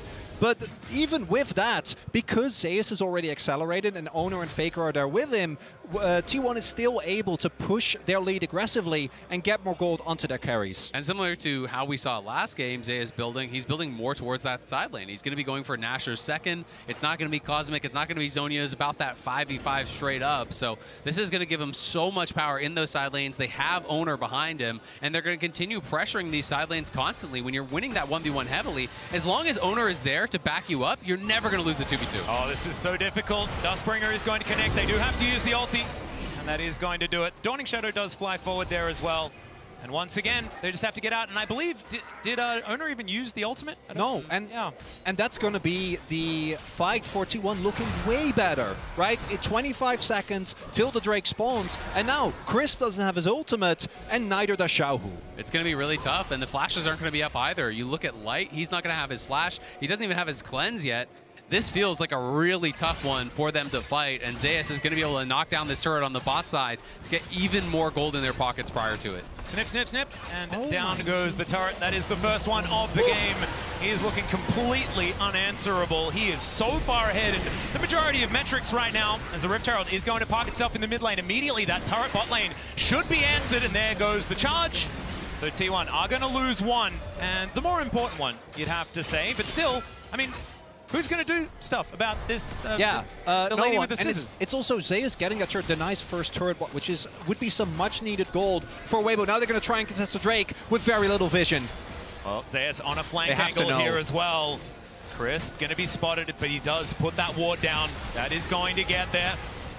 The Drake going down very, very low, and now the paranoia comes in. Faker looks for the Spirit Rush, and he does find it. The hostile takeover is massive as they get rid of Light immediately. Weiwei taken down for the double kill for Owner. Xiaohu now trying to get some damage in the back end. It does take down the Nocturne, but it's Chris fighting on the bottom side of the map, and Gumayuchi is going to cash in once again, and T1 wipe the fight. And it's T1 winning everywhere. The fight breaks down into multiple skirmishes, and they outplay, they outfight, they get all the kills. It is 7-1. They're going to take the Dragon, the only thing that was working for Weibo in this game. And it's, again, I think that sense of desperation. They don't have a great vision set up. They don't know from which angles T1 are going to be coming. And Owner has his ultimate available. And there are a couple of key ultimates that aren't there, right? You don't have the Maokai ult, or rather the Senna ult. And that's such a big defensive cooldown. And again, look how they orchestrate this. Faker comes in from the top. Owner turns off the light. The hostile takeover comes across everything all at once. And it's so difficult for Weibo to be able to effectively communicate how to play out this team fight. So everyone scatters. They're all flashing, every man for themselves. And when you go into that kind of fight against T1 with this composition, you are sure to always lose. And I tell you what, I'm really enjoying the use of the paranoia as well as the hostile takeover, because something that has been difficult for a lot of our Renata players to deal with is getting in the right positions to get that ultimate off without as much notice, right? Because it's relatively telegraphed. But if the lights are all off and then this wave comes across you, it's not a lot of reaction time to deal with that if everything else is going on as well. Additionally, Guma was able to pick up another kill. So this Draven is by no means the main carry of T1, but now Zeus is fed, Guma is fed, and Owner is fed. So they might get a catch here, not going to find Carrier, but there's so much that you need to deal with. Exactly right. And just quickly, win probability powered by AWS definitely starting to trend towards T1 in this game. 7-1 in kills, but at the beginning of the game, you could see there on the graph, Weibo was certainly getting themselves into decent positions. We'll see whether they can claw some of that back. It is only a 4,000 gold lead here for T1 so far. Definitely surmountable. And while we haven't talked as much about this Draven, and you said it, he's been getting these kills. He's actually the richest member on T1. He's the richest person in the game now at this point, which is kind of crazy after how badly this early game started. He has been cashing in, and Weibo trying to start something here. Here's another one, the Nature's Grasp. They all line up behind, but it's a decent charm to come through. That hostile takeover for some phenomenal disengage, and it looks like T1, they don't want to deal with it. Faker dashes over the wall. Remember, they don't have a turret here. The charm is going to split them. Carrier tries to get it. He goes forward and then just explodes, and then Owner thinks that that's his moment. It's a double again for this Nocturne, and he survives. The logistics protocol coming in from Carrier to make sure that the Nocturne doesn't burn down. It's a massacre. Weibo again try to get something, and initially the play looks good, but I think the sidestep from Carrier there, he doesn't get caught, and with Renata alive, it becomes so hard. While all of that was happening, the Shy was rotating over. Zeus just backed. Yeah, Zeus isn't even here. They decide, hey, we gotta go now. We're falling behind. The initial play looks good as Owner gets chunked down so incredibly low. Xiaohu flying in, but this is the sidestep that you're talking about right here as Xiaohu goes for it with the last charge there. Both Guma and Carrier, beautiful sidestep, and then Crisp gets thrown in, but it's a flash out from Guma, it's a turn, and it is the one shot from the Draven. And the one shot from the Nocturne as well, using himself as a bullet into that backline and secures the kill on to Xiaohu. Also, the Dustbringer, I believe, got the kill in the first place. So this Nocturne is just massive. And it is, again, also a testament to how powerful Renata is. Owner can go for these mega aggressive plays, knowing that as long as he kills his target, he will be able to be bailed out by the rest of his team. And honestly, even if he dies from this position, because the carries are so fed, it's going to be worth it, right? As long as you are creating space for Guma, for Zeus, for Faker, even if it is that one-way trip here for the Nocturne, it's going to be such a value play as long as they can follow up. And T1 have been on the same page. Weibo seem like their only answer is just forcing more and more fights. You can't win side lane. You can't win 5v5. Your objective stacking has been stopped. It is getting close to checkmate in game number 2. It's really hard as well, considering the fact that T1 had already built themselves a 1-3-1 composition. There is no comp in the game that is more just win more, right? Because you have win conditions that build upon themselves with a composition like this, where Zeus and Faker can get control of these side lanes all game long. Tempo, something that Weibo is going to have to really, really muscle. Oh. Yeah, that is a bit of item in advantage. Yeah. And when the Shy shows up to a team fight, he is going to have to be absolutely perfect to get anything done, because you are so squishy. If you can't get that first kill for the Dustblade proc to be able to survive, you are going to be paper, because one little CC hits you, Guma's going to kill you instantaneously. He's got 0 armor, he's got 0 HP purchased, so this Aatrox is going to be really squishy.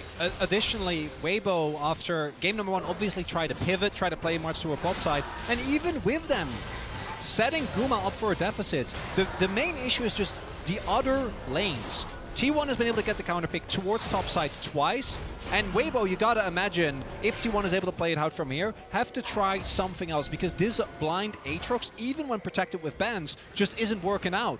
And I think we have to talk about the journey that Owner has had. You know, he is one of the players that has been so criticized throughout this year. And how good has he been in this series? How good has he been at Worlds? And this whole tournament, exactly. And on tanks normally, right? But this Nocturne performance, he is playing reserved. He is going in at the right times. This is an Owner that is playing extraordinarily well. And it also goes back to when Owner initially looked to be his most dominant. His Lee is his most iconic champion, right? Yeah. It's more the carry style as we get a charm. Yeah, Faker is going to break it. Oh, no. He uses it in order to close distance back again, I guess. But never mind. Nothing too much more going to happen. T1 with the opportunity to stack 4 Cloud Drakes. When you and they're going to start with the second. Exactly. When you talk about the comfort and the ability to go towards things like the Lee Sin, I think that has been somewhat indicative of what T1 have wanted to do here at Worlds, and the meta shifts that they have brought in as Owner, maybe looking for a fight. Yeah, they find the Shy, but he just umbrally dashes over the wall. He will keep himself alive as Weibo just regrouping once again, spotting out the members of T1 moving back from that Drake. And now moving towards the Baron pit. It is 25 minutes into the game, and T1 hasn't gone for a Baron just yet. You can see that they have changed a little bit. Very reserved. Yeah. Yeah. They've really matured, you know. The Baron's been alive for 5 minutes. Now they give it like 5 minutes. This is not by T1.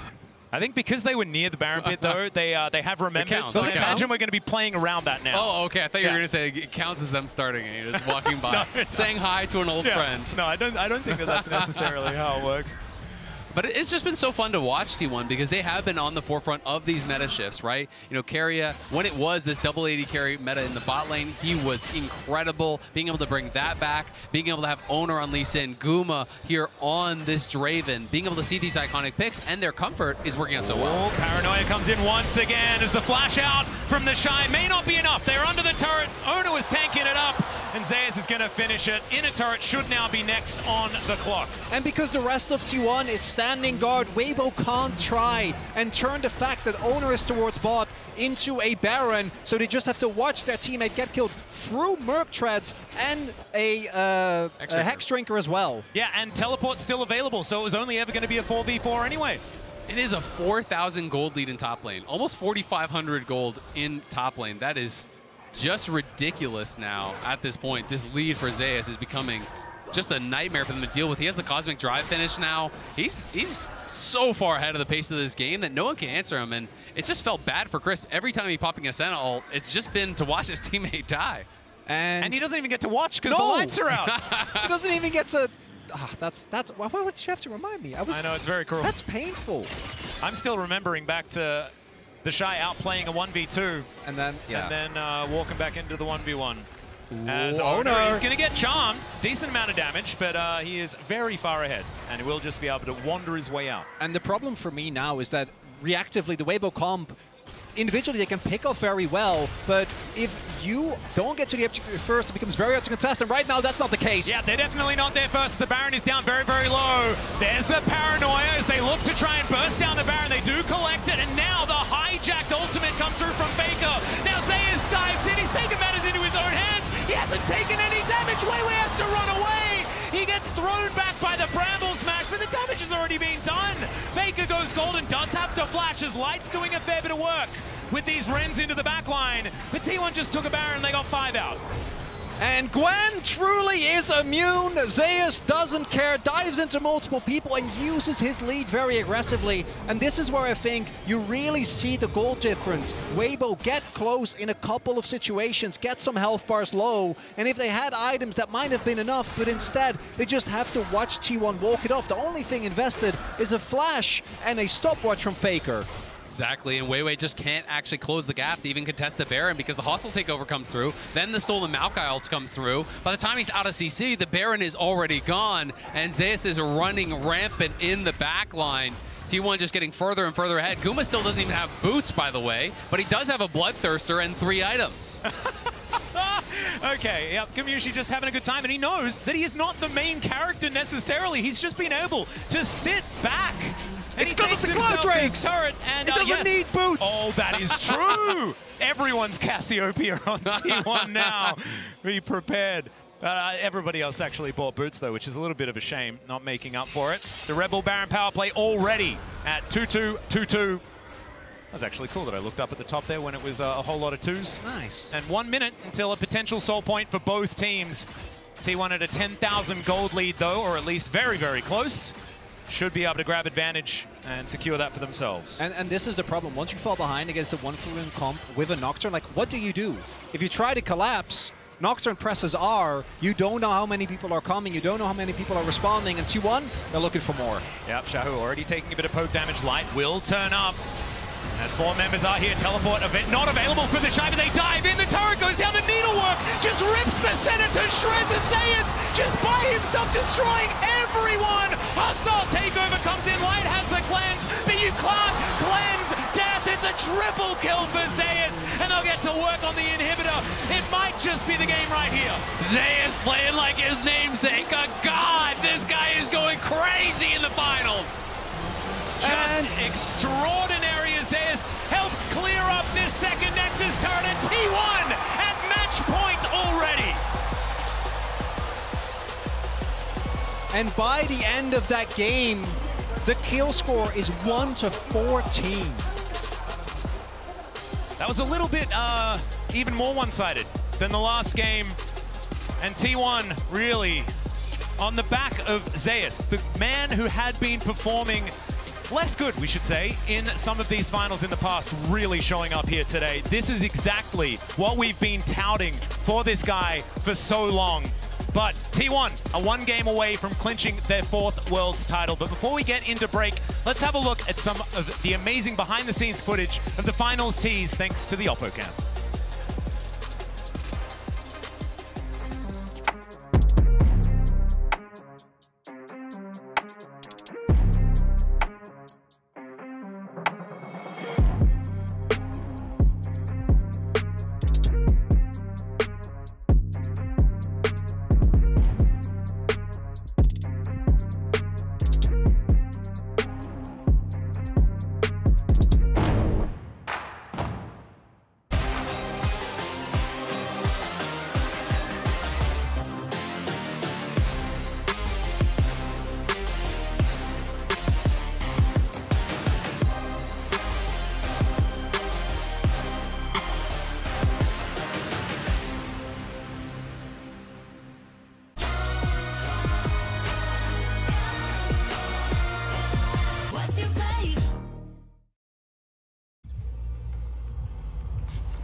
A team against a king.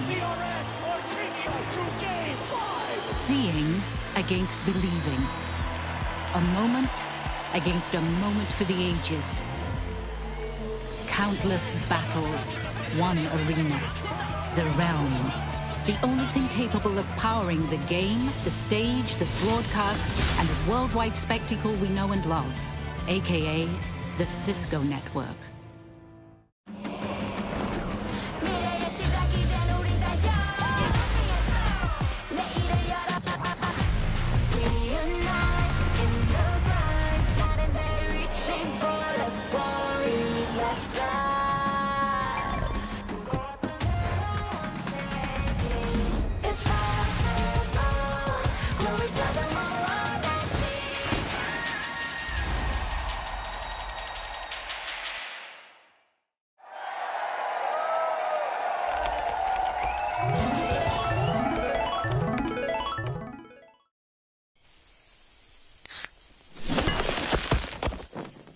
Red Bull gives you wings. Bringing in a new roommate to save money, is that the plan? Say hi to Glenn from work. Yeah, I think I have a much better plan. We switched to my plan from Verizon. That is a good plan. Glenn. Get my plan starting at just $25 when you bring your own phones. Plus, save when you add perks like the Disney Bundle. It's your Verizon.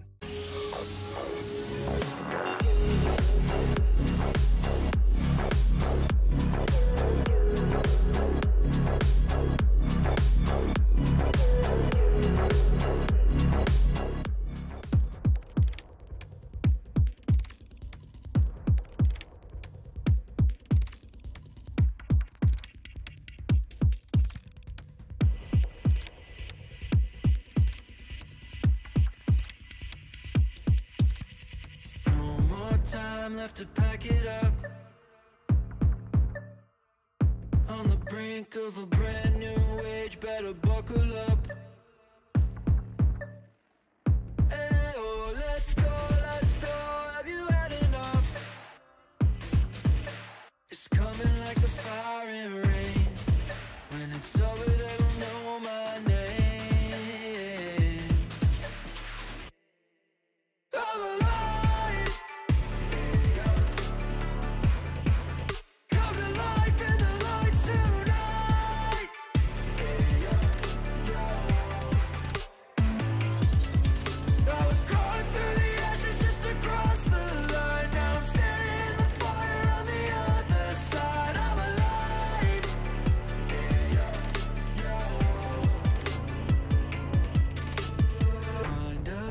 Then I let it go. Light it up loud, come and get the smoke. It's system overload, flying way too high like an overdose. Time to lock and load, it's all systems go. Pressure breaking down the dam to stop the losing flow. I'm alive. Come to life in the lights tonight.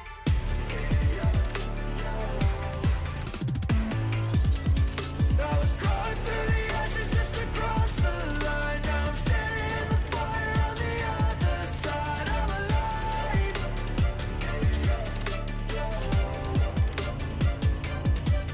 I'm alive.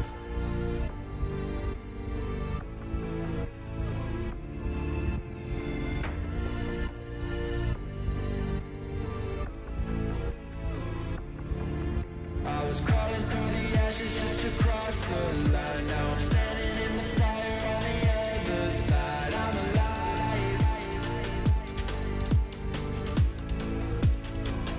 I'm alive. Come to life in the lights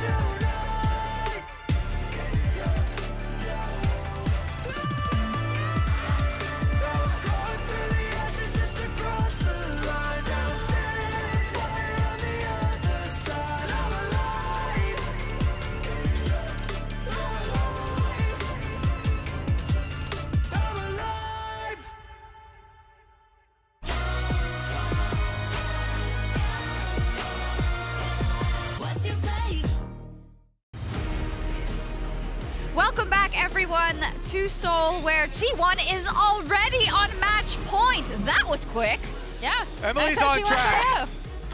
Emily had seen it coming. What so you guys are doing. Okay, so did it happen, them getting to match point, the way you thought it would? Let me ask that question. Kind of. Pretty much, yeah. I think the only thing is, like I said, I did credit Weibo's Game 1 draft for kind of stopping a lot of the really early aggressive like level 1 play that T1 wanted to do, but other than that, yeah, looked pretty much as expected. I mean, Owner and Zeus are just forces of nature right now that cannot be stopped. They cannot. We're going to spend a lot of time on that, and then also about the Shy in that top lane, and every second counts. And thanks to the reliable Cisco network, the Shy survives the initial gank, but in classic the Shy fashion ends up falling What is he anyways. doing? Why? I mean, look, this was actually really well played by the Shy initially, right? So you end up getting the pushback, and you're able to use the second, or maybe second or first Q even, to get the knock up to stop the engage initially. But then he just doesn't cop. Hey, look, Zeus hasn't actually used the Hollowed Mist. So as the Shy steps up with the reset on his Q to go for it, Zeus immediately is like, fantastic. Emily. I can dodge the initial one and then be laughed at by Emily. I'm really bad. Oh my God. I'm really bad at controlling my reactions. So if you look, that Gwen was a major force to be reckoned with in this team. I actually really liked the way that the Gwen, the Nocturne, and the Sylas kind of all combined to be dive buddies with Keria kind of Renata ulting everyone across that. It was pretty great. It was awesome. I think maybe we spent the least time, you know, we spent a lot of time on bot and what was going to happen there. Xiao versus Faker as well. But Owner and Zeus, Kobe, they have been lights out so far. It's been so good. I mean, Zeus is getting these counter picks, but he's really making them worth it. And Owner has just been able to play to their game plan each and every game. Also executing really, really sick plays himself. The Nocturne re-engage, where he was at like 25% HP, he goes back in, gets the kill on the dive, and then still survives as well. Massive stuff. This is just going to be a collection of the highlight reel from both of these players so far. And they feel so well prepared. I mean, Zeus has the Yone for game number 1 as an answer to the Aatrox, and then you see the ban come through for the Yone, and Weibo like, we got them in the corner, and then the Gwen comes out and they kind of slaps them straight back into that corner. So it kind of feels like for T1, they've come very well prepared, and Zeus is now benefiting off the fact that he's had a phenomenal series on champions that can do so well into what the Shy is trying to do. And then you mentioned it, but the Nocturne ultimate, key part of the composition overall, when you have the double melee solo laners looking to close the distance, really makes it happen. Absolutely, and Emily, you've mentioned it before, but we cannot overstate how different Owner looked when Faker was not around, how much he had to struggle in that period in summer, and how much he is also looking for redemption for not just last year, but just all those finals that they couldn't get. Yeah, and I think you see it here with the 82% kill participation across the first 2 games. He's been such an instrumental part at this World Championship, not only of the level 1s that we've kind of been highlighting throughout the tournament, but then also all of their early gameplays and their setup for team fights as well. If you see it there, the hallway that the players get on stage with, it has all the teams that have won Worlds and their members engraved on the wall. And I think that's such a beautiful shot, because as Weibo, you're walking past there thinking, am I ever going to be in this position again? All these heroes have before. And in the same vein, for T1, some of their names are already up there. I was going to say, I mean, there's 3 champions that are up there, but it's one person that you want to focus on. It's Faker, who's having a fantastic series. And coming into this now, you can see that for T1, it has been a bit of a heartbreaking story, as 1 out of their last 7 finals they've been able to pick up. Spring 2021 versus Gen G. But this is now the moment where this finally gets to solidify for this roster, if they can take this next game and push themselves into one of those moments where they become the great teams in the history of League of Legends. Yeah, and I can't get over how perfect that would be as a end cap to this team, right? Because we've been talking about what is missing of this team that has been so dominant over the past few years, but it's been missing that major international title. To be able to do it at the tournament where they weren't necessarily coming in as the favorite. They were thought of as a good team, but they weren't coming in as the favorite. They had a very rough summer with Faker's injury. A lot of their players looked out of sync, came back, made it to LCK finals, lost again, then came into this tournament, helped dictate the meta on Korean soil. The last LCK team left. It's not, don't break the desk yet. It's too crazy because it has been 7 years since Faker's been able to win a world championship. And all of these players on this team have been that heartbreak team that gets so much criticism for choking in finals, and especially Zeus. So I'm most happy for these players to really finally be able to break that and have this full comeback mode. That's why there's so much pressure behind all of these players, because this is truly them putting in so much work, and it's after they have tasted loss and tasted heartbreak that it will taste so sweet if they can complete it. Faker said this fourth one would be for my teammates, and I feel like the teammates have said the same about him because they're playing out of their minds. The question is, can they finish it right now, right here? Back to our casters. Thank you so much, Shox, and everyone for breaking that one down. It is looking dire for Weibo. That is that's all we can really say here, and we'll see whether they can turn it around, of course. Match point for T1 has been a pain point for them in the past, but it hasn't looked like this, gentlemen. And we'll see if Weibo can find a solution in this final draft. To me, the Aatrox going to be the #1 thing I'm looking at. Because yes, Zeus is good on it, but I feel like blinding it has not worked out. Need to pivot away from that. But that does open up so many other difficulties, right? Because what else is T1 going to throw you? It doesn't really feel like they've been tested yet in draft in this specific series. Yeah, I think for Weibo, if you have anything left, any secret pick, any different strategy, it's time to just throw it out there and see if it's going to work, because they have been dominated by T1 through both the first and second game. They tried that kind of splash into AD-Ari, ended up selling the Kerchi's Shard. I don't think it really accomplished anything. They've seen some little different looks. We saw that the Senna plus the Glista, that didn't really work for them either. So if there's anything left for Weibo, you got to bring it out now. Is it the Emperor of Shurima, though? And it is. It's going to be locked in for Xiaohu. This is his oldest signature pick from even back when I was casting the LPL. He was definitely a lover of this one. And speaking of lovers, the duo themselves going to be locked in here by T1. Favorites of them also. Really big pivot here coming out from T1. I was actually thinking about the Kalista.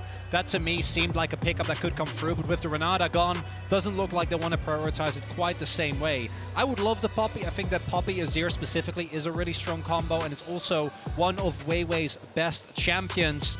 We'll see what owner ends up picking up into it, but I do think that Weibo are kind of forced to pick up a bot lane here to prevent getting banned out.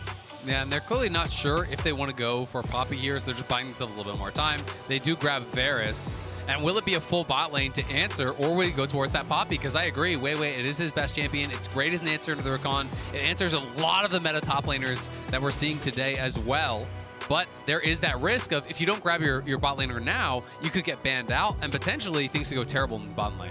No, you're exactly right. Well, speaking of the bottom lane, a lot of pressure here if the Heimerdinger is going to be locked in, but instead it's the Bard, and this is a big question on a lot of people's minds. Is Crisp happy to bring this one out? It's one of the ones that Carrier has looked fantastic on, and now it's going to be Crisp's turn at the champion. See whether it is going to work out here, as now the shoe is on the T1 foot. It is an interesting pick, but generally I like Bard as the later pick in the draft. When you have multiple immobile carries, I think it's really strong. But now T1 can just go champions that have dashes, that have the ability to actually avoid this ultimate. And already you have a call. You can dodge it with your R, you can dodge it with your E, you can have the speed up from your W to move out of it. So there's a lot of ways already there. Plus Xayah can ult for ult. That's not the best trade, but this is not like an Ashe or Iana type team that Bard, I think, is going to have an incredible amount of success into. So even if Crisp has a good game, I don't think that really guarantees you anything with the pick from this angle. And I was actually looking towards the Sylas, even with no Maokai yet being picked up. We've seen that be a really popular counter pick into the Azir. It is going to be the Akali instead. Obviously does suffer a little bit more in lane, but once you get to the side lane, incredible amount of damage that can come out, and we've seen T1 use any form of side lane pressure really well within the series thus far. Also do note, with the Varus already being there, and I wouldn't be surprised if Weibo try to do the same thing that T1 have done into a lot of these Xayah Rakan lanes, which is go very bot focused, right? Because we already have the Varus and the Bard. We don't know what the jungler is going to be, and they want to deny the Wukong as a way to reliably getting to that back line. And if the Poppy is banned away, which is the champion that's most fun to play, it is going to be the Lee Sin. And once again, owner is going to be on his signature pick. And now, with counterpick going towards either technically, you know, Zeus or Faker, but probably Zeus. A difficult choice now for the Shy. Does he run it back third time in a row? Bel'Veth going to be locked in here. The Shy thinking about the electric rat, and it is going to be the cannon locked in. Now, what is the answer from Zeus? It could just be something like a Gnar if he wants to play it a little bit more safe. I do think you want to be pretty careful about what you're playing into a Kennen plus a Bel'Veth. A lot of times we've seen it heavy on the invades, heavy on that top side pressure. Something like a Gnar, would keep you relatively safe, but the Aatrox, this is a confident pick. I feel like if he's going Aatrox into the Kennen Bel'Veth, that is some scary stuff, but Zeus has been playing out of his mind this entire series, and we'll have to see if it's going to work for them. But I respect Weibo taking a big pivot here, right? They go towards Comfort with the Azir. They go towards something very different on the top side with the Kennen Bel'Veth. They go towards Bard. They can move around the map. They can set up fights. They can be able to try to potentially, group up around this Bel'Veth, invade Owner heavily, and see if they can find a way into this series. And in the previous games, and in a lot of the games where T1 have looked as dominant as they did, it's all about the lane prio. Do they have early laning leads? Can they push those to the furthest? When I look at the lanes here, that's not going to be the case. Even if Zeus and Faker play the matchup extremely well, for the first 6 levels at the very least, barring any major owner or carrier interference, you're not going to have the best of times. Same for bot lane, Varus, Bard, going to be really tough to deal with. So I do think that Weibo have a lot of prio set up, and compare that or add the Bel'Veth to that, might be their opportunity to find their way back into the series. No, I agree. I think pivoting away from these Maokai drafts that we've seen over and over again is going to be a breath of fresh air for this team, and that's precisely what they need with their backs this far against the wall in the World Final. And I think more than anything, they need a good start, right? They need a confidence booster. They need something to go right for them early here that they can rally around, that they can build that confidence in, and really just try to get into a comfort zone, because they have looked nervous, they have looked uncomfortable. T1, from the time they walked out on the stage, looked cool, calm, collected, and it has showed in their play. It absolutely has, and I just want to see some play that is going to show me why Danny had such a huge grin on his face when he was walking back from the coach's booth with the team. And here we are to find out on to the Rift for game number 3. Match point for T1 as they are up 2-0 in this series. See whether they're going to be ending the World Final in this one, or whether Weibo Gaming can bring us to at least a game 4. And T1 themselves know that just being at match point, not going to be enough. And you can connect your League of Legends account with Prime Gaming, grab the exclusive Braum W emote. We might not be able to say this again, so just make sure do it now. You do it now. You gotta be quick. Yeah. Well, you don't, but you do got to do it. Yeah, you should do it. I mean, you can also do it post-finals, right? Right, but as long as you do it, that's the important part. Yeah. Need that emote. Yeah. And I think that we saw last year with the run that DRX was able to make, that just being in a rough position, looking like you're down and out, that in of itself doesn't mean that the series is lost. And I think we see it both in T1, how much more, as you were saying, calm and collected, not just when they came out, but particularly when you see them. And this also goes back to the series against JDG, where even when they got the early wins, there was no apparent joy, right, that you'd expect, because they know just because you're up 2-0 doesn't mean that if Weibo doesn't get this game, gets a good angle in draft, can bring it back. And look at this start here from T1. It was Owner starting over on the Raptors, and he actually got leashed on Raptors by Zeus because they were so nervous about that potential invade that Bel'Veth teams have been doing so often. Also worth noting that Crisp, level 1, ran straight top and gave a lane ward to the Shy, which is going to deny the ability for Zeus to poke in and out of that brush, drop aggro, be able to hide and use that. So really emphasizing that play towards the top side. And we'll see where Weiwei does want to go, because he is just power farming on his bot side for now. So we'll be clearing up towards top, but no sort of a move towards an invade. Yep, going to be able to finish off his red buff. We'll then get things sorted as Faker here on his 5th unique champion of the tournament, as we have a look at all of the lanes so far.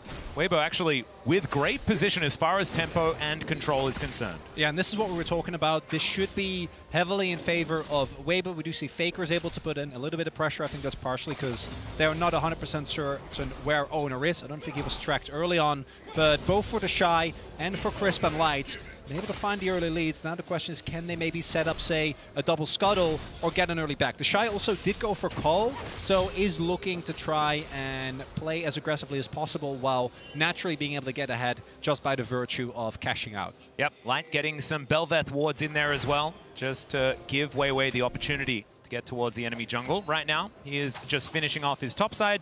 He's going to be able to get that one through, and then it is Rift Scuttlers that we're looking at as T1, moving a little bit further forward, is Carrier, but not going to be punished too hard, just loses 50% of his health bar.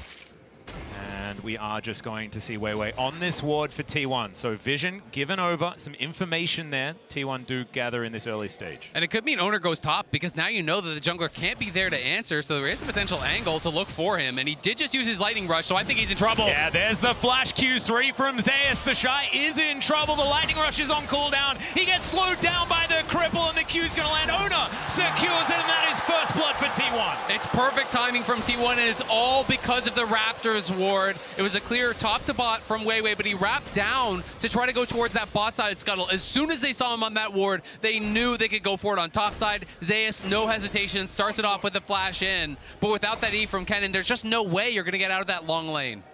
And we will see if Weiwei is able to maybe make a play towards bot side as Owner making his way over to mid. That's going to safeguard forward there as Faker dashes in, and Xiaohu will survive. Faker just barely managing to walk away. As now they come in. Oh, the grand entrance, phenomenal from Carrier. We'll see whether he can survive though. He's trying to get out. The piercing arrow will do it. And Weibo Gaming even out the scoreline. Light knocks him down. That was a big kill for them on the bot side. They need something to rally around, and perhaps it is Light in this potentially final game. Tell you what, that was a pretty cool looking grand entrance though. And I gotta say, Weibo, again, to me, he is the guy that makes it happen. I think he's been the player that has really impressed me the most here on Weibo. He keeps trying to make these plays, and it's been kind of the saving grace for Weibo in the early game with how much they've been pressured.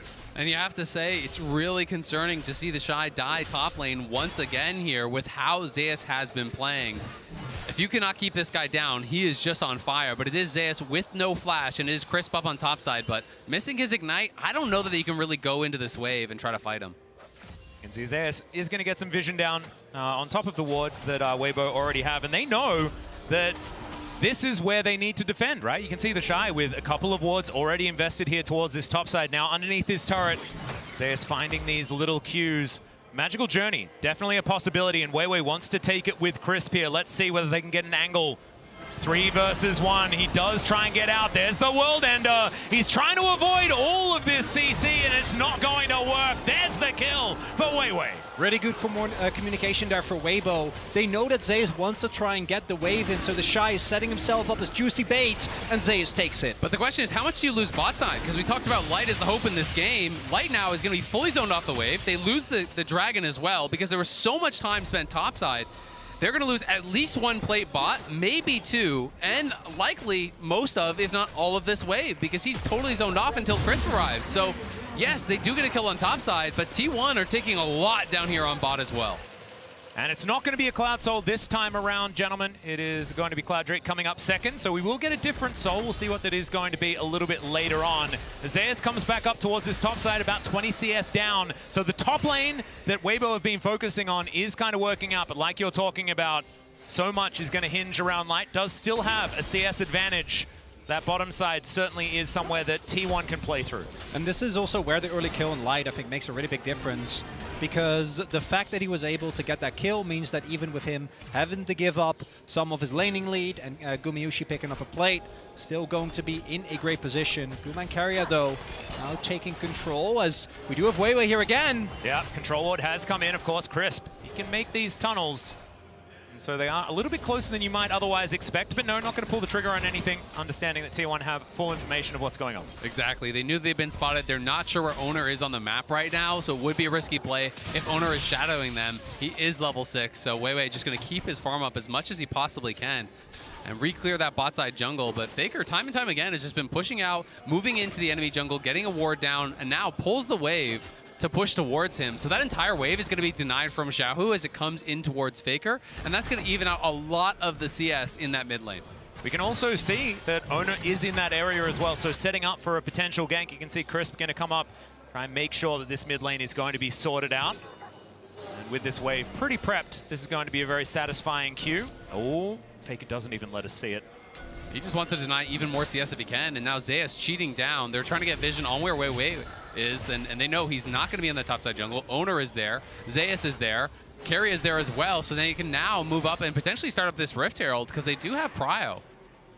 And Zeus now back towards his top side with Ona in tow, wanting to get a little bit of revenge. And even though First Blood came in, the Shy still has a CS advantage. Lightning Rush to get him out of there as Ona just mini-stun, kick into the wall. That is going to be the execution, but the ultimate is going to be there from the Shy. And after the flash, he will survive, and now it's Weiwei's turn. Can he actually get this one as Ona about 50%? The safeguard to try and get out the flash, but the knockup, it's still there, and Crisp comes in for the kill. They get some knockup. Zeus will survive, but not the Lee Sin. Meanwhile, on the bottom side of the map, the Blade Caller not quite there for Gumayusi. Picture in picture, as you can see, and Faker looking for a little bit more. He connects the backflip, or the shuriken of the backflip, and isn't going to be able to find too much more. So, Weibo should be able to get themselves this Rift Herald. Really important moment here, because with Belva, if you want to get those early Heralds, it's the Shy actually turning it around this time, staying alive for long enough for reinforcements to come in.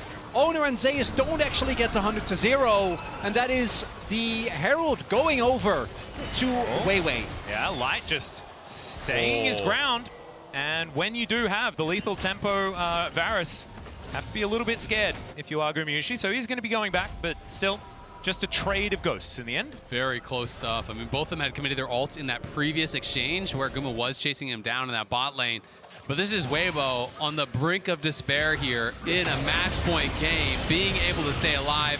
Nice sidestep on that Q from the Shy, was so clean as he flashes out, but not so far to let them out of that ultimate. Weiwei goes in, everyone is piling up here, but it's Crisp who arrives first. And it's the failed flash from Ona, right? Just on the edge, sets it up easily for Crisp. Even if he does hit that, I don't know if he gets out because he still has to walk past the wall. Crisp might have been able to clip him with how well he has been playing in this game. And a really big win for Weibo because they're already ahead in gold, but the fact that they will be able to utilize this Herald for a really big game in the side lane with the pressure that it gives the Belva, going to be a really big win. You can see the Strikebreaker complete now for Weiwei as well. Having that Mythic really powerful on this champion. You queue up on top of them, you slow them down. That sets up your W very, very nicely.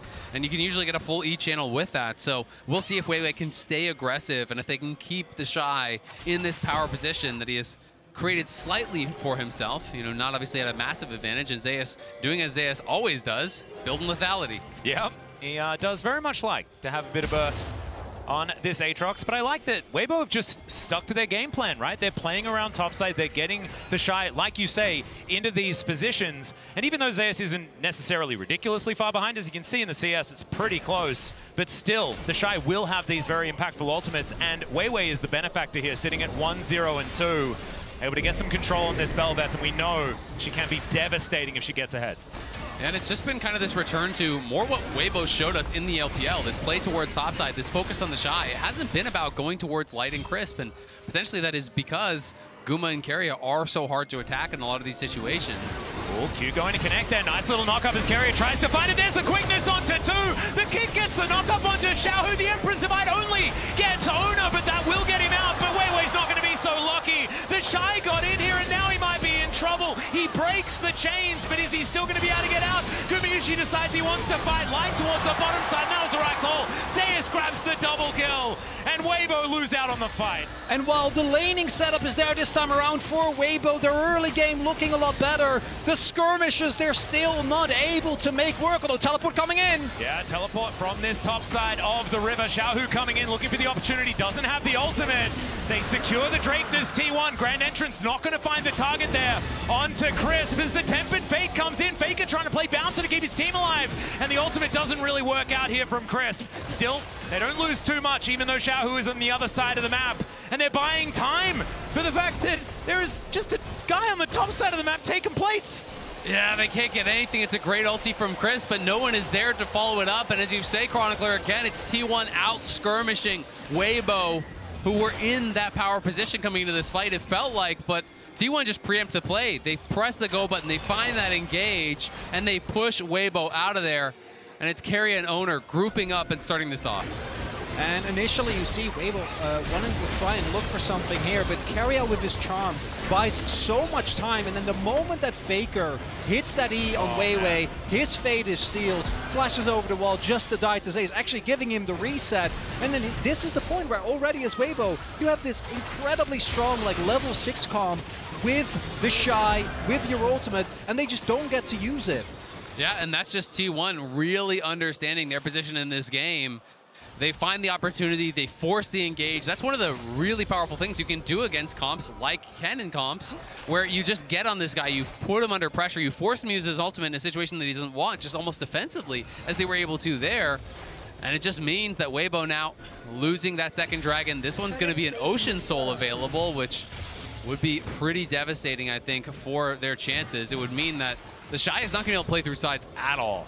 Yeah, exactly. And on the other side, if there was some control here for Weibo, then they can utilize this Varus poke very expertly, right? You can play in that neutral effectively if you can get themselves some of these dragons. 4 of them would seem pretty good, but it also feels a little bit like a pipe dream at this stage. You have a look at the gold, though. 300 still in advantage of Weibo. No first turret to go down just yet as the plates fall. Not too many of them going over, but we're having a look at the amount of Drakes that have been stacked, and the fact that T1 once again have a bit of control on this map, I think, is the problem. They have been dominating the objective game all day. It has felt like Weibo rarely able to really, get a foot in, it feels like, at these critical objective fights. The setups from T1 have been better. They have been more prepared when these fights are going to break out. And you can see in the MasterCard lane economy snapshot, once again, Zeus now is ahead. And that is going to be so tough for the Shy, because you really are dependent upon these early game leads that you build up as a Kennen to be able to play through sides later on. And Zeus also has been, not historically, right, has actually had an issue with that, but domestically, outside of finals, been so consistent in, even when he is behind, generating value. I remember a Jace game where he went like 0-3 early on. Yep. He was still able to output insane amounts of damage, and now he is playing the lethality Aatrox yet again, the only one who consistently has had success with this specific build. Oh, Carrier just gonna get out of the way. For Weibo, this Herald to me is kind of a must-win. You need to get that, need to break open the map. We'll see if they're able to get it done. And Weibo are going to have to count on their carries. Xiaohu, Light in a good spot here. Xiaohu has been able to make it happen at many international tournaments. 3 MSI titles for this guy, but Worlds thus far has not been as much about him as it has the others. And maybe this is the time now that he can step up on this Azir, on this comfort pick. Maybe can make that big play that can claw this series back for Weibo, because T1 are coming and they're looking for a fight. Yep, they're seeing what they can do here as Faker moving into Fog of War. Potential teleport angle here as Light. I don't think he's going to be able to get through that way, but still, Weibo with the Shy on the flank angle. He has flash available, and now the teleport comes in behind them. Faker wanting to find his angle in. They don't get the knock-up. A little bit of mistiming there from Weiwei as the Rift Herald is going to reset. She heads back into the pit, and Weibo going to have to start over. But still, Light could never actually move from mid lane over, because these wards are actually covering his move through the river. He can't actually get over there. He would get engaged on by Carrier. He knew it. He read the play, but Weibo can't commit to the Herald without their AD carry being able to join. At this very least, though, Weibo do force Faker his TP. Doesn't get to just push to his heart's content towards that bot side of the map. See if they want to continue trying to contest there, because it looks like T1 not really that interested in the Herald themselves, but very interested in ensuring that Weibo don't pick it up and looking for a fight angle if they do try to commit to it. You can understand it. Of course, Bel'Veth does quite like securing those Heralds. Crown now complete. Xiaohu moving towards his Nash's Tooth. Not necessarily the most damage, but will have a lot of consistent impact in a lot of these fights as well.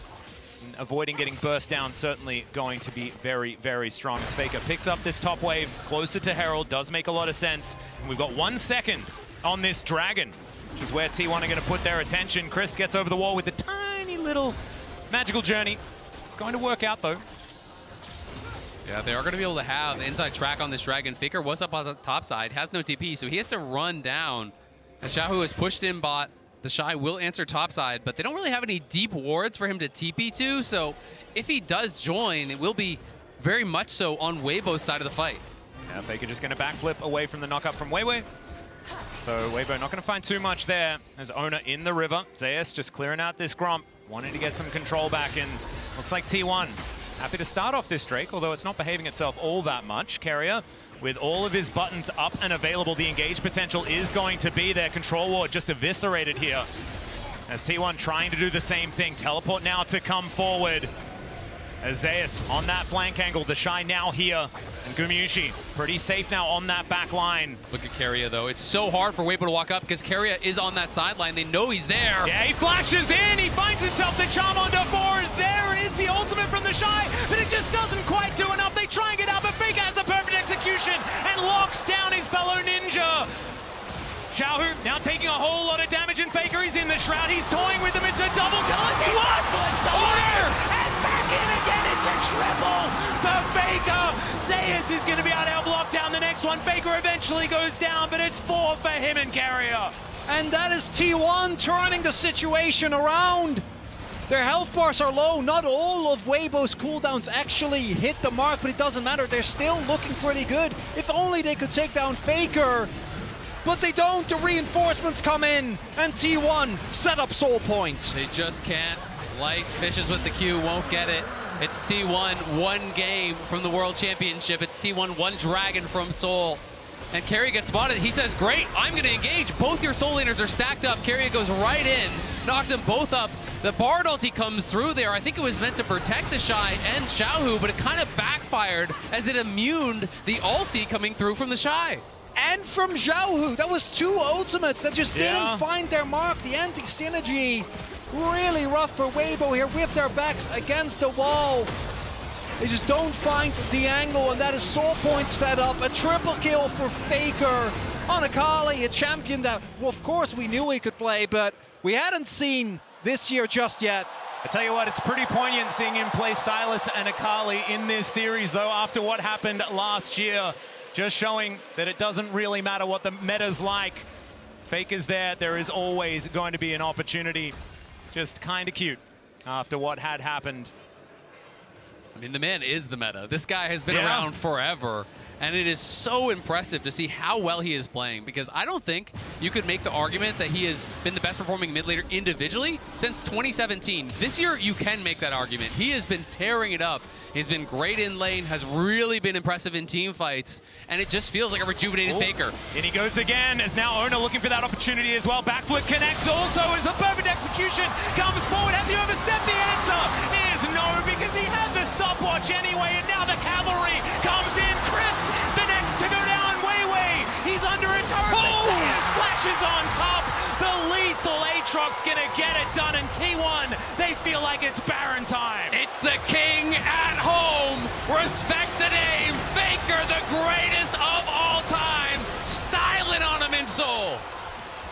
And Light desperately trying to get something going here. Not going to be the case. He's not going to be allowed to, because Faker wants to keep his whole house alive as well, but it's not going to work out. He goes into the Shroud. I don't know whether this is necessarily the fight that you want to take, but Xiaohu's going to turn up.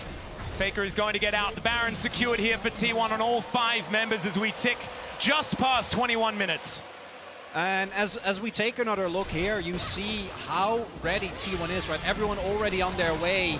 And this cannon, not in the greatest of spots, uses his ultimate only on Faker, stays alive with the stopwatch, and then that ultimate from Chris doesn't hit the mark. And how clean is that from Owner? I think it was a drive-by smite kill as he had queued Wei, going past the cannon, smites him down out of the air. Everyone from T1, they are feeling it. They know they are potentially 1-2 fights away from claiming this elusive title. That this team, that now is the roster with the most international games played together all time of any roster in history, has not been able to claim that title. They are getting so damn close to it. Incredibly. It's just over 4,000 gold the lead. They have Soul Point available as well. And Keria showing absolute mastery on this Rakan as well. This is something that he has been extraordinarily feared on, and this was, in fact, when we were touting Gumayusi and Keria as the greatest bottom lane in the world, it was when they were playing champions like this, as it's when they were flexing the meta so incredibly much. But Keria's engages, always absolutely fantastic. We'll see whether he can utilize those alongside this extraordinary play that we've already seen from Zeus and Owner in the previous games, and especially Faker here in this one. And this is the moment, I think, for Xiaohu in particular. You need to find a hero play. You need to get multiple people. And it's really hard because, as we see, the Baron power play 41, upwards of 2k gold. They're setting up for an Ocean Soul in about a minute.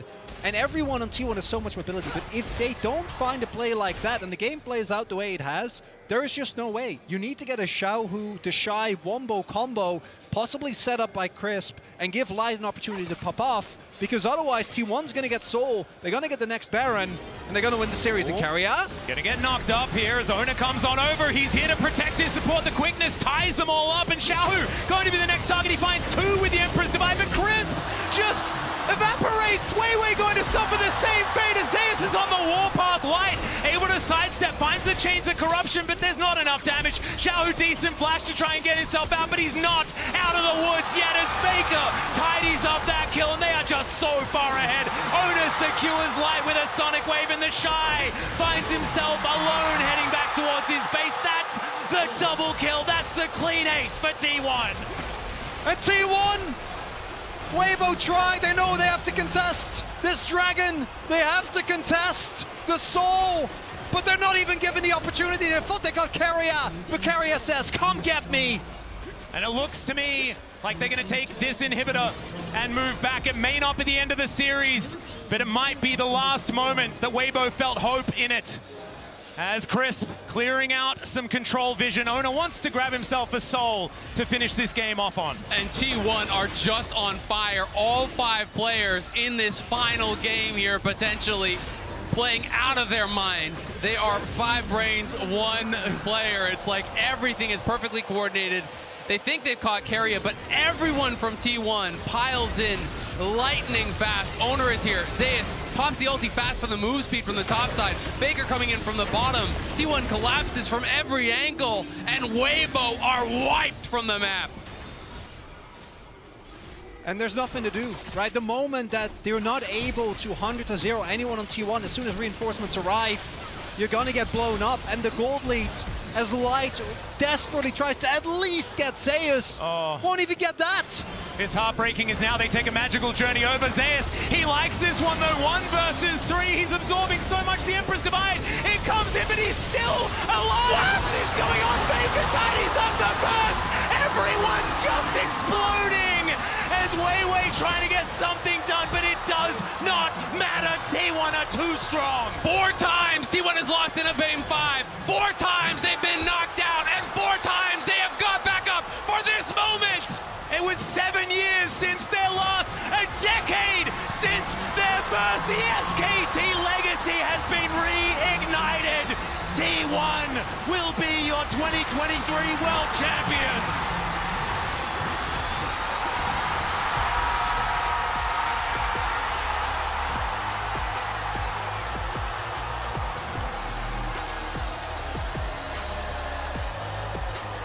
It took them 2 years to win a title again. Spring 2021, this roster came up, they stomped the LCK, they stomped the playoffs, and then at MSI we started to see the cracks. And then last year at Worlds it felt like they'd been able to recuperate from all that, but it wasn't the case. It took them 1 more year to take the lessons that they'd learned in 2022. And so many had doubts after what had happened in the summer split. But you can see that joy on this team. And you can see the devastation on the side of Weibo as they look on. T1, they must feel like this is a long time coming. They had to work so incredibly hard to get here to this stage. And how much sweeter that victory has to be after time and time and time again. This T1 roster tasted the bitter defeat. They were the ones on the receiving end of these losses. It started to feel like they might never be able to do it. You can see as we head towards the trophy ceremony presented by Mercedes-Benz. The Summoners Cup, beautiful, crafted by Tiffany and Co. T1 finally hoisting it with the new name. SKT was their name when they had the first 3, and now this team that so many adore will finally hoist the Summoners Cup.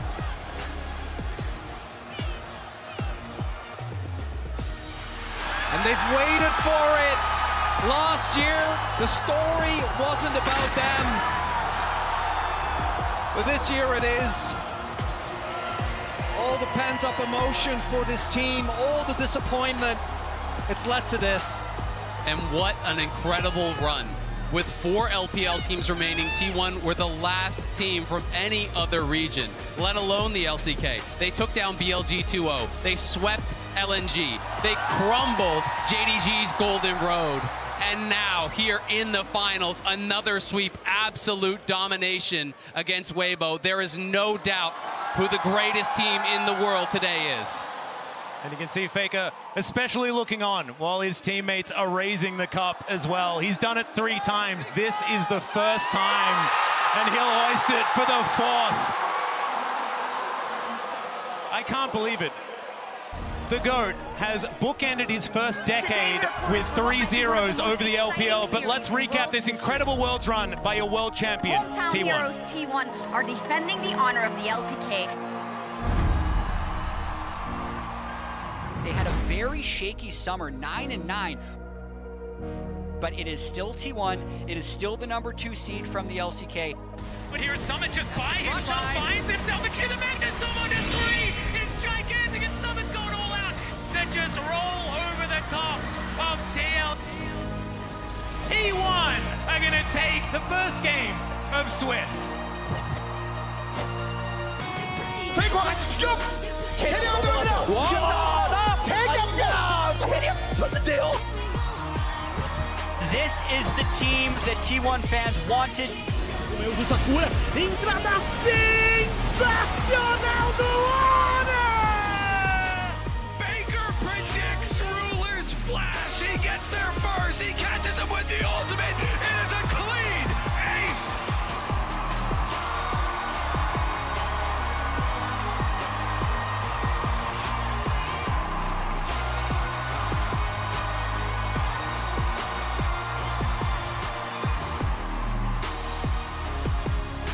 오랫동안 수많은 팀의 상승과 하락을 지켜봤습니다.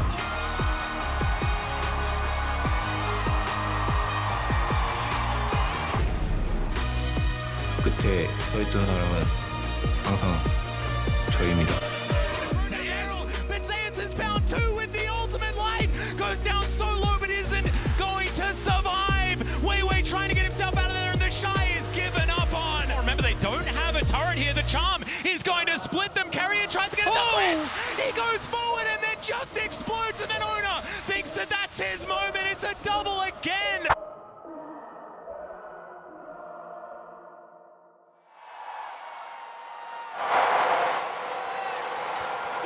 리그 오브 레전드 월드 챔피언십 영광의 우승팀은 T1입니다. 축하드립니다.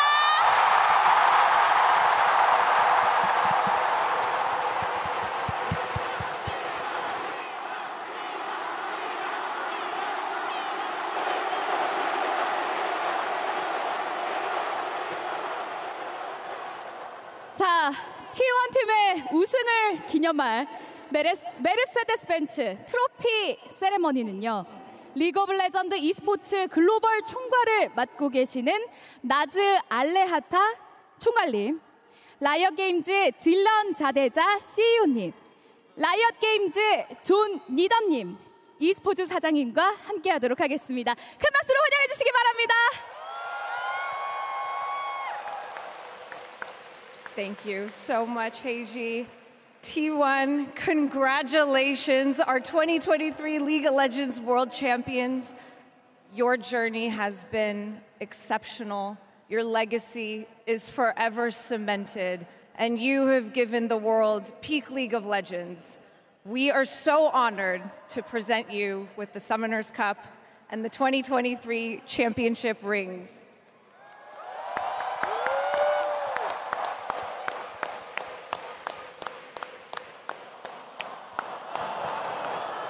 On behalf of League of Legends and Riot Games, congratulations. I also would like to take a moment to thank the cities of Seoul and Busan for sharing their home with us this last month. Korea is the birthplace of esports, and you have delivered an unforgettable world. 감사합니다. Please join us in congratulating your champions, T1.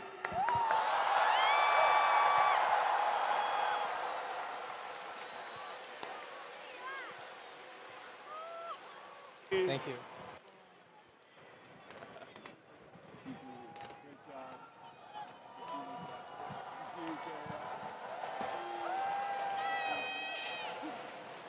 네, 영광의 순간입니다. 자, 여러분, 월드 2023 챔피언 T1을 다시 한번 큰 박수로 맞아주시기 바랍니다.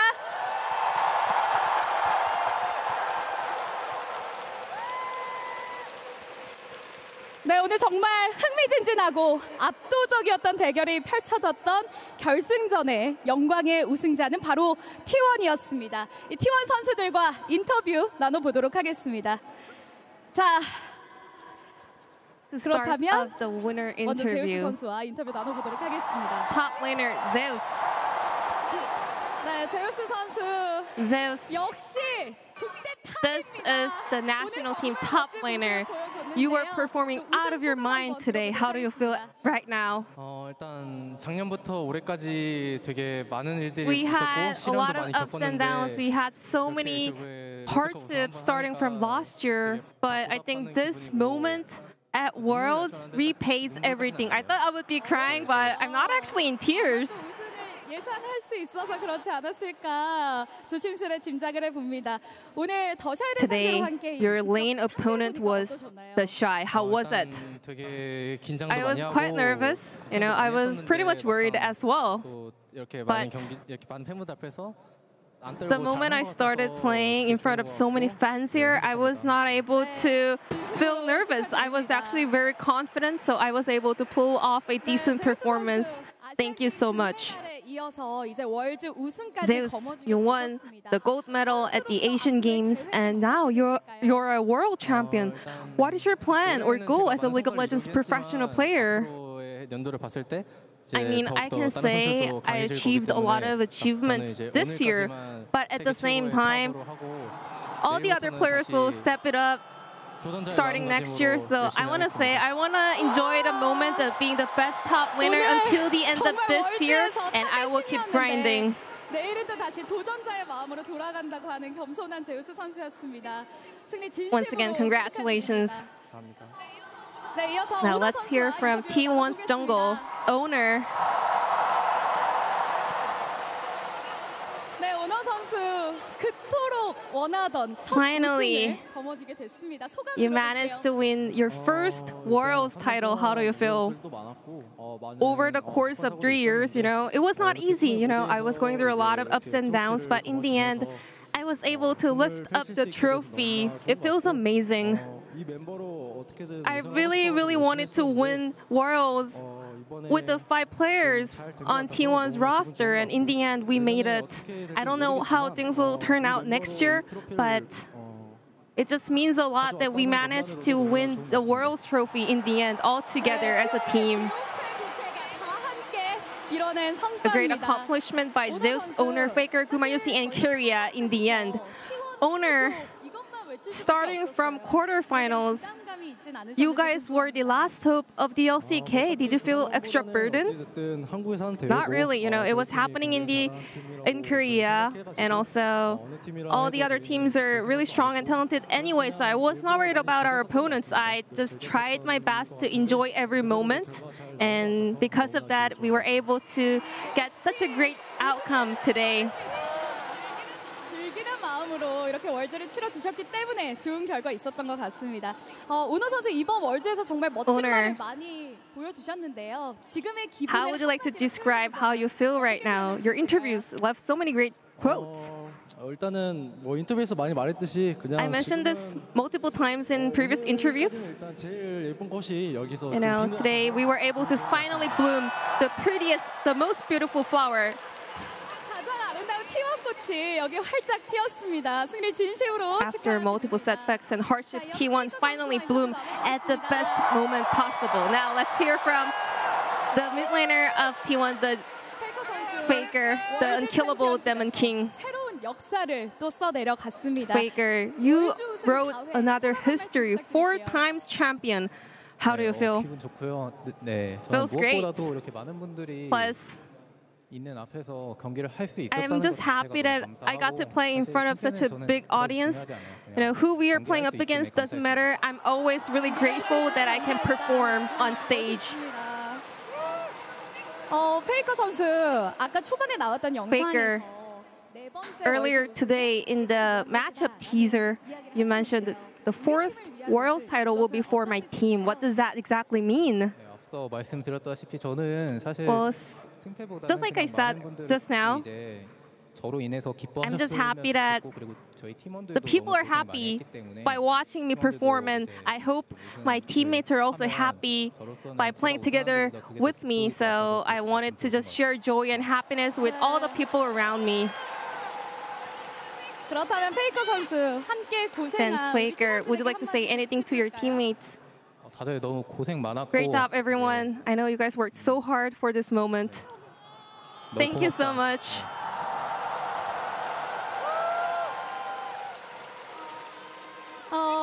페이커 선수 사실 이번 월드 Faker, 정말 엄청난 또 퍼포먼스를 보여주면서 다시 한번 리빙 you 레전드 have proven yourself as a living legend by popping off in every game possible. And you said you keep going on as a professional player. What is your plan as a professional player now that you achieved everything? You know, still I learned so much from this matchup as well. So I just want to become a better and greater player. Lastly, anything you want to say to the fans? It's been so long since I last won Worlds, so it feels surreal right now. But I just want to say thank you to all the fans out there, and I will keep working hard for my fans. 인터뷰 나눠봤습니다. Thank you very much, Faker, and congratulations one more time. And now let's hear from Guma Yusi.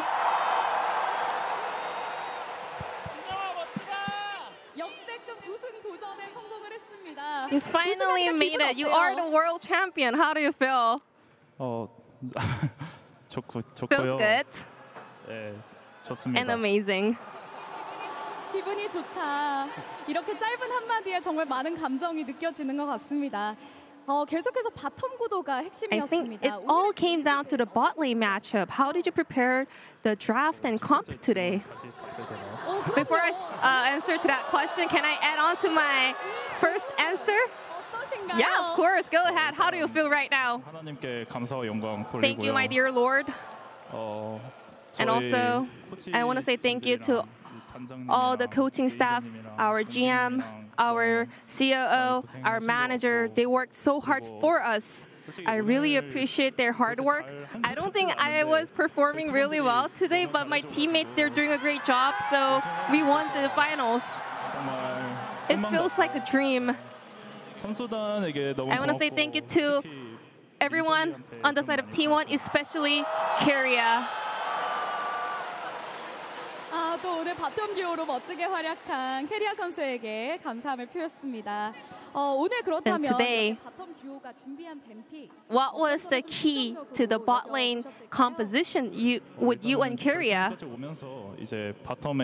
I think we kind of showed everything we can do throughout our competition at Worlds. So we knew what we're going to do and also what potentially the opponents are going to do. So we were going through a lot of potential matchups, and we were like, let's take this and let's kind of like deal with this picks if they take it.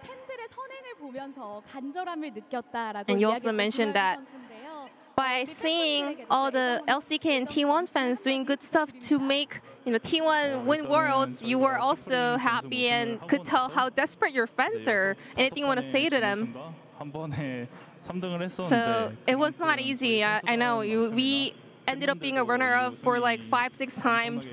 Sometimes we even ended up on 3rd place. I know our fans were really thirsty and desperate for this moment, but I want to say thank you so much for your continuous support. Now, let's hear from Keria, the support player on the side of T1. Congratulations on winning World Championship. Keria, you finally met New Jeans, and you finally won Worlds. How do you feel? 일단 유진 씨도 봐서 좋고. I'm happy that I got to see New Jeans. I'm happy that I won Worlds. Right now, it feels unreal. I feel like I'm over the clouds, I feel like I'm dreaming. I just keep thinking about all the process that we were working hard for this moment, I'm really happy, but also I'm just feeling nostalgic about, the 3 years that we spent together for this moment. 캐리아 선수 오늘 정말 월드를 치르면서 가장 만족스럽다라고 느끼셨던 부분이 있으실까요? What do you think went well today, or maybe what was the favorite moment of Worlds this year?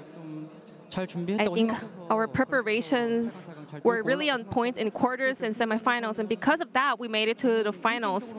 Today, gameplay-wise, I'm not really happy, but my teammates were popping off. I can hear the crowds are saying no. I really appreciate that. 선수분들과 이제 감독 코치님들이 all the players, all the coaching staff were working hard in order to achieve this moment. So I am really happy and grateful. 내년을 바라봐야 할 텐데요. 앞으로의 계획. Keria, what is your plan heading into next year? Now that you're a world champion. All my teammates were, speaking some fancy words, so I'm gonna follow them. I'm just gonna, enjoy this moment for about a couple of days, and then I'm gonna get back to the grind. I always have to keep working hard, so I wish I can keep on showcasing the best performance and best result possible to my fans. 축하드립니다. 이어서 톰 임재영 감독대행님과도 인터뷰 나눠보겠습니다. Now let's hear from Tom, the interim head coach for T1. 감독대행으로서 월드 첫 우승입니다. 소감이 남다르실 것 같은데 어떠세요? How do you feel winning Worlds as an interim head coach, the first year leading T1? 우여곡절이 많았는데 this year was not easy, but in the end, it's a happy ending. 일단 지금 So right now it feels just surreal and amazing. 사실 감독님이 고생 정말 많으셨잖아요. I can tell, you and your coaching staff were working so hard because the drafting was the key point with you and Weibo. What did you focus on the most? 또 상대가 양대인 We were, Weibo also had Danny. So we wanted to make sure that we can kind of be more 준비했던 것 같습니다. thoroughly prepared for the matchup and compositions and draftings. 진심으로 축하드립니다. 이어서 코치님과도 인터뷰 나눠보도록 하겠습니다. Moving on to Roach, coach on the side of T1. Congratulations, Roach. 네, 월드 우승을 함께한 소감 여쭤봐야겠죠? How do you feel at the moment? When I was performing as a professional player, or when I just joined T1 as a coach, I really wanted to, be standing here once in a lifetime, and I finally made it. We only have 7 people standing on stage at the moment, but not only us, but also Sky, our manager, our GM, all the staff on the side of T1 worked so hard and supported us, and also our fans. Because of their support and love, we were able to make it happen. Is there anything you want to say to the T1 fans? I think we were able to end the year on a very good note. It's a big relief. But we will keep, going on. We will keep challenging for another title. So I will look forward to your continuous support. Thank you very much, everyone. I know all 5 players and also the coaching staff were doing a fantastic job winning Worlds today, but let's find out who is going to be the finals MVP, the Oppo finals MVP today. 세계 각 지역을 대표하는 전문가 패널의 투표를 기반으로 해서 오포 파이널 MVP가 선정이 됐습니다. It is time to reveal the Oppo Finals MVP of Worlds 2023. MVP는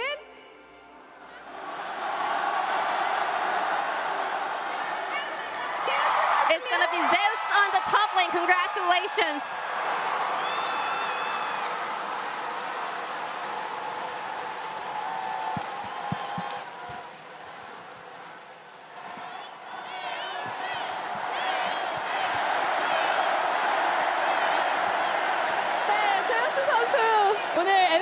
오늘까지 이렇게 월즈 우승에 이어서 Congratulations, Zeus. 인터뷰 잠깐 나눠보겠습니다.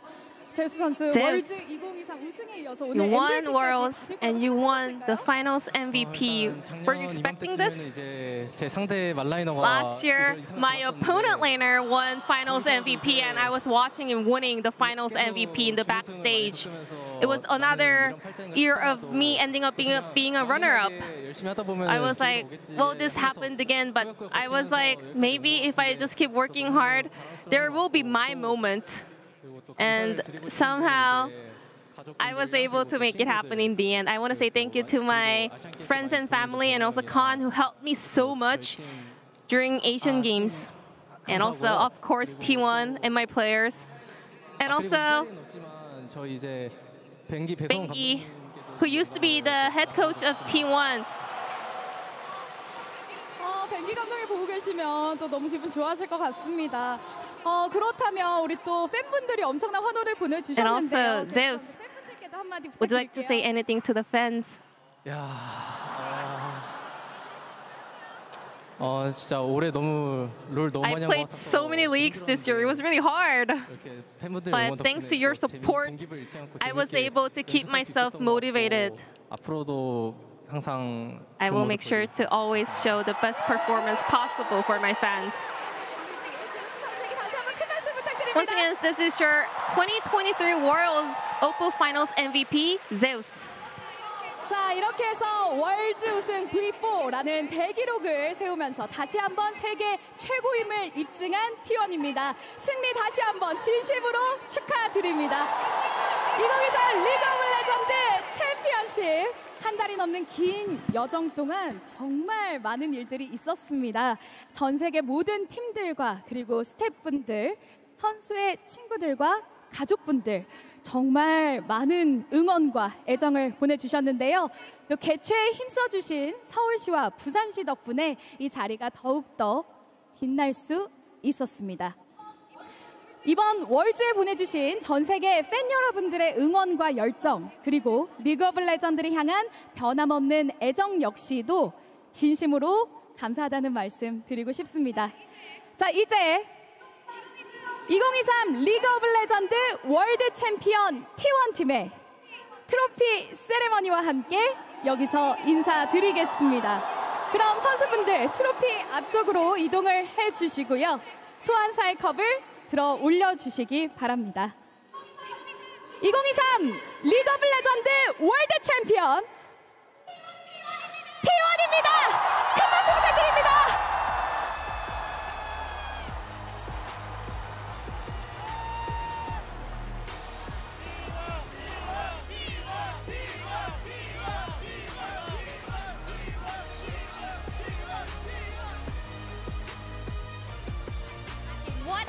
Absolutely monumental showing out of T1.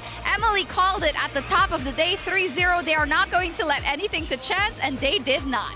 Out of all the predictions I made, I think this is the only one that was actually correct. Important one. In terms of game score, and but no, like I can't stress enough just how awesome it's been to watch this team. I really fell in love with them in 2022 spring, when they were just absolutely dominating in LCK, and watching them for so long kind of go to these international finals, fall just short, especially after, again, this split. I cannot stress enough how much criticism players like Owner and Zeus were getting from the community, and how, honestly, like, poorly they looked for a lot of their condition throughout summer. Money shot. When Faker was out with an injury.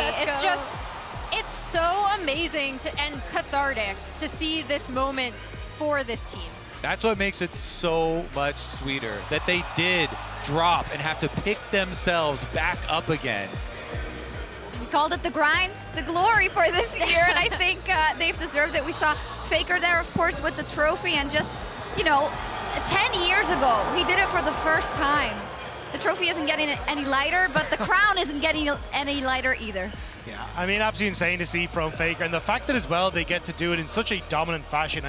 they matched two of the most dominant runs we've ever seen in the World Playoffs. Samsung Galaxy in 2017 and SKT from 2015, matching their own run right the way back many, many years ago. It's such an impressive feat to see what T1 have become at the World Championship. And they only dropped a single game to the LPL. All 4 seeds beat every single one of them. Only 1 game dropped. Absolute perfection. It's fantastic. And to do it right here in Korea, we didn't really mention it that much, but you know, South Korea is one of the reasons why esports is what it is, as we see Guma, who has a whole family of people that are great at gaming, and a StarCraft legend also.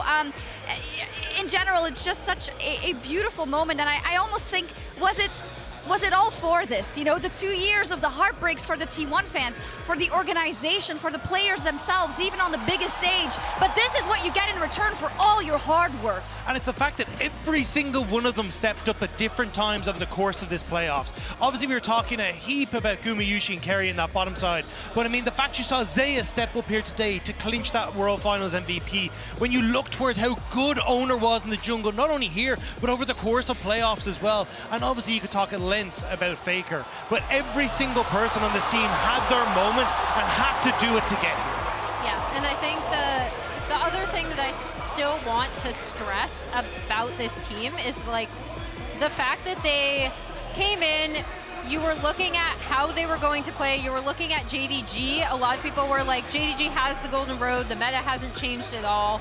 Basically, this team said, no, like, we will dictate the pace of the meta, and as it evolves, Keria was there every step of the way, kind of being a pioneer. So when even other teams kind of took a lot of the support and bot lane picks, it was T1 who were still dictating the pace and what was happening, and you saw they had really good answers and thought behind so many of their moves throughout every single series in this tournament.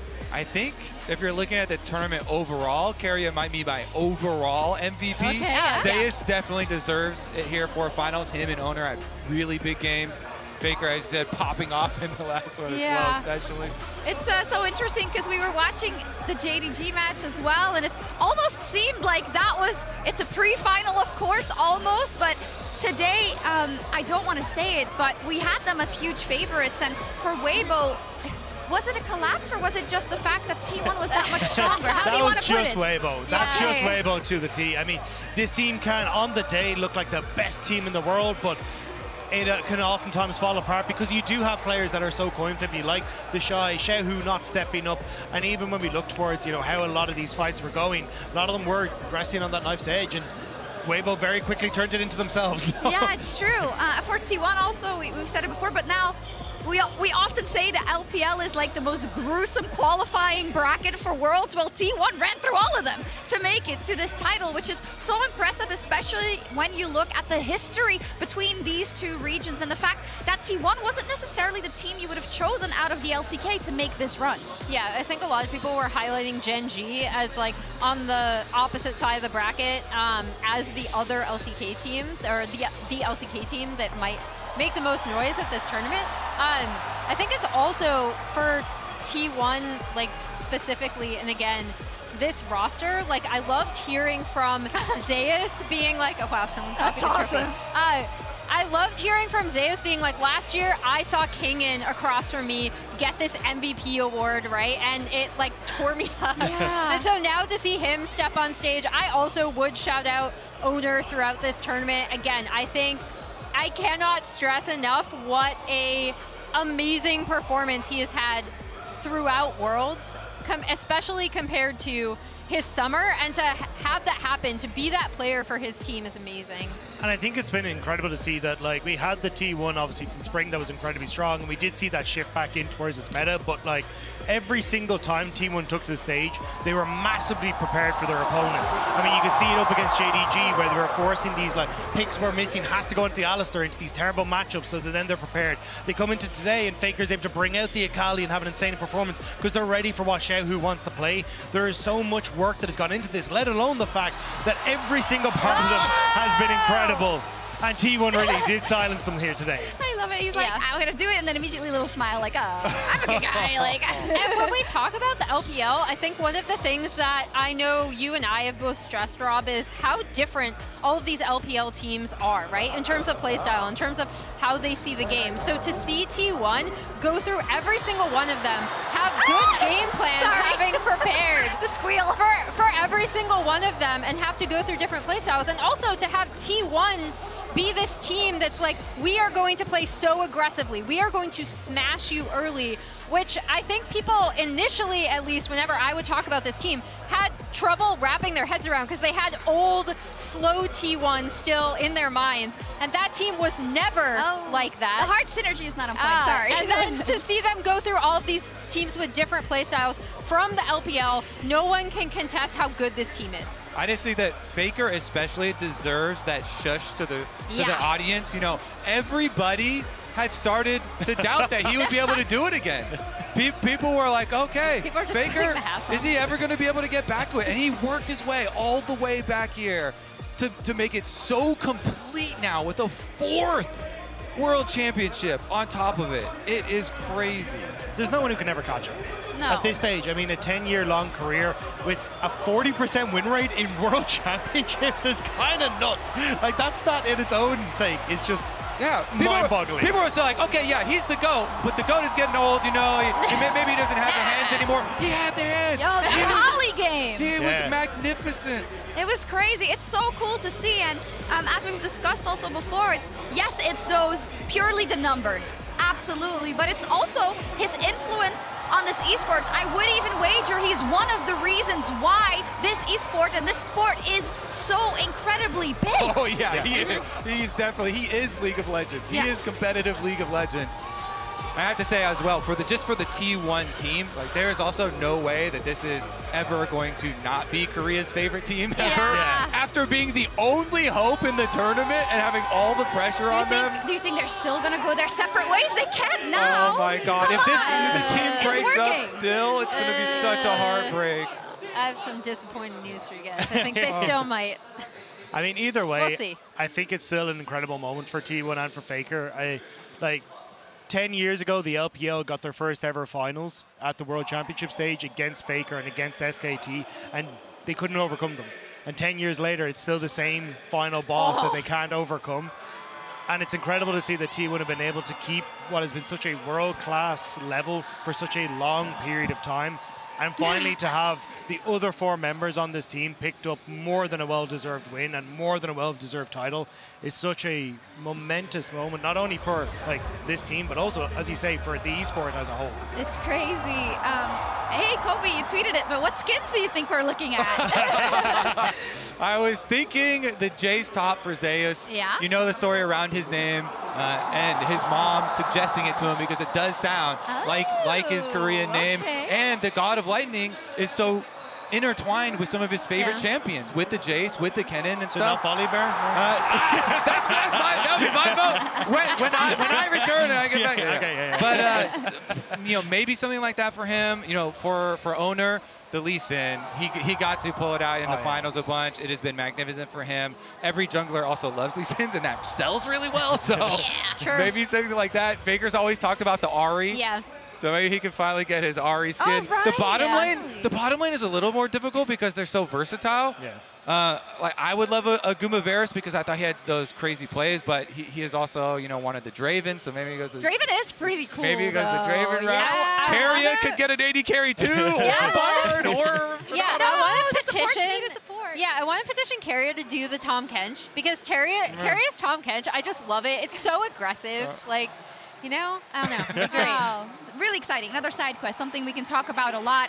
We do have a little bit of time to kind of talk about this win as we're setting up for our own interview, I believe, with Faker and Laura and Jason. But as you can imagine, a lot of people want to talk to him. That's surprising. Probably everyone. So let's talk a little bit also about we can talk about the future because we don't know what lays in the future. I would just say, to agree with everyone else, that it would be incredibly sad if it doesn't go on, because I feel like you've worked on this for 2 years, and the task couldn't be more difficult because you start this project where anything but a Worlds victory and an MSI victory and all the LCK titles and hopefully any other title that you can grab is the absolute minimum of what you can get. And it's now worked out, right? So surely they deserve, from a fan perspective, from us, we want to see them play more, right? Deserved, yeah. Definitely. Yeah, I think the other thing is this roster, when we were looking at when they might have won their first Worlds title, and like the initial iteration in 2021, I'll exclude, but 2022 last year, they were still so young. Like it was basically, you know, like Faker and the Zoomers, right? Yeah, so, I remember that. So I think for this lineup, what I'm not looking for is to see like, oh, are they going to stick together? But it's kind of a miracle that they've stuck together for this long, considering how much League of Legends rosters change. Yeah. And now I think the discussion, honestly, is finally we return to, is this the best roster we've seen over the past 2 years, now that they finally have their Worlds title? 100%. I will say, though, if I'm the LPL, I'm going to be pissed if I don't get a chance to run this back next year. Yeah, like, you need to take them down. JDG got 2 chances at 2 Worlds in a row. Fair. Do they need a third? Come on. Third time's the charm. Third time's the charm. I mean, Azale was talking about it too, but already the most international games together of any team. To have the capstone now of actually a world title to put on top of it, while it would be really tragic for them to break up, it also kind of feels like the perfect storybook ending to all of their hard work. The grind and the glory, the writers set this in motion. Yes. All of the grind has paid off in the glory of this year. You can't do any better than this. Not in League, I think, across esports, one of the most hardest titles to get, and they did it with flair. As we take a look at some of the moments from the last game, actually the last series in particular. The Yone, of course, kicking everything off from Zeus, saying, I can do it on the Yone too, and yeah, it started the way it ended. Yeah, the skirmishing from T1 was absolutely insane. It felt like every single time they were going in, they're just dismantling Weibo every single time. And yeah, this one is nasty to see. Xiaohu tries desperately to get anything rolling for them, but T1, they always have their number. That bottom lane synergy, Guma and Carry are both like, nope, dodging both of them to the side. Then he flashes the Kalista ult too, and the re-engage, oh my goodness. It was perfect. In the same vein that we've talked about, yeah, go ahead. Faker Zonia's there on the Azir ult and the Kennen ult. Clutch. He immunes 2 ultimates, and then he sticks in here in the middle of 4 people in his shroud to kill Xiaohu, flashes out, hits his E, and goes back for the I'm not trying to take away from Faker here, but I feel like he had a little help from Chris. That's always the case. Here's a post-game breakdown for that last one as well. So in the same vein where we've talked about T1 kind of, and this was really their chance, for the side of Weibo, when you're a Xiaohu who has been trying to get this for so long, for the Shy getting back to the World Finals, the same for Crisp. I'm not saying the story is the same for all of them, but we have to take into account they've definitely proved that they deserve to be in the final, very much so, but it's going to be very, very difficult to get there again, I think, when you look across of that lineup.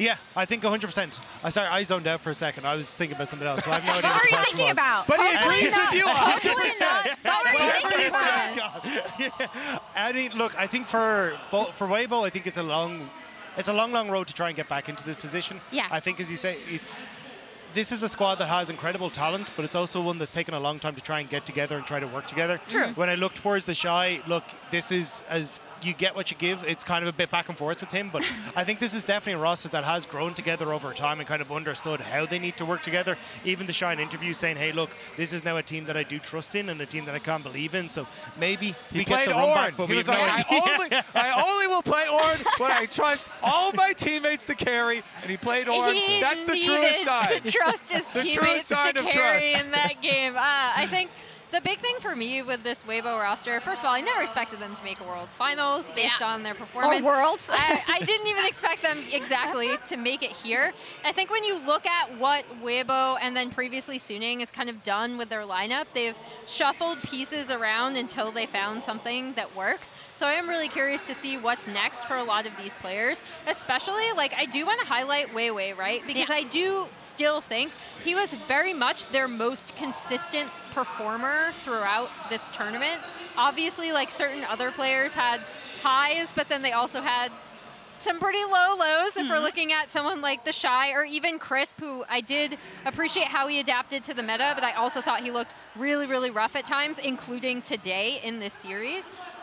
So yeah, I do want to shout out Weiwei for being someone who did come in when the team felt like they needed to put in someone else over Karsa. That was kind of still a controversial decision, despite the criticism that Karsa was receiving. And I do think he had big shoes to fill there, and he was their most consistent performer here in this tournament. And I think for a guy who kind of missed out on his chance to go to Worlds with V5, like he came from Suning, trained under SOFM, but he never really got that opportunity to really shine at international stage. And so many people in 2021 were like, V5 are going to Worlds. This is going to be the moment. Weiwei's going to pop off. He's going to get his chance to be in the limelight. And unfortunately, that never really came to being when they just barely missed out on it. And it felt heartbreaking for a lot of those old V5 fans to look at Weiwei and go, now we're going to see him on the bench, not going to really get to see him continue his journey, but to get that second chance at life and then run it right the way up and have such an incredible, well, Worlds performance in general is amazing for this player. Yes, definitely so. Yeah, do you want to look back at some general Worlds highlights? The ref. Let the good times roll. We don't have a video actually. You can look back on some of your favorite moments. Energy was good. Oh my God. Energy was definitely good. Very, very proud of that team. Honestly, it sounds so weird now, right? But yes, absolutely. There were so many. So long ago. I really enjoyed the format as well. The Swiss stage, I felt added a lot to this tournament, and getting to see that stage progressively mature into the bracket stage that we finally got, and the draws, which just reminds me of the real main character, the ref. The ref drawing all the teams at the very beginning stages. Really good ones. It's been a great World. So it has been really fun to watch. Overall, I've seen that a lot of people have been watching, for sure. It's been really exciting. Set records. And it helps, of course, to have T1. They are such a popular team, but to cap it off like this, it's just absolutely beautiful. I definitely hope, well, it's been announced, you know, we're going to go to London for the World Finals next year. That is really awesome. Hoping that the European teams make it a bit farther, because like that would be nice. Well, you're gonna have kind of like 2 G2s now, right? Are they reconstructing old G2? Well, there is like Yankos, Perks, and Wonder. You make it sound like you're going to a lab, you know, and they're like sewing the players together. I don't know what's been my favorite memories. I mean, being back in Korea it's always amazing. As said, it's like where esports is so incredibly alive and has been for so long before League even, right? And we felt that at every stop. I mean, I'm never going to forget that T1 JDG match in Busan and the sheer emotion of that arena. And I mean, the sheer emotion from Caster Jun as well. That's a moment that will always stand with me. I think there's a lot of people who'd be like, oh, you know, casters can't be biased, they can't be whatever, but like you actually get to see how much casters care about it. And Caster Jun kind of embodied that for me, to actually see how much raw emotion this guy had. And to just give everything to your scene and everything to your league, and finally to just see that bubble over and how happy he was. I can only imagine. I'm sad we don't have a camera on him. God, I would love to see what he's like right now. Maybe he had no tears left after last week. Where is he? I think they're over there. Usually. They're on that side. They're on that Let's side. go find them. Emily? I mean, for me, obviously, I'd never been on a desk where I was actually a fan of the team. Was KT the third best team here? Maybe? Huh? It's definitely an argument. Sure. It's definitely an argument. But yeah, I mean, I'm used to the heartbreak. But it was, what do you mean? it was great LCS to be teams there. were here too. I'm a KT fan. It is intrinsic to my... Interesting. Okay, the reason I'm here is because I started following KT in 2013. But yeah, then we're very thankful for KT so that you're here on our desk. We really are.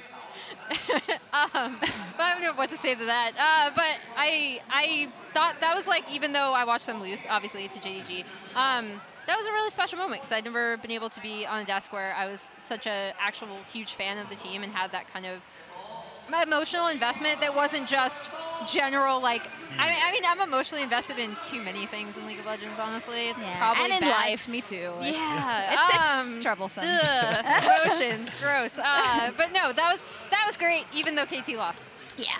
Guy's crazy to me because Energy played G2 right before that, and they won. They won. There was nothing there? I was not here in Korea. Okay, I'd like to call, I think, oh, 1 second. Yes, I'd like to call the talent that is still here in the arena up. Hello, hello. There's also more people. Yay! We have Raz over there too, but he's still doing something, so he can't. He's so, too cool for us. He's too popular for us all of now. our mics are open, and they might hear you guys as well. But yeah, thank you, all of you at home for watching. It's been an amazing World Championship, and it's been an amazing crowning achievement for T1, an incredible 4th title for them, the greatest team League has ever seen. Faker, the greatest player League has ever seen and will see, but it's time for us to get some rest. We want to thank you from the bottom of our hearts. We want to recharge for the 2024 season because we've truly given our all. Us here on the desk, but all the people you can't see in production that make sure that we can stand here every day and make this show for you, and we couldn't do it without you. We love you so, so much. Thank you so much for watching this entire year. You, yes, you right there. You right there. They're like, don't drag us on camera, We got to give the Faker thumbs up. Yes, and we'll see you next year. Goodbye.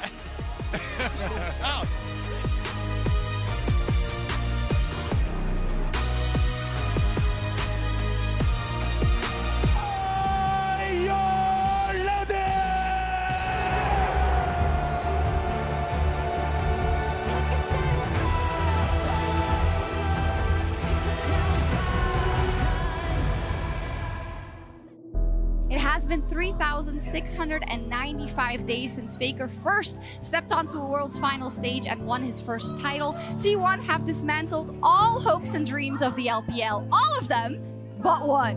Faker has to get out of there, though. Can't be snared for the hostile takeover. Gets so much work done. The Devour's in, but the kill's there. Nature's Grasp comes in. He gets pulled back. He's interrupted from the ultimate. Zeus does get a knock up there and a shield, but I think he's still dead. And there it is, the answering kill from the Shy. Bit of damage as the Q comes down. There's the ulti. Nature's Grasp, but look at the knockups, the kickback. Wei punches him out of it. Oh! The Dawning Shadow flies through to help get the kill onto Zeus. He's there at all as Crisp is under the turret. They throw down Herald, but Zeus has found 2 with the ultimate light.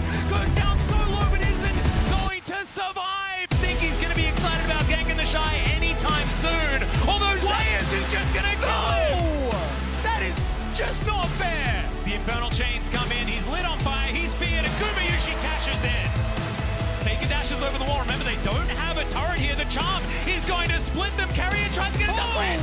He goes forward and then just explodes. And then Ona thinks that that's his moment. It's a double again for this Nocturne, and he survives. Xiaohu now taking a whole lot of damage, and Faker is in the shroud. He's toying with them. It's a double kill as he flips away. And back in again. It's a triple for Faker. 4 times T1 has lost in a Game 5. 4 times they've been knocked down, and 4 times they have got back up for this moment. It was 7 years since their last, a decade since their first. The SKT legacy has been reignited. T1 will be your 2023 World Champions. What's your play, God? What's your play, God? They gotta crumble one by one. Then we go right into the sun like it's the day my kingdom come. Baby, we're